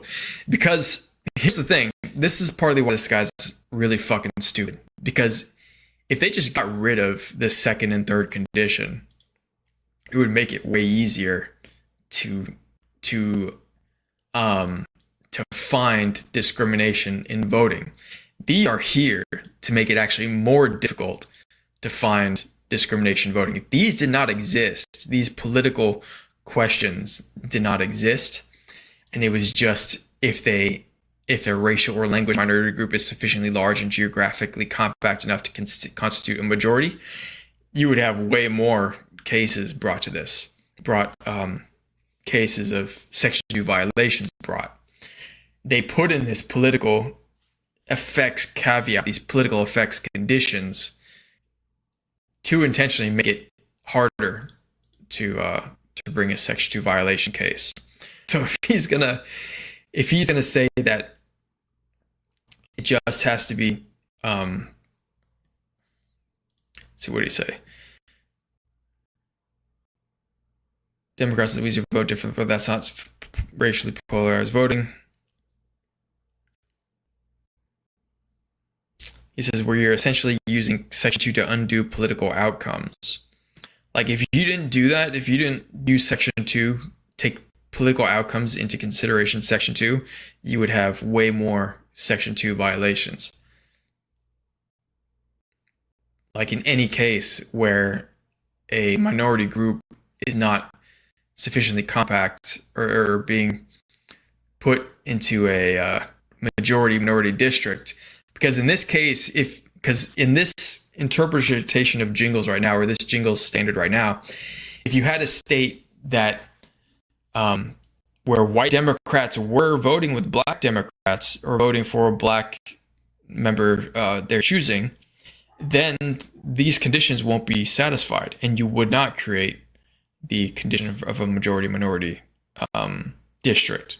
So, like in most, not in all like liberal or Democrat states, but in more Democrat states than Republican states, because white people vote, because this third condition is not met as much, the white people in those states have more of a tendency to vote with black people, then the Section 2 violation is found way less often. And conversely, black people might be more likely to vote for white people at the same time, because there's less racial fracturing, political fracturing.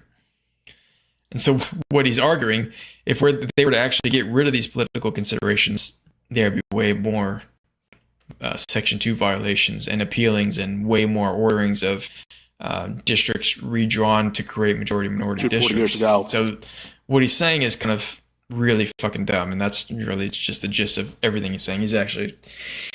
He got really good at framing what he's saying in like clever manners, but what he's saying is actually fucking stupid. Now the statute's unconstitutional.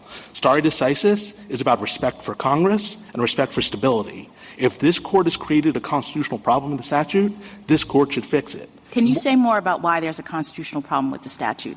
Yes. So, as I was saying, the problem here is jingles, as it's been interpreted, essentially imposes liability based on making the state take race and predominate over race-neutral criteria. Again, using Robinson as an example. I don't understand. I'm sorry. So, incumbency protection is a traditional neutral principle. Robinson found liability by requiring the state to discard their race-neutral. But I thought you said Robinson was wrong, so then we just changed that understanding. Why does that create a constitutional problem? So the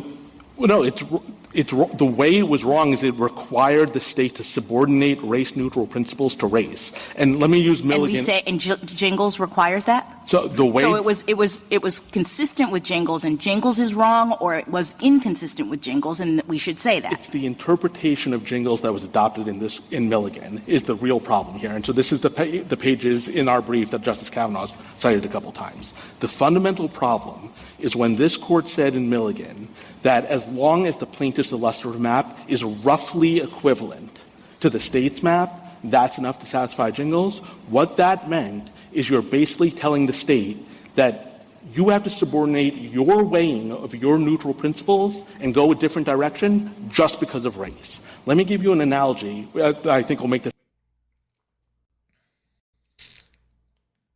No, because if they decide that the illustrative maps are roughly equivalent to the state's maps, then it's basically just tacking on race as a consideration in a way that does not interfere with the state's consideration, or the state's principles, or the state's goals, or the state legislature's goals. It's a little bit clearer. Imagine if Congress had passed a statute that said LSU, if you have a white student and a black student who are roughly equivalent on your admissions criteria, you must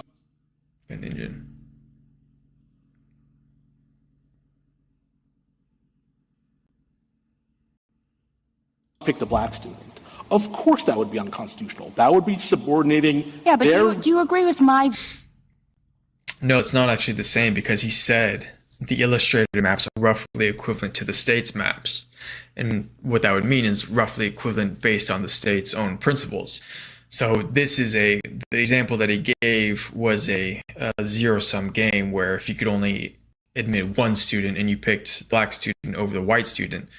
But what he's describing when he says the illustrated maps are roughly equivalent to the state's maps, it's not a zero-sum game. It's saying that you can account for the Section 2 of the Voting Rights Act at the same time as having your state's considerations or your state's principles be accounted for. Just because But then he says, but incumbency protection. So if that would result, and this is why the idea of political gerrymandering being, considered a traditional principle is fucked, because if he's saying that, if that contradicts incumbency protection, if the drawing of the map means that one of the incumbents' seats are lost or could be lost, and he's saying, oh, that can't possibly be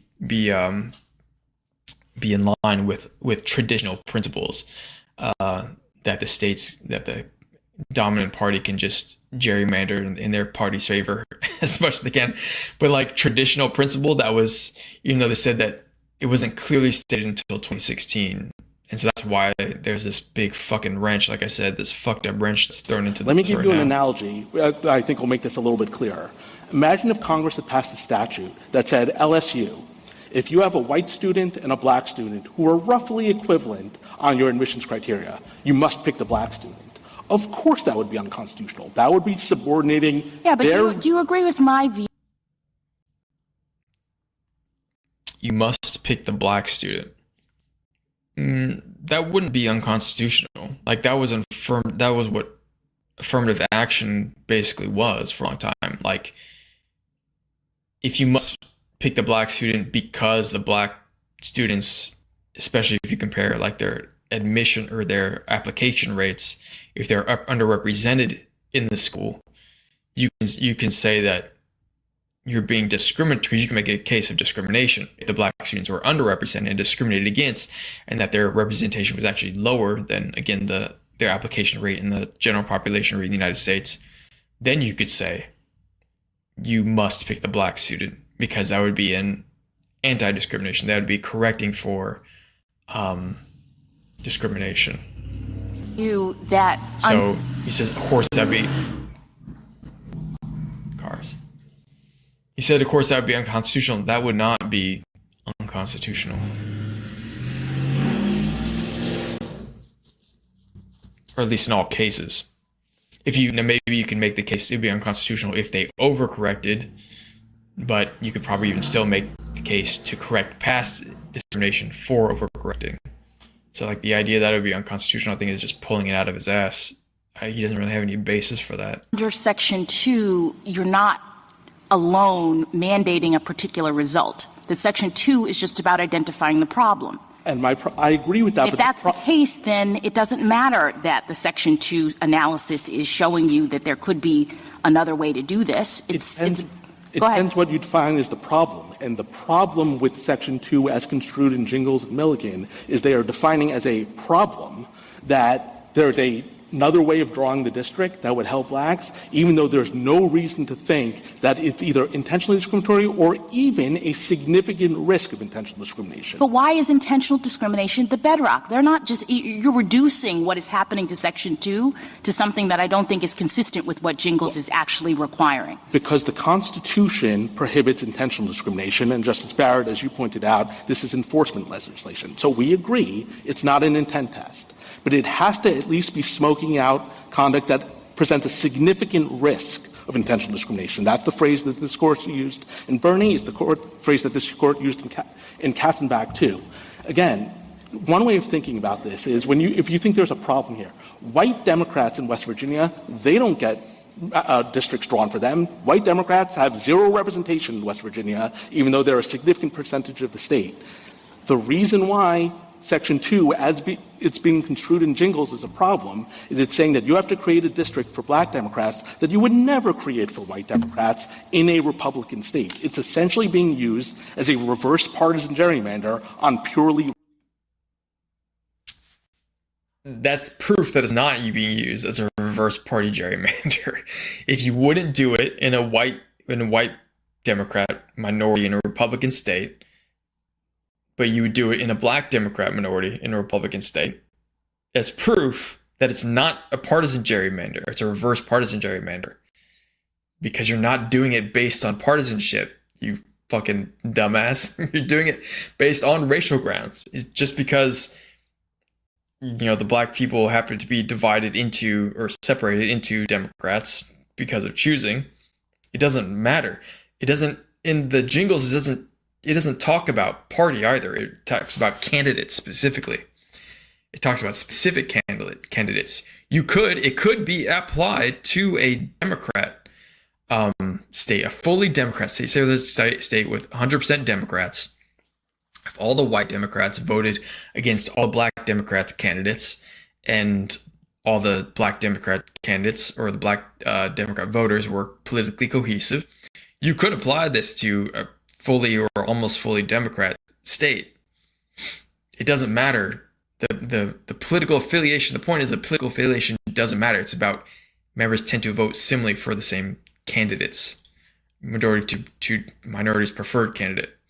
I think they specifically mention candidates rather than party. So it's not a reverse partisan gerrymander. Grounds, and that is a constitutional problem. And it's not a reverse partisan gerrymander specifically because the example I gave that it could happen inter-Democratic party, even within the Democratic Party. Best we have identified in our brief would solve that problem. Thank you. Thank you, counsel. It just doesn't. You began, if I'm remembering correctly, suggesting that Milligan was consistent with your position in this case. And then, of course, you've mentioned its discussion of jingles is not. Yeah. I wonder if you could explain that a little further, to what extent it's consistent and to what extent it's not. Yeah, so most of the arguments we're making in this case were not made in that case and were not rejected in that case. There is one aspect of our argument that is inconsistent with with Milligan. The one aspect that's inconsistent is what I was discussing earlier. The part of Milligan where it said that it's reasonably configured so long as it's roughly equivalent. We think that that is wrong, and we think that that aspect of the opinion is what causes all the racial predominance. Because, again, if you take a step back and think about two possibilities, possibility one is the plaintiffs come in and their map is superior to the state's map on the state's own principles. Then we think it's okay to have a results test, because in that circumstance, you're not telling the state they have to subordinate their race-neutral principles. You're essentially enforcing their own race-neutral principles in a situation where there's either intentional discrimination or at least a significant risk of intentional discrimination. So in the case where the illustrative maps are equivalent, you're not subordinating the race-neutral principles either, because you just said they're roughly equivalent. It says Milligan, where it said that it's reasonably configured so long as it's roughly equivalent to basically they're comparing the illustrative maps, the maps they give as examples of taking into account Section 2 of the Voting Rights Act with the current map. And again, the wrench that gets thrown in here is incumbency protection. Because if you think incumbency protection is actually a legitimate principle, and you think accommodating the Voting Rights Act may get incumbents unelected or have them lose, it's sort of like, well, yeah, that's the point though. That's the point of the Voting Rights Act, is that if you start having fair and equal representation, equal opportunity for voting opportunity, yes, some people are going to lose and some people are going to win that otherwise wouldn't if you didn't have this protection. That's the whole fucking point of the Voting Rights Act. That's the entire fucking point of the Voting Rights Act. That's why incumbency protection and political gerrymandering can't be considered a traditional principle, essentially, at least in the way that they use traditional principles. Because again, racism was also a traditional to the state's map on the state's own principles. Then we think it's okay to have a results test, because in that circumstance, you're not telling the state they have to subordinate in a situation. But conversely, in a situation where it's equivalent, you're basically telling the state, look, you could have done this either way. You want to do it way A, you have to do it way B. Why? Only because of race. That's what makes it predominant. And that's the one aspect of Milligan that we disagree with. But again, if they're equivalent, if they drew the maps that they would have drawn them before their political ways, and the race illustrative map is equivalent to them, or roughly equivalent, you would say. I guess the contention may be roughly equivalent, which gives room, a little wiggle room for a little bit less it's less equivalent. But if it's equivalent, then if you're just also considering race, it means it does not predominate because they didn't draw those original maps with race in mind. Justice Thomas? Justice Alito? Well, I think you may be too hard on Milligan, because Alabama in Milligan did not argue that it had drawn those maps based on seeking partisan advantage, right? And this is where the sneaky motherfucker mentality comes in. And this is where they're using that shit Rucho 2016 case to fuck everything up. I agree, right? And that's why I started my answer to the Chief Justice by saying all the arguments we're making here were not made by Alabama. Alabama made a series of much broader arguments about how you can't consider race at all, the plaintiffs have to draw their maps race blind, you ultimately have to find intent. We're not arguing any of that, and I agree with you. Alabama, for whatever reason, didn't argue that incumbency protection and partisan advantage were the reasons for their map. And after Rucho, it's clear that those are traditional race-neutral principles that cannot be subordinated by Section 2. That's such an insane perspective to take. That's such an insane perspective. Because that's the whole point of the Voting Rights Act. Is to not protect incumbents, is to not protect entrenched parties or entrenched specific candidates. It's to give more opportunity for an alternate candidate to be elected. That's the whole fucking point of the Voting Rights Act. Yeah. Like, this is such an insanely shithead mentality argument. And this is a really clear example. Like, look, I don't know if I played that before. What I found before. That the KKK actually supported all Catholic judges. President Harry Truman even recalled how a group of Klan members in 1923 tried to intimidate him to not appoint Catholics to judicial positions. A Ku Klux Klan officer in 1923 told me that if I didn't promise to appoint all Catholics to county offices when I had the opportunity to do it, the Klan would fight me to a finish. I blew up. I told him where to go and where to get off. And then went on and fought the election just the same. Yeah. Trent said, President Harry Truman even recalled how a group of Klan members in 1923 tried to intimidate him to not appoint Catholics to judicial positions. Truman said, a Ku Klux Klan officer in 1923 told me that if I didn't promise to appoint all Catholics to county offices when I had the opportunity to do it, the Klan would fight me to a finish. I blew up.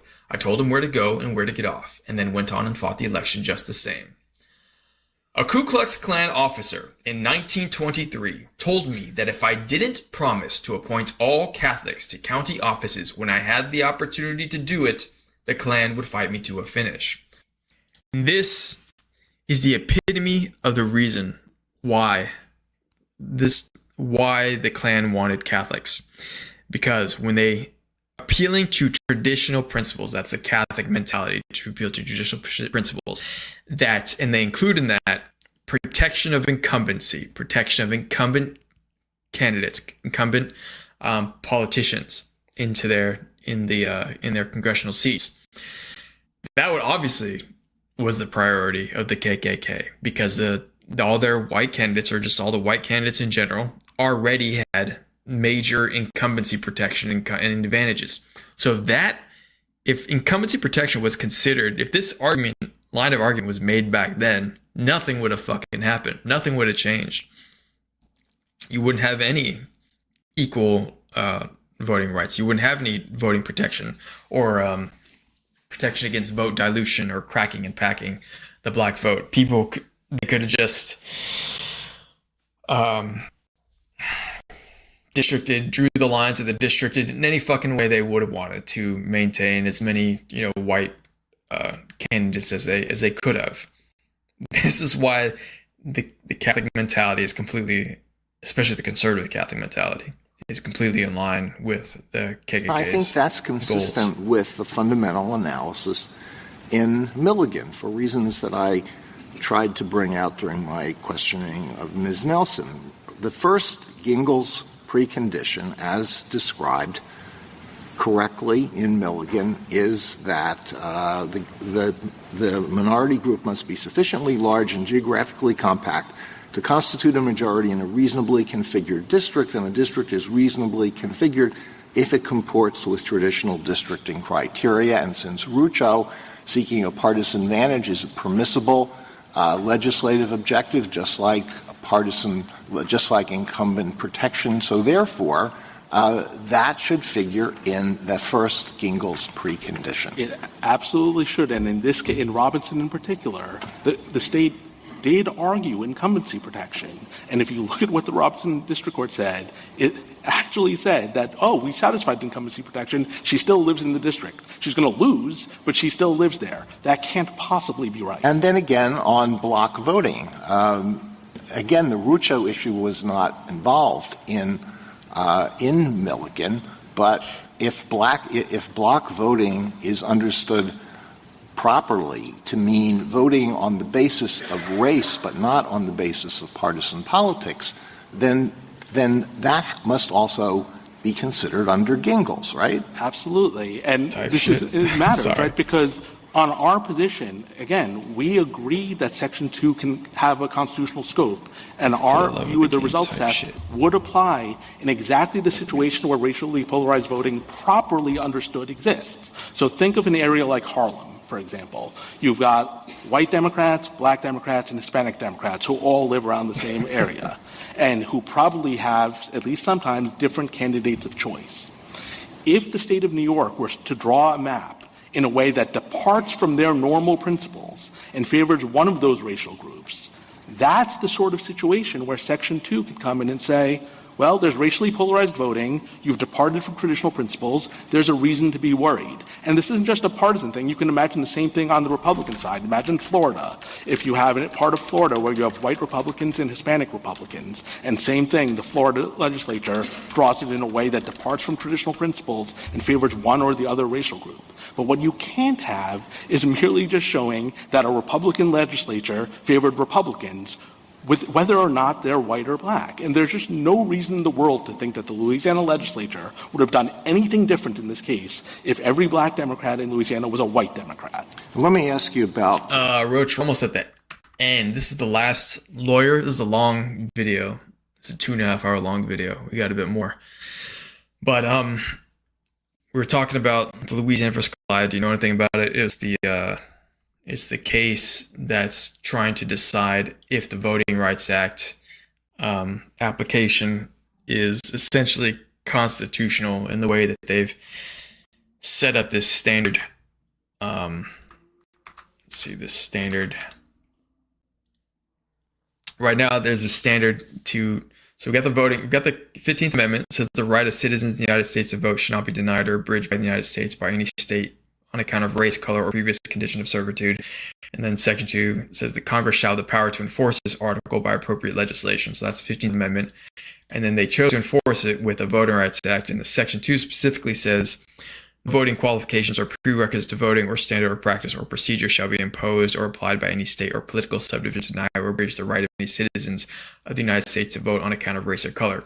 And what that has been interpreted as in a lot of cases is if voters of a minority group, black voters, if the districting, so like the districting that was done in this specific case right here, this is the Louisiana SB8 district map that they're sort of contending over. And you can see what these districts are for is for electing congressional members and state legislature members sometimes too. And they created 2 districts where black people have the majority, so about a little bit more than 50%, this green one and this pink one. But they drew this pink one in this effed up, messed up way because of political considerations along with racial considerations, because the Republicans in the state wanted to protect Mac Johnson, who was the Speaker of the House. And after that happened, some white plaintiffs, some six different white plaintiffs complained that it was racial gerrymandering and reverse discrimination. So basically discrimination against the white people who got put into the black majority districts. but there are 2 black majority districts because Louisiana has 31% of the population being black, but 58% of the white electoral controlled 83% of the district because there's 6 districts, so they controlled 5 of the 6 districts. So they had an overrepresentation essentially, and they used that as part of the argument that there could be a second majority minority district drawn, or a second district where blacks held the majority in the state. And so they drew this pink one, this messed up one. But there's a contention over whether it's constitutional for a state or a district to be drawn for racial reasons, even if it's anti-discrimination reasons, or even if it's supposed to correct a problem. And in 1986, the Supreme Court decided this case, Thornburg versus Jingles, and so they call it the Jingles test, where in order to see if there's discrimination happening, they have these 3 points: that the racial or language minority group is sufficiently large enough and geographically compact to constitute a majority in a single member district. The minority group is politically cohesive enough, meaning that its members tend to vote similarly, and the majority votes sufficiently as a bloc to enable it usually to defeat the minority's preferred candidate. So it's essentially that there's enough black people or enough of a minority group that they could constitute a majority in a single member district. And they have to show that there's actually divergence in how the people of the different races vote, so that the majority of the black people vote for one particular candidate and the majority of the white people, or the racial majority, vote as a bloc to defeat the minority's preferred candidate. And so those are the conditions to show that there is essentially a violation of the Section 2, and the Supreme Court spelled out those conditions specifically because Congress passed this law, and the courts are essentially intended to apply the law and decide whenever the law is being broken, and which essentially was granted to Congress through the power of the 15th Amendment. But this is the 1965 Voting Rights Act after the Civil Rights Movement. And they specifically said, so they're debating about different specifics of it, like do they have to show that a practice or procedure was intentionally discriminatory? But there was another case that said that no, or said that yes, it had to be intentionally, but then Congress amended the Voting Rights Act in 1982 and said that no, it doesn't have to be intentional. But then these guys are saying that, well, in order to use race as a positive criteria to create a new district, then you should, in order to show that it's a compelling interest, which is like an argument based on restricting or certain rights, that the state has to have a compelling interest. So the question is generally, is anti-discrimination and vote suppression a compelling interest to rebalance the districts, to balance out the representation more? But the white candidates, representatives, or the white plaintiffs, people, the 6 white plaintiffs, their lawyers are saying that there's not a compelling state interest, so that anti-discrimination is not a compelling enough state interest to apply like a sort of reverse discrimination where they're trying to correct for discrimination. So the analogy that I use is that they're arguing that if it's like someone who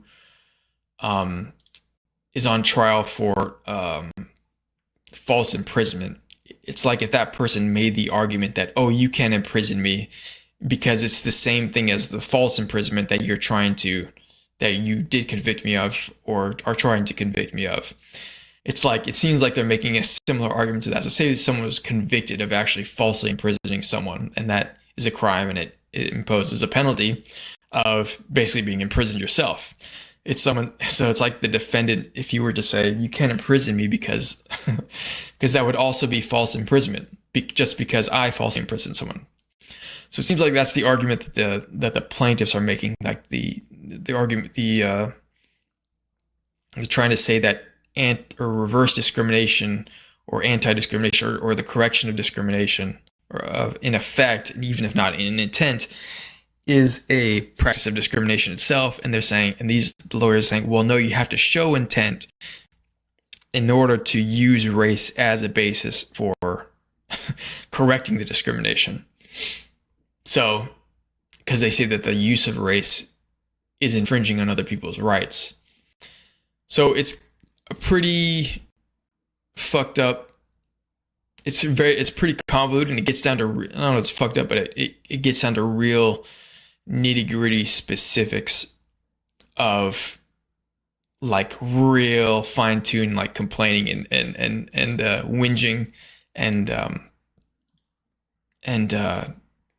assessments that is not super clear in itself. So it gets real down to the details and the specific arguments. So that's what I'm trying to tease out with this. Originally it was really complicated, and so I'm trying to help clarify it. So if you have any more questions, congruence and maybe I can help answer. So the 15th Amendment, But I've been going on this for a while. I'm going to try to continue and finish this. Got about half hour left. Requires intentional discrimination, and the 1982 amendment to the Voting Rights Act walked away from intentional discrimination. So that's a big point. So the amendment to the Voting Rights Act in 1982 walked away from intentional discrimination because the Supreme Court in 1980 said that intentional discrimination was a requirement to show a violation of the Voting Rights Act. But then Congress said, no, it's not. You don't have to show intent.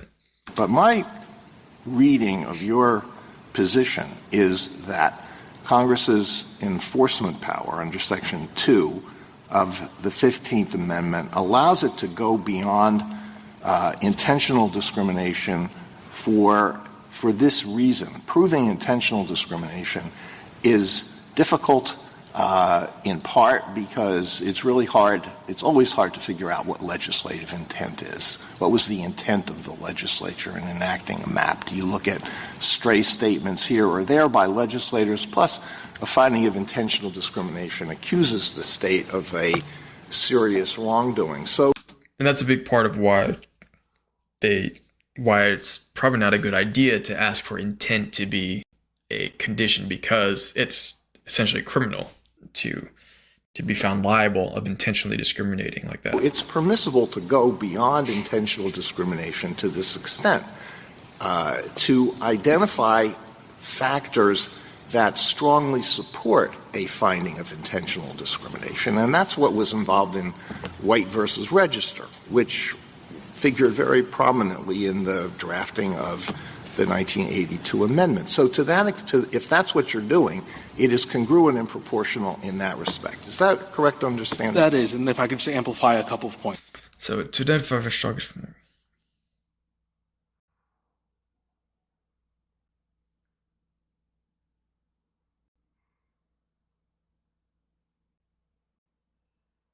And so we agree the Constitution prohibits intent. Congress's enforcement power can let them go beyond that to an effects test. The Constitution does not prohibit.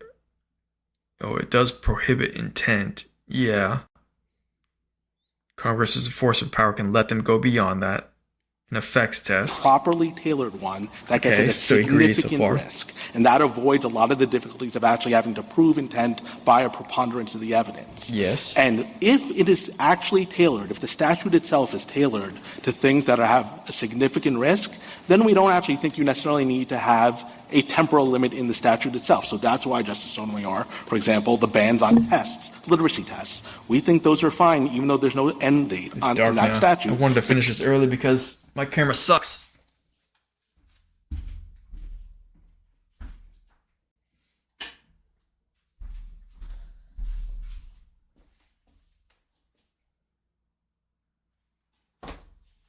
I don't know if the lighting makes it better. Because those are well-known, highly likely to be intentionally discriminatory laws, even if they're not always. But the problem we have here is that the way Section 2 has been construed under Jingles and its progeny is so far from the things that are likely intentionally discriminatory and indeed are affirmatively compelling gerrymanders that are unconstitutional. If that is ever permissible, it could only have been based on the centuries worth of discrimination that existed in 1965. Okay, so he says that this is the core, I think, part of the core of one section of his argument. The problem we have here is that the way Section 2 has been constructed and this project is so far from things that are likely intentionally discriminatory. So he's saying that he thinks the test is far from detecting what is likely intentionally discriminatory, but he's still talking about intent. No reason. There's still no basis for why intent or why even the intent is supposed to be affirmative reminders are even necessary. And he says if that is ever permissible, it could only have centuries worth of discrimination that existed in 1965. Well, yeah. I mean, so then that's the justification, right? If it's that existed prior to 1965, then that would be the reason, that would be the justification. Even if it is potentially or even hypothetically infringing on other people's rights, which is not, because that's another argument that's completely unjustified. The idea that correcting this 58% of white electorate controlling 83% of the district seats, the idea that correcting that is discrimination, I think absurd, and the proportionality test would prove that, because it's not, because this is disproportionate. This is incongruent with the population. So the way they use word, the congruency and proportionality test. So those things, it's both disproportionate and there's a large history of centuries worth of discrimination that existed in 1965. Only have been based on the centuries worth of discrimination that existed in 1965. One final question. And so he cuts him off. Oh, the light makes it even worse.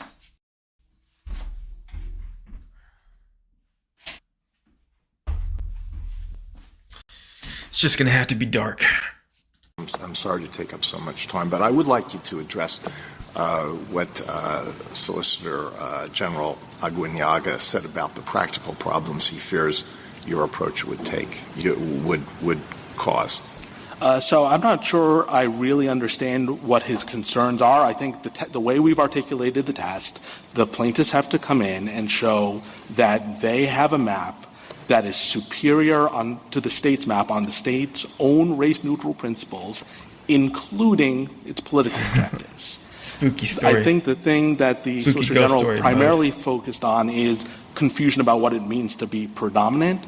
I think we agree completely with them that the phrasing of the standard is race a criteria that could not be compromised? Have you subordinated race to traditional principles? And if you apply that test, I'm not saying that there won't be difficulties on the margins of how to apply it. There will be new cases. So he said that oppositely. I think he meant, have you subordinated traditional principles to race?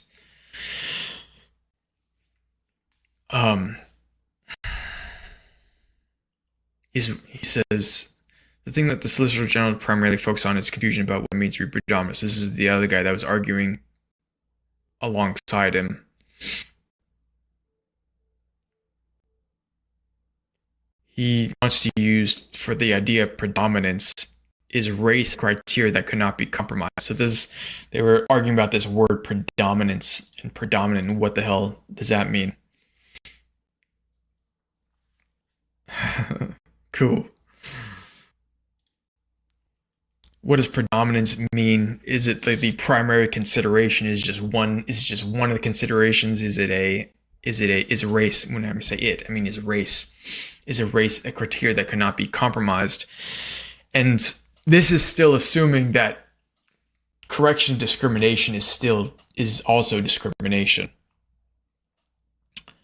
It's that itself is a big leap that none of them actually try to justify, I don't think, ever. Your Honor wrote the opinion for this court in Brinovich. It was the first time that the court had ever adopted a test for vote denial under Section 2. I'm sure there were cases afterwards, but that test was well tailored to the text of the statute and its purposes. And what we're essentially saying in this case is you should do to Section 2 as opposed to vote dilution what the court has already done as applied to vote denial. It should adopt a test that's tailored. Thank you. Justice Sotomayor? The bottom line is just get rid of Section 2. Because the test you're providing doesn't do anything for the effects test that Congress identified. We did say in Kassenbach, we've said it repeatedly, that legislation need only be plainly adapted to addressing discrimination practices in voting, right? Yes. All right? The standard that you're setting is a much different one. It has to substantially be addressing this issue. Number two, what you're suggesting is that people of one race, blacks in Louisiana, who will have to be 51% of the population before they'll be able to elect another black candidate. Because what you're saying is partisanship is non-negotiable. You have to create maps where you're going to have 6 districts out of 7 always white, because that's our partisanship. That means blacks never have a chance, no matter what their number is, until they reach more than 51%. So I don't think that's true for a lot of reasons, Your Honor. So the first is, as I think the General pointed out, even without Section 2, there's no reason to assume that states are going to try to crack every single majority-minority district. They will. The illustrative maps showed. He's saying, "Oh no, just trust us. We're not gonna pack and crack the vote like what was done repeatedly in the last several hundred years, or even in the last several decades. There were some cases where that were found to evidence packing and cracking pre. So that's pre. So these are some cases where packing and cracking was before 1965, but even where was the one? Where was the tab that I had?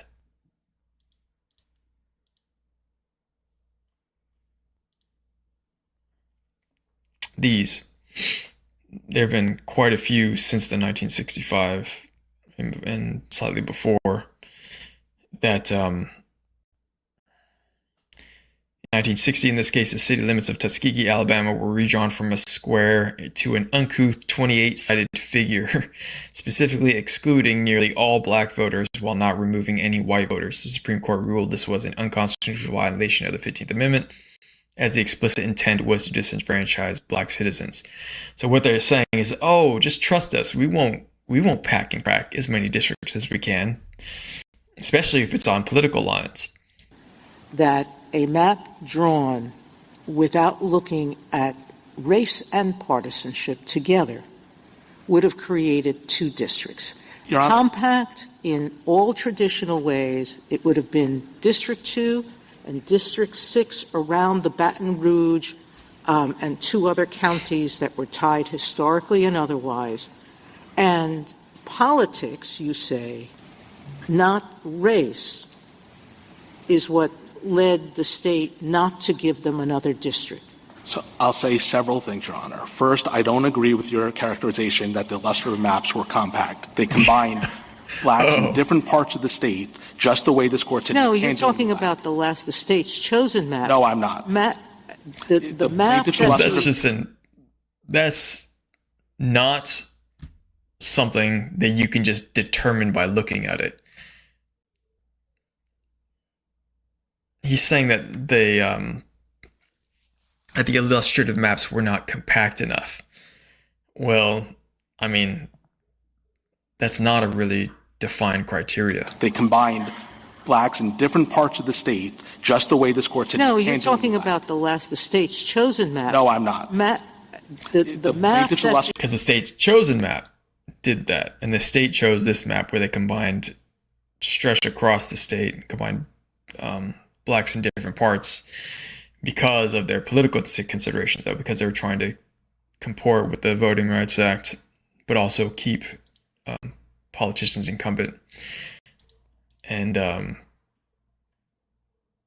I guess different parts of the state, they include this top right part of the state with this. I think this is just one example. So they had this example here where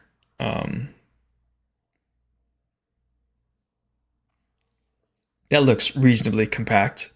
Some looks messed up just because the shape of Louisiana itself is messed up. This one also looks reasonably compact. It's just kind of long, but so what? Who cares? The illustrative map was better. The illustrative map 2 and 6 were combined, but 2, even in the original map, was not all that compact.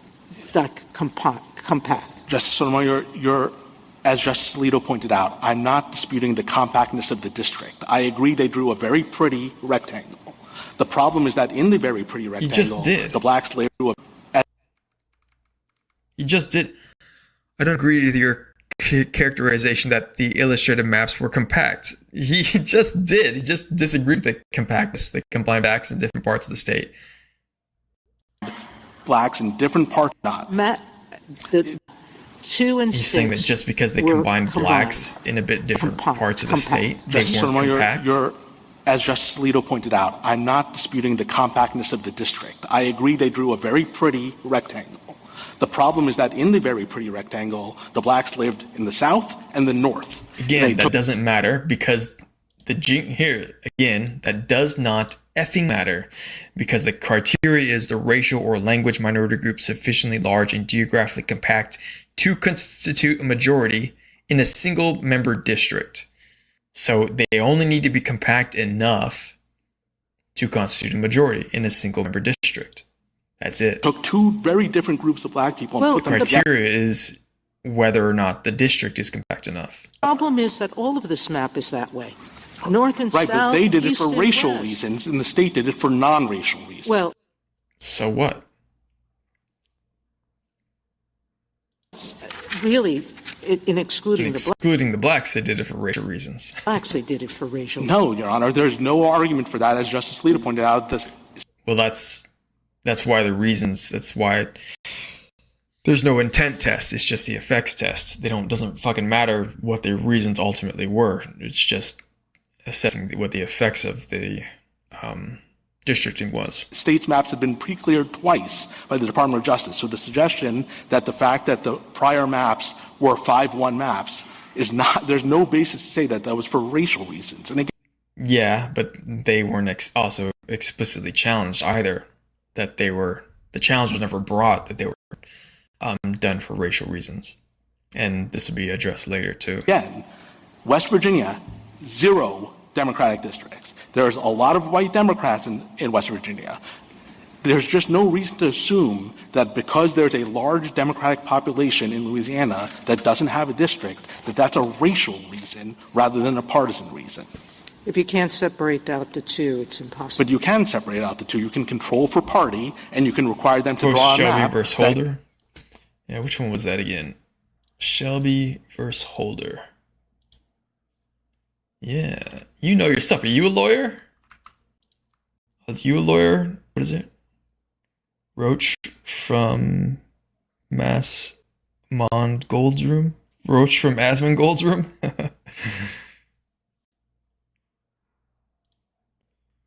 Because Shelby versus Holder was the 14th Amendment protects every person's right to due process of law.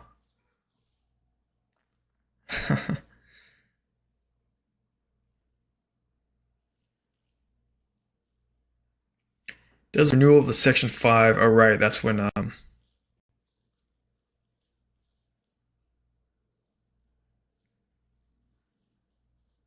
they said that the maps didn't need to be pre-cleared anymore.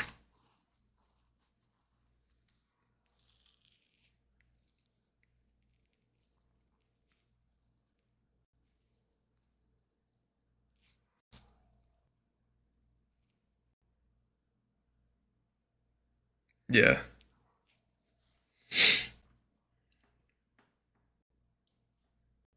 meets the political objectives. And again, I mostly focus on like the argumentation. I mean, I went to school sort of for politics and political science stuff too, but I mostly focus on the reasoning and stuff. Last thing that you said earlier, that means Section 2 has no effect. That's not true. The examples I gave you earlier about I don't have a lot of cases memorized or anything like that. Areas like Harlem and in Florida where you have of the same party and of the state that controls that party, differences in the races, that's where Section 2 does work. And by the way, that was sort of in Jingles. In Jingles, there was showing you could control for partisan effect. There was racially polarized voting even within the Democratic Party. That's where Section 2 matters, where you have a reason to think that a racial group is being treated. Yeah. That's not just where the Section 2 matters, but that, and specifically in Louisiana's case, that applies. That the majority, when they say in the third condition, if Jingles, the majority doesn't mean they're not saying majority party. They're saying the majority race votes sufficiently as a bloc to enable it usually to defeat the minority's preferred candidate. So I guess as a bloc, but showing that the Democrats, white Democrats don't vote for black Democrats enough to enable the black Democrats to win enough. That's already baked into this third part of the Jingles test when they talk about considering politics or partisan affiliation. Here, too, you have proof of that here. No, you don't. What you have here is that Republicans and Democrats are different. There's no... you have... What you have is Republicans and Democrats are different? No. So that even white Republicans or white Democrats won't vote for black candidates. Right, but if these were white Democrats, there's no reason to think they would have a second district. So the 2 points of that is right, because it's not focused on partisan affiliation. But you could make that argument if he wants to say that's a point of contention or that's a problem. Well, then what they should be doing is arguing for a proportional representation system, because then you could have the white Democrats voting for their white candidates. You could have the black Democrats voting for the black candidates. You have the black Republicans voting for their black Republican candidates. The white Republicans voting for their white Republican candidates. However they wanted to vote for, they could, as long as they got enough votes as a proportion, as a percentage of the overall state for however many seats are available, depending on how many seats are available in the state, that'll affect the percentage that they need, percent of the population they need to get a seat in the representation. If you have proportional representation, then you wouldn't even have to actively control for any of that. They would just automatically all be controlled for. It would automatically all control for all the subdivisions in different combinations of identifying whether it's genetic or ideological or personality wise. Proportional representation could easily account for all that, and you wouldn't have to have any official considerations of race. So if that's the problem, if the problem is the official consideration of the race and using race as a predominant factor to decide what the resulting districts are going to be, then don't have it then the easiest way to not have it a factor at all is to make it completely proportional and let the people completely decide on their own without having to interject all of it, without having to go through all this effing litigation and this BS, this freaking bullshit of having to litigate all this stuff constantly. None. And so what is happening here is their argument is because these Democrats happen to be black, they get a second district. If they were all white, we all agree they wouldn't get a second district. That is literally the definition of race subordinating traditional principles. That's because we have an actual amendment to the Constitution that is ordering that, essentially. That is ordering that consideration be made. It's explicitly saying that race needs to subordinate other principles, even if they're traditional principles or neutral principles. And then we have the Voting Rights Act, Section 2, that explicitly says how to do that, or explicitly makes it a law. And then we have the Supreme Court case, the Jingles case, that explicitly says what the test or what the criteria is for determining when the law has been violated. Justice Kagan? Mr. Mukman, just a quick, possibly digressive question. You're not contesting that if a state uses and predominantly uses race-based criteria in order to achieve partisan goals, that's Agree. That's impermissible under Cooper and a bunch of cases. And we agree with that.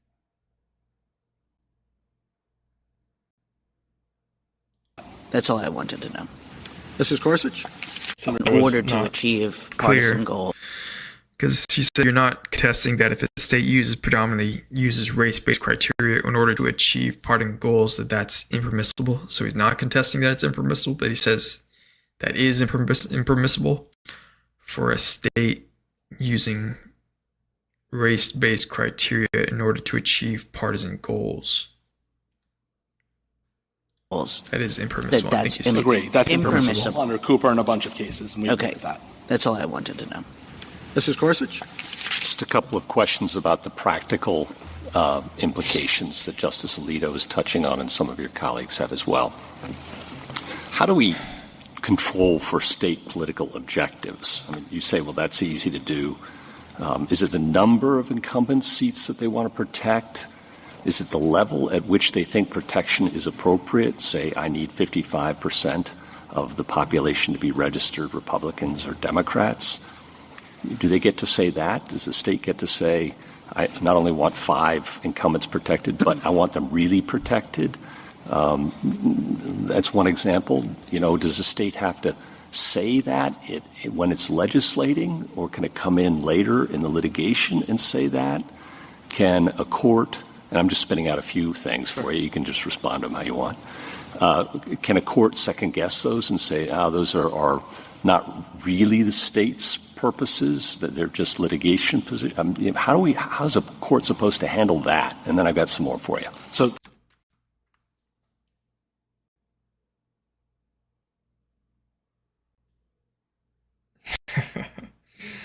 yeah. The same way this court already... Yeah, like insidious. Insidious is the right word for a lot of his arguments. This guy, Mupan, these guys in general, I'll show you a few more, and he's going to get smacked down really, really hard pretty soon. But so we'll see. He handles that in racial gerrymandering cases like. Now this is Gorsuch asking specifically how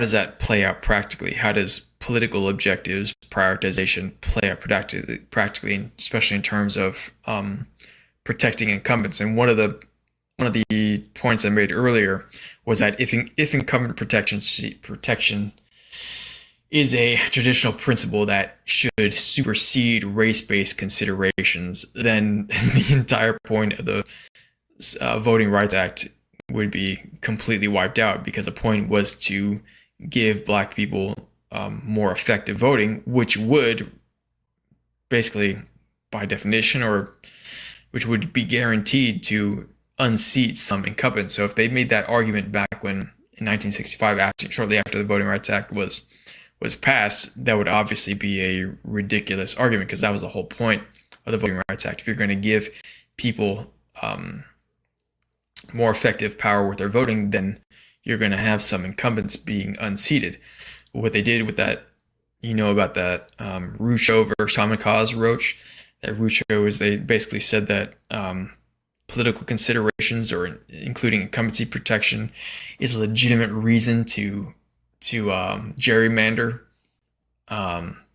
Says partisan gerrymandering claims are not justiciable because they present a political question beyond the reach of federal courts. So essentially what they're trying to do is they're trying to say that political considerations like incumbency protection should override racial discrimination considerations.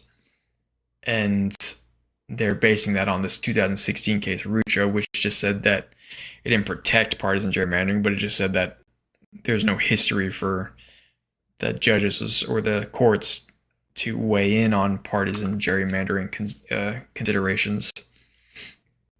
Yeah, that's real effed up, huh? So that's a new thing. So they're using that as like a new and novel perspective. Do they get to say that? Does the state get to say, I not only want 5 incumbents protected, but I want them really protected? That's one example. Does the state have to say that when it's legislating, or can it come in later with things for you? You can just respond to them how you want.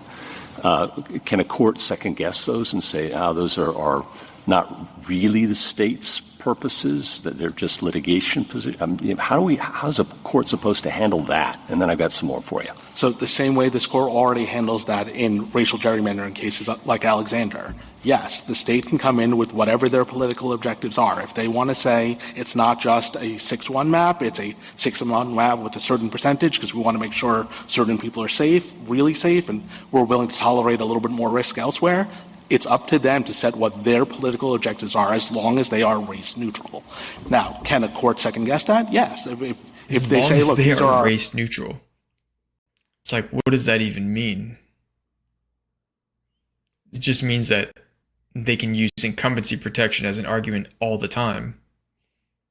And if they just think, like, if they tried making that argument after 1965, that would have been laughed out, obviously, right? Because all the incumbents in 1965 were the beneficiaries, or were there in large part because of racial gerrymandering and racial segregation and disenfranchisement practices.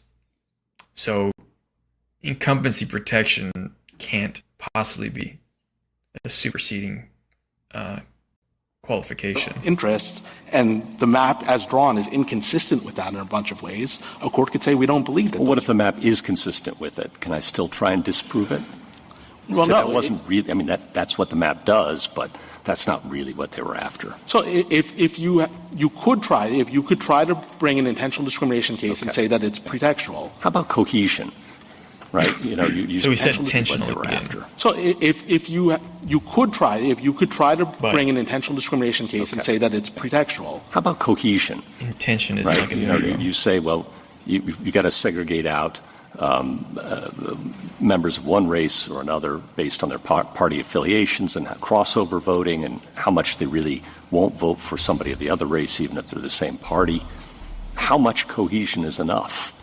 I mean, very rarely is it going to be that there's zero crossover voting and 100% cohesion, and vice versa. It's going to be areas of gray. And are we then into a business, perhaps, of stereotyping? So the court's never made clear what level of cohesion is necessary. I think the right way... That's why I'm asking you. Right. I think the right way to think about it analytically is if the plaintiffs have an illustrative map that satisfies our first criteria, right? That they're... Yep, no, this is another criteria. Right. So assuming they've satisfied that, then the question is there enough black cohesiveness that they can win the district? So you would have to look to see how much black cohesion is there and how much white crossover voting is there. And if together they can predictably and safely win the district, then they've satisfied... What's predictably and safely? I mean, those are nice qualifying words. I mean, does it have to be just 50 plus 1? Does it have to be 60? How does a judge make that decision? I think the courts, what they've usually done is looked at how the map would have performed in prior elections. You don't just look at one because there can be... you can run thousands of these things. I mean, we've got computers now. I mean, goodness, of course. And you're going to have data points all over the place. But a judge is going to have to draw a line. And I'm wondering how the judge draws that line. So we have lots of concerns with how Jingles has applied over time, but this isn't one of them. This seems to have been... Well, this will be the next problem if we go your way, is all I'm suggesting. I don't think so, Your Honor. And if your concern is, well, instead let's just scrap Section 2 entirely. No, I'm not asking that. That isn't my question. I'm asking... I'm listening to everything everybody is telling me. I'm asking you about your proposal. Right. And so I guess my point is, if the concern with our proposal is that you will have to answer cohesiveness questions that require some amount of empirical showing, what's the alternative? Okay. And I got it. It's always the bear. I'm outrunning the bear. I got it. Okay. Predominance. What does that mean? I know it's throughout our case law, and I know you say it can't be compromised. Is that a but-for causation test? Is that a proximate causation test? What is it? I don't think it's but-for. I think... Well, but-for can't be compromised means it's an essential component. It wouldn't have happened but for. Okay, so it's not but for. It's not but for. The way the court has described it as. Is it a proximate cause? I don't think that's the right way of thinking. It's not about a proximate cause. So what is it? I think the way the court has described it is it. So it is predominance. What does predominance mean? And predominance was used as a consideration of, well, is race a predominant consideration? They thought this guy's trying to argue that if race is a predominant consideration, that it violates equal protection clause. A factor that could even when it's done to correct discrimination, not be compromised, and where race-neutral principles were subordinated to it. So this case is a very easy case to analyze that because the race-neutral principles of incumbency protection were. I'm not worried. Okay, I'm focusing on your test going forward, not this case. So let me help you this way then, because I think the question is when is predominance not satisfied where race is considered? I'll give you two examples. Yeah, I mean, under our normal equal protection jurisprudence, we don't ask whether race predominated. We say you don't discriminate on the basis of race, period. So let me give you two examples where race is considered, but under the predominance test, it wouldn't be satisfied. And that's why, for example, this court has said that the intentional creation of a majority-minority district does not alone show predominance, and we agree with them about that. So here's one example. The map drawer doesn't consider race at all, uses race-neutral principles. The computer spits out two maps that are totally equivalent. To pick between them, they say, okay, we'll use the one that has a majority. But that gives rise to an inference of intentional discrimination. There's no other explanation that can be provided in your hypothetical. That's intentional discrimination. That's not predominance. That's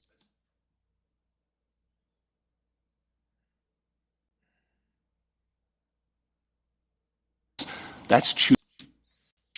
That's not, I mean, both of them, I think, are wrong here. It's not intentional discrimination. Well, it's intentional. They're intending to pick one map over the other that were both drawn using the same criteria. And they just say, oh, we'll happen to pick the one that has a majority-minority. Gorsuch, because he's a weirdo, he's trying to say that that's discrimination to intentionally pick a majority-minority map.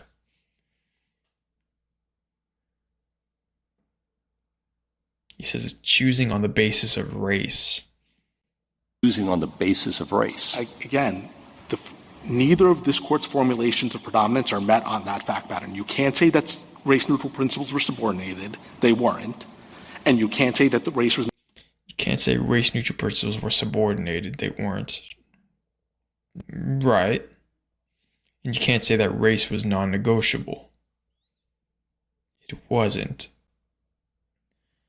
Neither of this court's formulation of predominance are met on that fact pattern.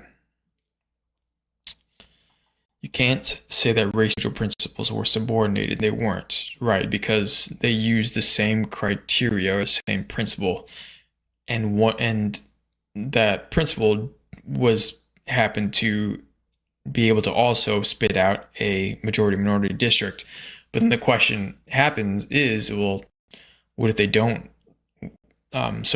spit out a majority-minority district based on race-neutral principles? You could still, on the current test, you could still find.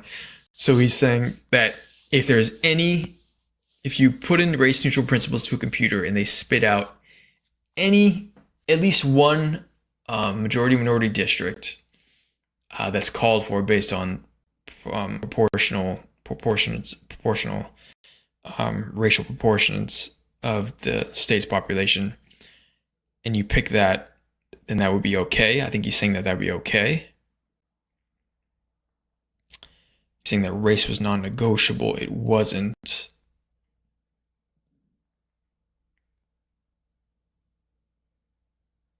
I mean, you can still say that race was non-negotiable. Non-negotiable. It wasn't. So that's one example. Another example would be if you use race-neutral principles and the best map happens to be a majority-minority district, and then someone tries to say, don't draw that map, draw a different map for some other reason. And they say, no, we don't want to do that. We don't want to get rid of a black district. That's intentional as well. Okay. Again, I agree with you. My whole point is what this court has said again and again and again. Oh, I know what it said. Okay. I just don't know what it means. I think it means exactly what I'm saying, that It's not enough for it to be intent. Okay. It has to be that race-neutral principles are subordinated to race. Thank you. It's not enough to be intent that race-neutral principles are subordinated to race. I mean, that's just a weasel. That's just a weasel wiggle room. The whole predominance thing.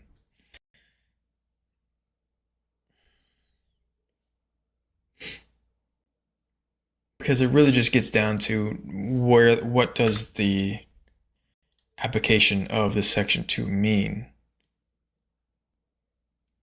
If you have a case where the proportions of a minority group are not reflected in the electoral candidate electability, the preferred candidate's electability, then that seems to be what the main issue is. And then if you have to manually consider race or manually inject a majority-minority district in order to correct for that disproportion, where 58% of white electorate control 83% of the district seats, well then that's just what you have to do. It's hard to argue that there's no intention to that. Of course it's intentional that you're going to create a majority-minority district in any part of the process, whether you have a computer spit out a bunch of districts and then intentionally pick the majority-minority.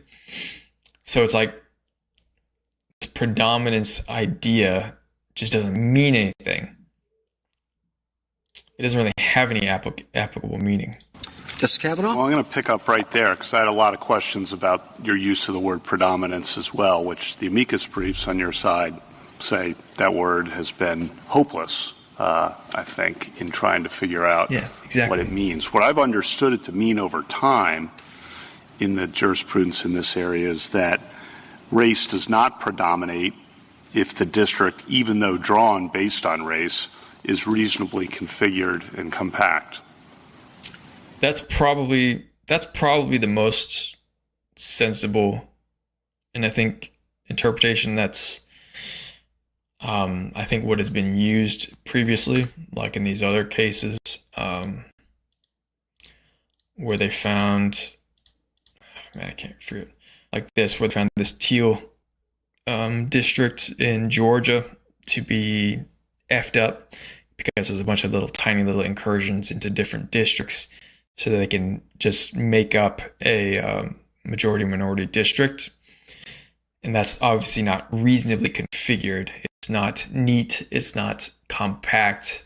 It's doing a bunch of weird crap, weird shit in order to get a specific result.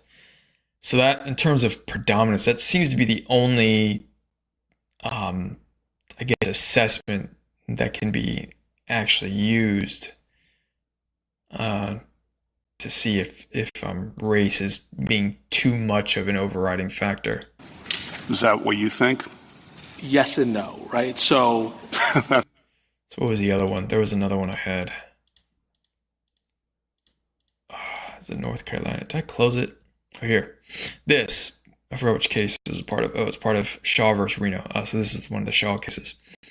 So that they created this district, this pink district that was super thin and went along a common road that I guess a bunch of black people lived along, and they created that as a majority-minority district.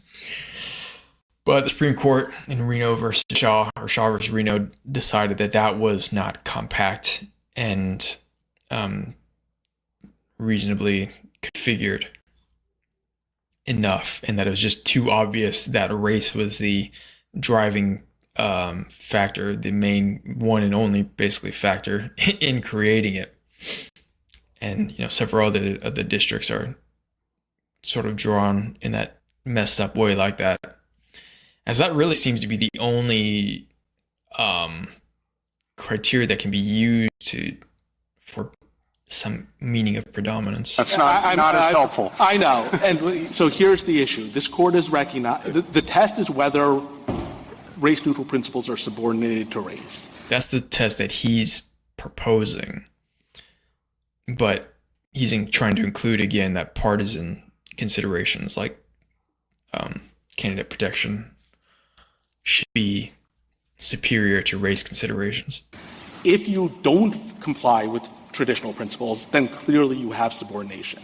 But what this court held in cases like Bethune, Hill, and Cooper, and we agree with that, is if you just are dead set on drawing a 55% black district, but you manage to do it in a way that's consistent with traditional principles, that is still racial subordination.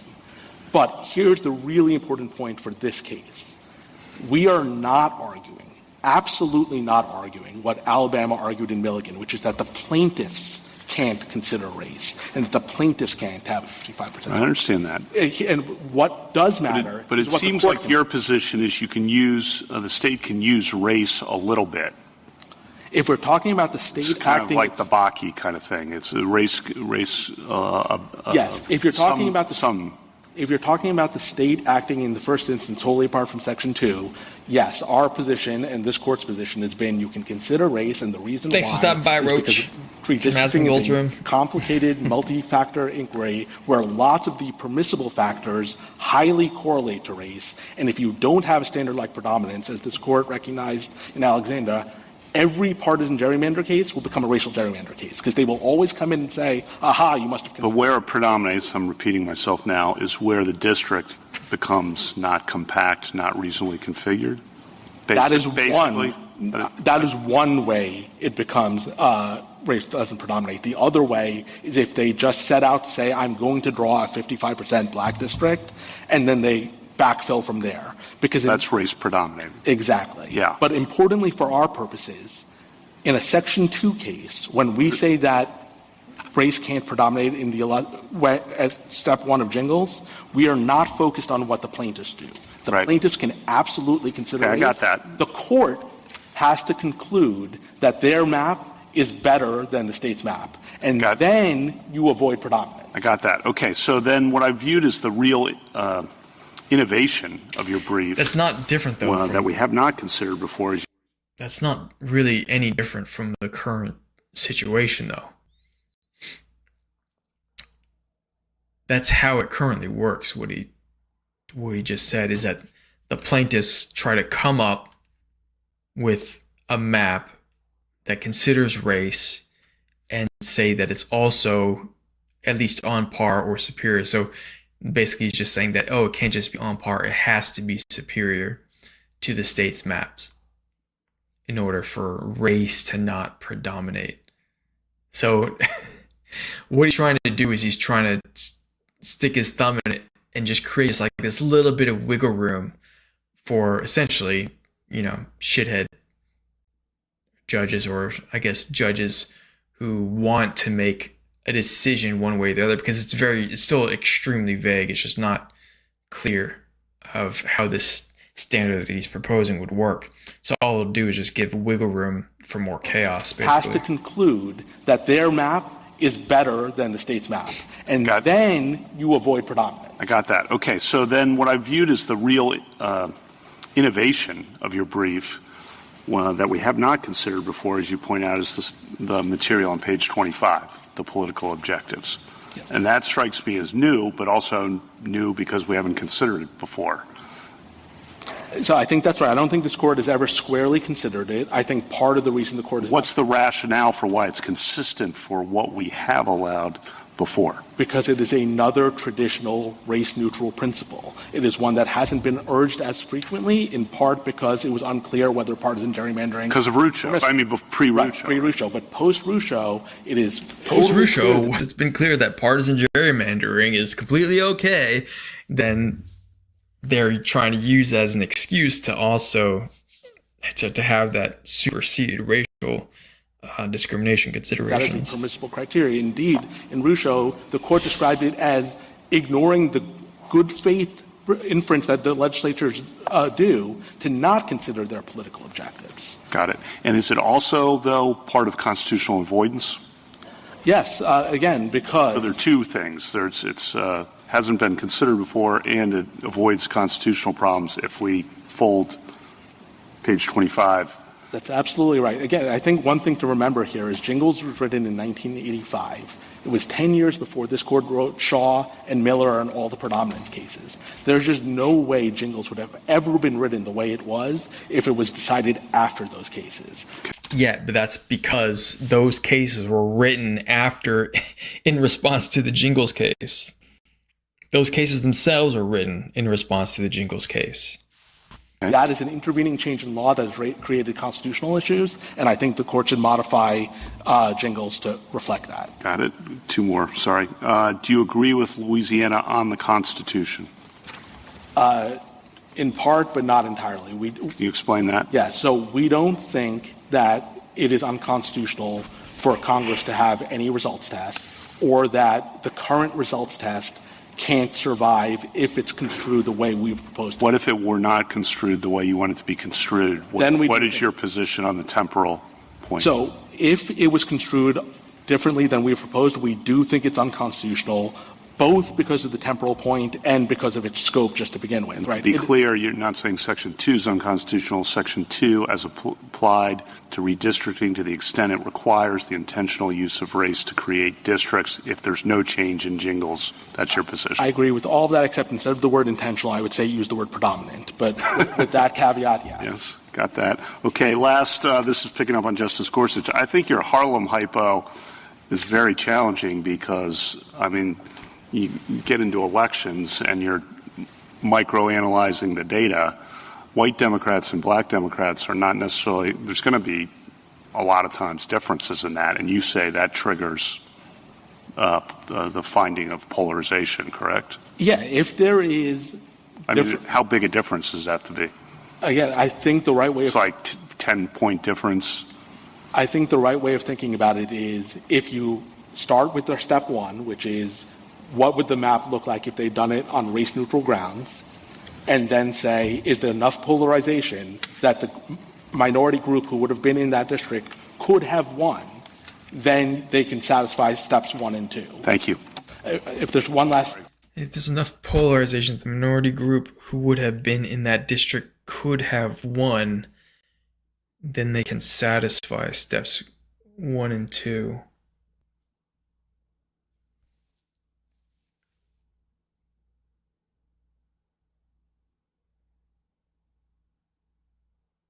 So what he just said doesn't make any sense. I think the right way to think about it is if you start with their step 1, which is what would the map look like if they had done it on race-neutral grounds.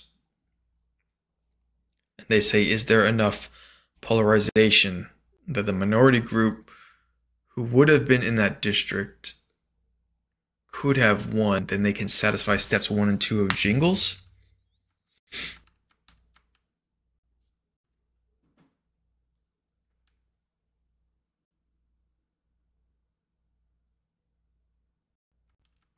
Steps 1 of 2 of what?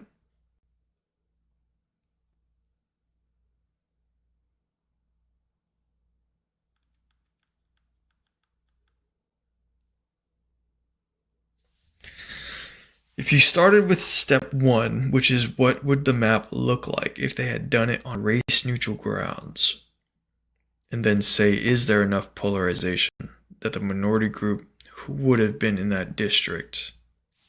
So what was the question? White Democrats and black Democrats are not necessarily, there's going to be a lot of times differences in that, and you say that triggers the finding of polarization, correct? He's talking about his Harlem hypothetical.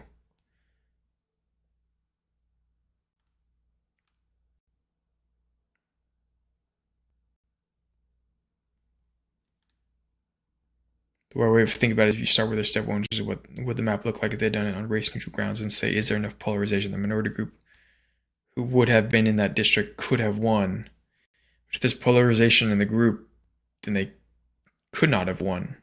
Enough polarization? Polarization happens when white Democrats and black Democrats do not vote alongside with each other.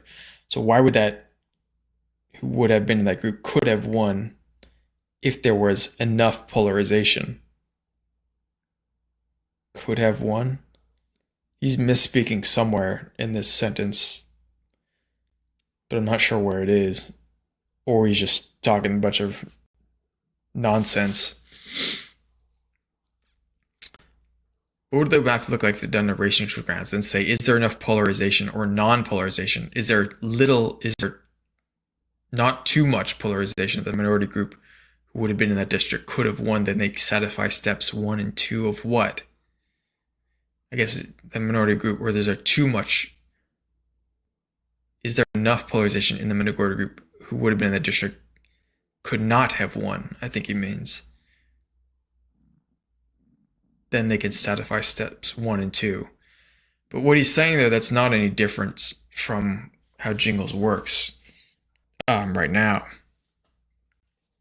That's already factored into Jingles, how Jingles works at the moment. Because Jingles, it includes the white Democrats in the idea of the majority, which means the majority race, essentially. The majority votes sufficiently as a block to enable it, usually to defeat the minority's preferred candidate.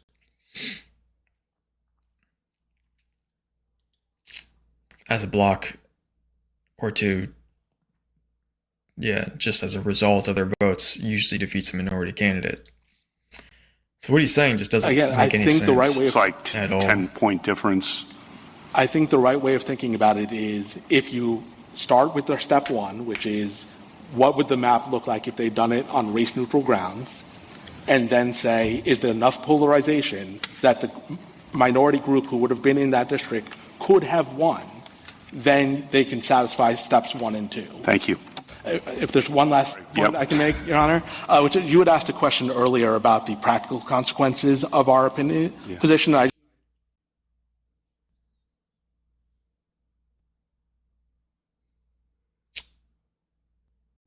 do want to emphasize one thing about that, which is if you look at Congress. The only thing I can argue is that he's trying to include political minority into racial language minority group. He's trying to include politics into the Jingles test, but I'm pretty sure that's not what he's saying.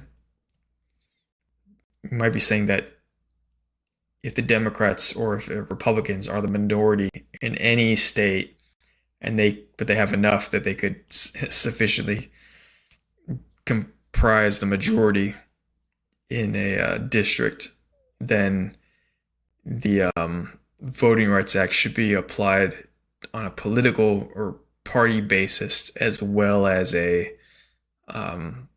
racial basis. That's the only thing. That's the only way to make sense about it. But I don't think he's saying that. I haven't read his brief and his pages referring to specific pages he wrote in his brief. But today, there are roughly 60 black representatives. If you look at the districts, there are only 15 majority black districts. So even if we're not even urging Section 2 to be eliminated, but even if you eliminated Section 2 entirely, fully 75% of the black congressmen in this country are in districts that are not protected by Section 2. So it is simply not the case that adopting any of the positions on this side, let alone our position. Just to be fair, they're not arguing the case that but adopting. Look, there's several problems with that. It would still eliminate probably up to a quarter of them, and the other representatives who are not in majority minority districts used to be some of them at least used to be in majority minority districts. And he's saying if you look at Congress today, there are 60 black representatives. How many members of Congress are there? 535. So what's that percentage? 60. This is a little bit over 10%. Is 11.2%. And what's the population of black people in the United States? US black population. 14.4%. So even with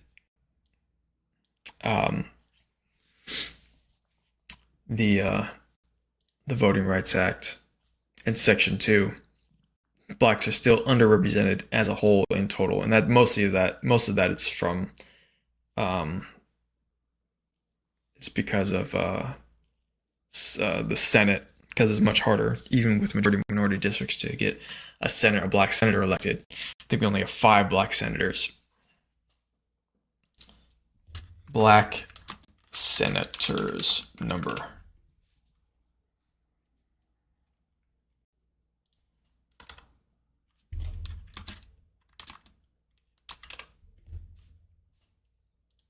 There's only 5 out of 100. So in the Senate, they're very underrepresented still. In the House of Representatives, I guess that would probably balance out to being roughly 55 divided by 435. So in the House of Representatives still, they're actually slightly underrepresented still. And so if they got rid of it and they lost a quarter, then they'd be even less represented. Potentially. Any of the positions on this side, let alone our position. Just to be fair, they're not arguing for eliminating Section 2 entirely. I think they would disagree with that characterization. But under any view of it, none of these positions is going to lead to there being no black representation in Congress or anything remotely approaching that. Thank you, Counsel. Justice Barrett? Mr. Mupan, I have one hopefully very straightforward question. It's really just to clarify. You've said, and you said just now to Justice Kavanaugh, and I take this to be in your brief too, that your position would require a modification of Jingles. Is that necessarily true? Is there a way to say it's a clarification of Jingles? I mean, Jingles is a 40-year-old precedent. So, big ask to change it. Yeah. So most of what we are urging, I think, could be described as a clarification. So we have 3 key points in our brief. One is about how you do recently configured. The second is about how you do racially polarized voting. And the third is how you do the totality of circumstances inquiry. The last 2, I think, can fairly be described as a clarification because the Court has never really grappled with exactly how the totality works, and it has expressly left open the question of racially polarized voting. As to the first part, the reasonably configured, most of what we're saying is consistent with most of this Court's cases, but after Milligan, I do have to acknowledge that that aspect of what we're urging, that it's not enough that it be reasonably equivalent, that the plaintiff's map has to be superior, that is undoubtedly a modification. But I would say it is no greater of a modification than, for example, what this Court did in Kaiser when it retained our but tweaked it in various ways. So I certainly think it's consistent with stare decisis. Okay, thank you. Justice Barrett? That was tweaking. Sorry, Justice Jackson. Sorry. The plaintiff's map has to be superior in your view under this new part insofar as it uses race-neutral criteria. Is that what you mean? Yes. And that's what was asked for by Alabama. And so you'd be saying that would require a change to what we said. No, Alabama didn't argue that. The problem with what Alabama argued is Alabama basically said the plaintiffs had to come up in court and without considering race at all, somehow magically show up with the 50% district. We're not arguing that, and it didn't make much sense, so it's not surprising. Oh, I thought they were saying you had to have race-neutral drawing. That was the whole thing about the computers. No, so they had some weird thing about computers, which, again, is not what we're arguing. But it's crucial. So Jackson is going to smack this guy down really hard in this, so I'll try to tease it out, but it's a little hard to pinpoint. To this point, their weird thing about computers was you have to demonstrate as the plaintiff that you have a race-neutral map, and that's what you're saying right now. It's a very different thing. Yes, they both use the word race-neutral, but what Alabama did was something about computers that I frankly don't understand. What we are arguing is simply under the state's own principles, right, their map has to be better. That I do understand. Right.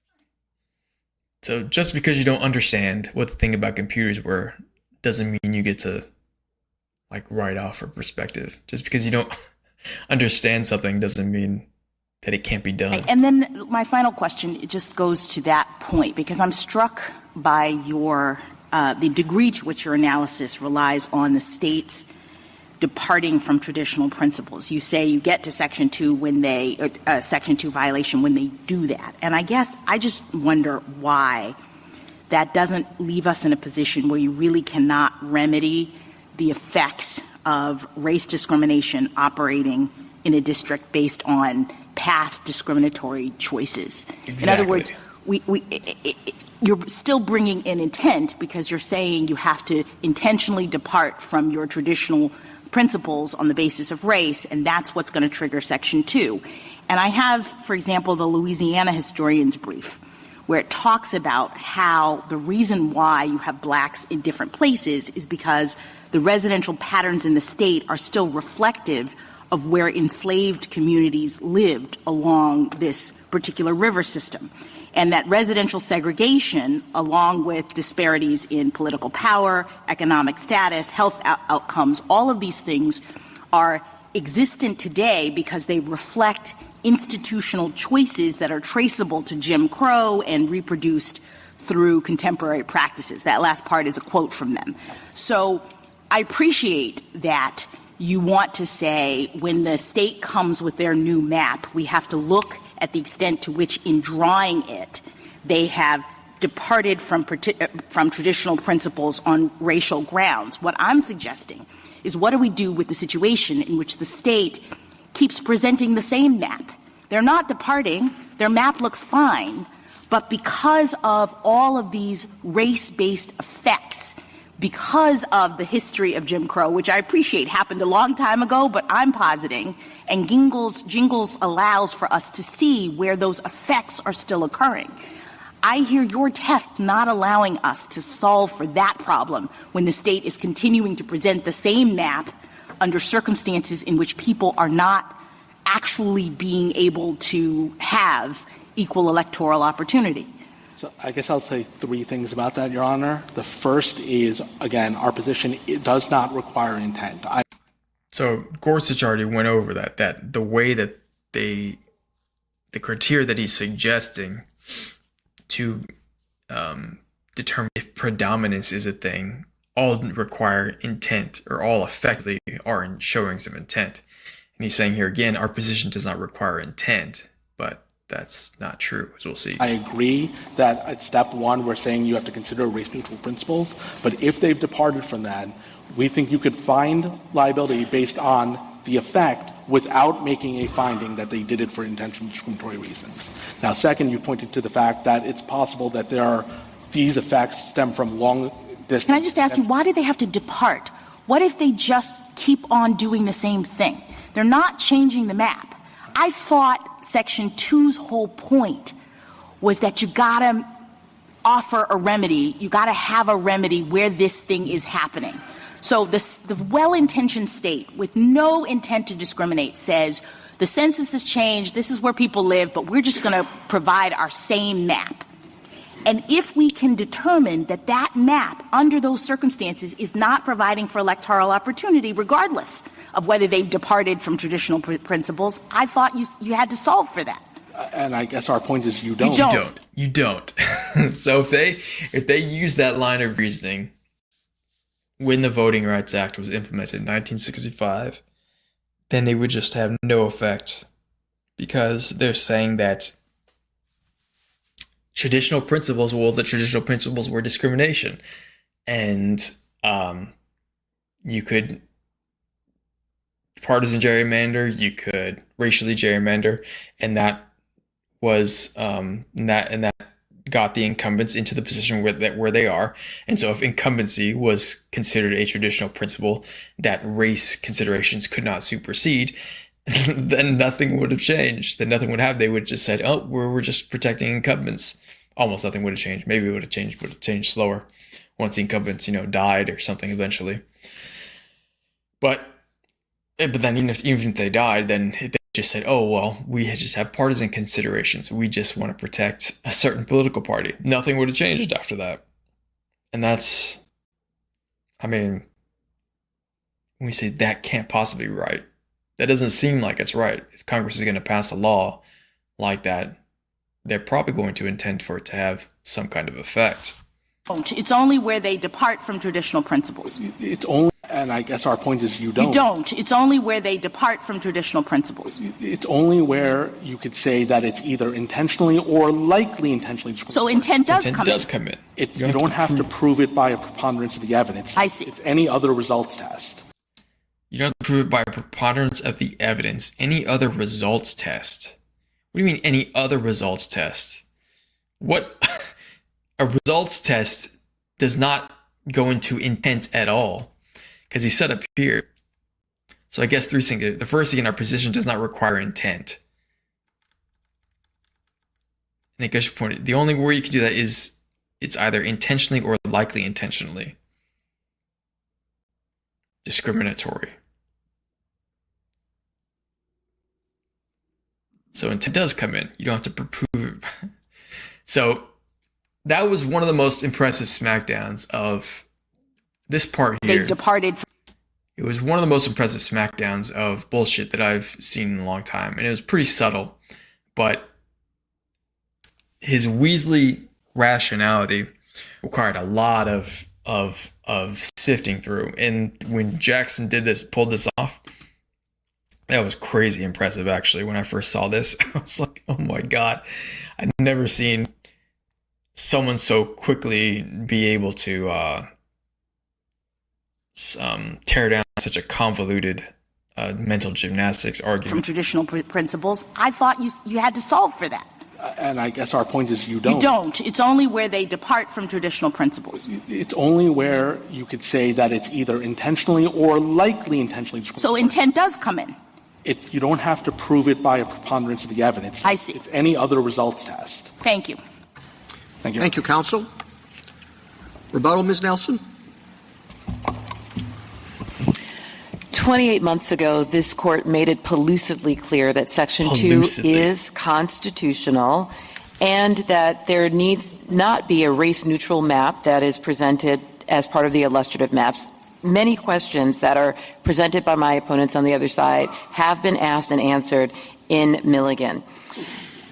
What is also clear is that Louisiana is emblematic of the ongoing need for Section 2. For example, we're talking about how close this may come to intent or results. If we look simply at the evidence here in Louisiana, we see that Louisiana had shifting justifications for its map whenever it was presented with a map that met or beat its criteria and gave black voters an equal opportunity to participate in the process. It rejected those maps. The court in Robinson also relied on the fact that there has never been a black candidate elected on a statewide basis. Even when white Democrats won an election in 2019, black Democrats lost.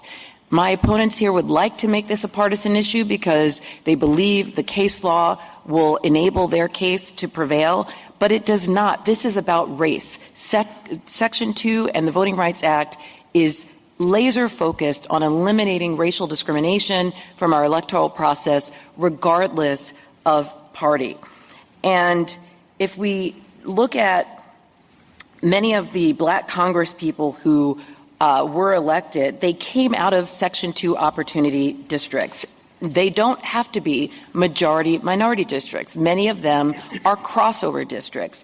And so if we remove Section 2, we also recognize that there will likely be a resurgence of discrimination because Section 2 plays a deterrent effect. States are drawing maps with Section 2 in mind. In fact, Local Rule 21 in Louisiana says that the state must comply with Section 2. The fact that HB 1, which was the original map, was pre-cleared by the Department of Justice means very little. Retrogression is an entirely different standard from what Section 2 is looking at. Retrogression means the state of Louisiana cannot go backwards. Section 2 is talking about whether there is active discrimination right now preventing the additional opportunities for black voters who meet all of the Jingles preconditions to have an equal opportunity to participate in the process. Requiring plaintiffs to control for party is helpful if that evidence exists, and it did to some extent in Robinson, where we put on evidence about Democratic elections and the preferences of white voters that still preferred white Democrats over black Democrats. But that is not the only question.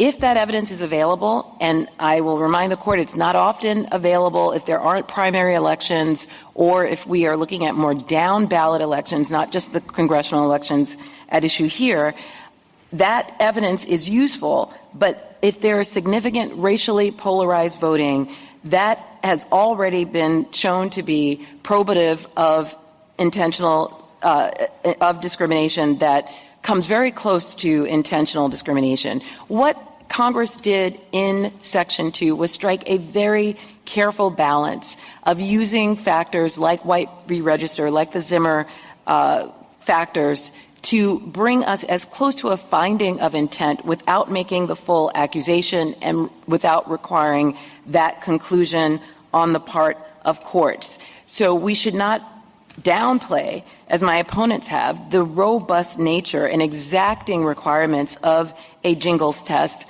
and also remind ourselves that the City of Rome in 1980 made very clear that Congress can address effects beyond what the 15th Amendment requires. I'll close by saying that in Bush v. Vera, this court said that it must be particularly concerned about changing its decisions or rejecting stare decisis in cases that involve a sensitive political context like this one. That calls the court. Stare decisis means staying consistent with political precedents or judicial precedent decisions. I don't think I ever mentioned that.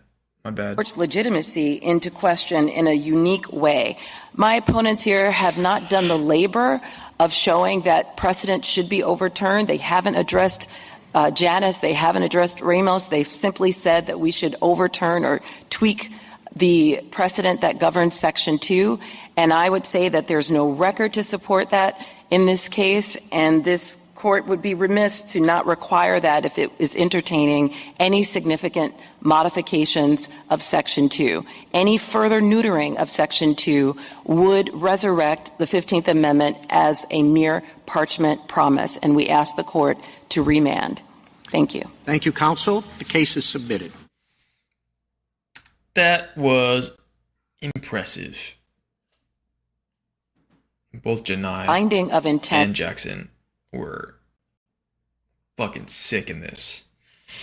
All right, I have to go eat. I probably don't have very many viewers, but or any viewers. But if you did happen to stop by, thanks. Thanks for watching. I'll probably cut this down.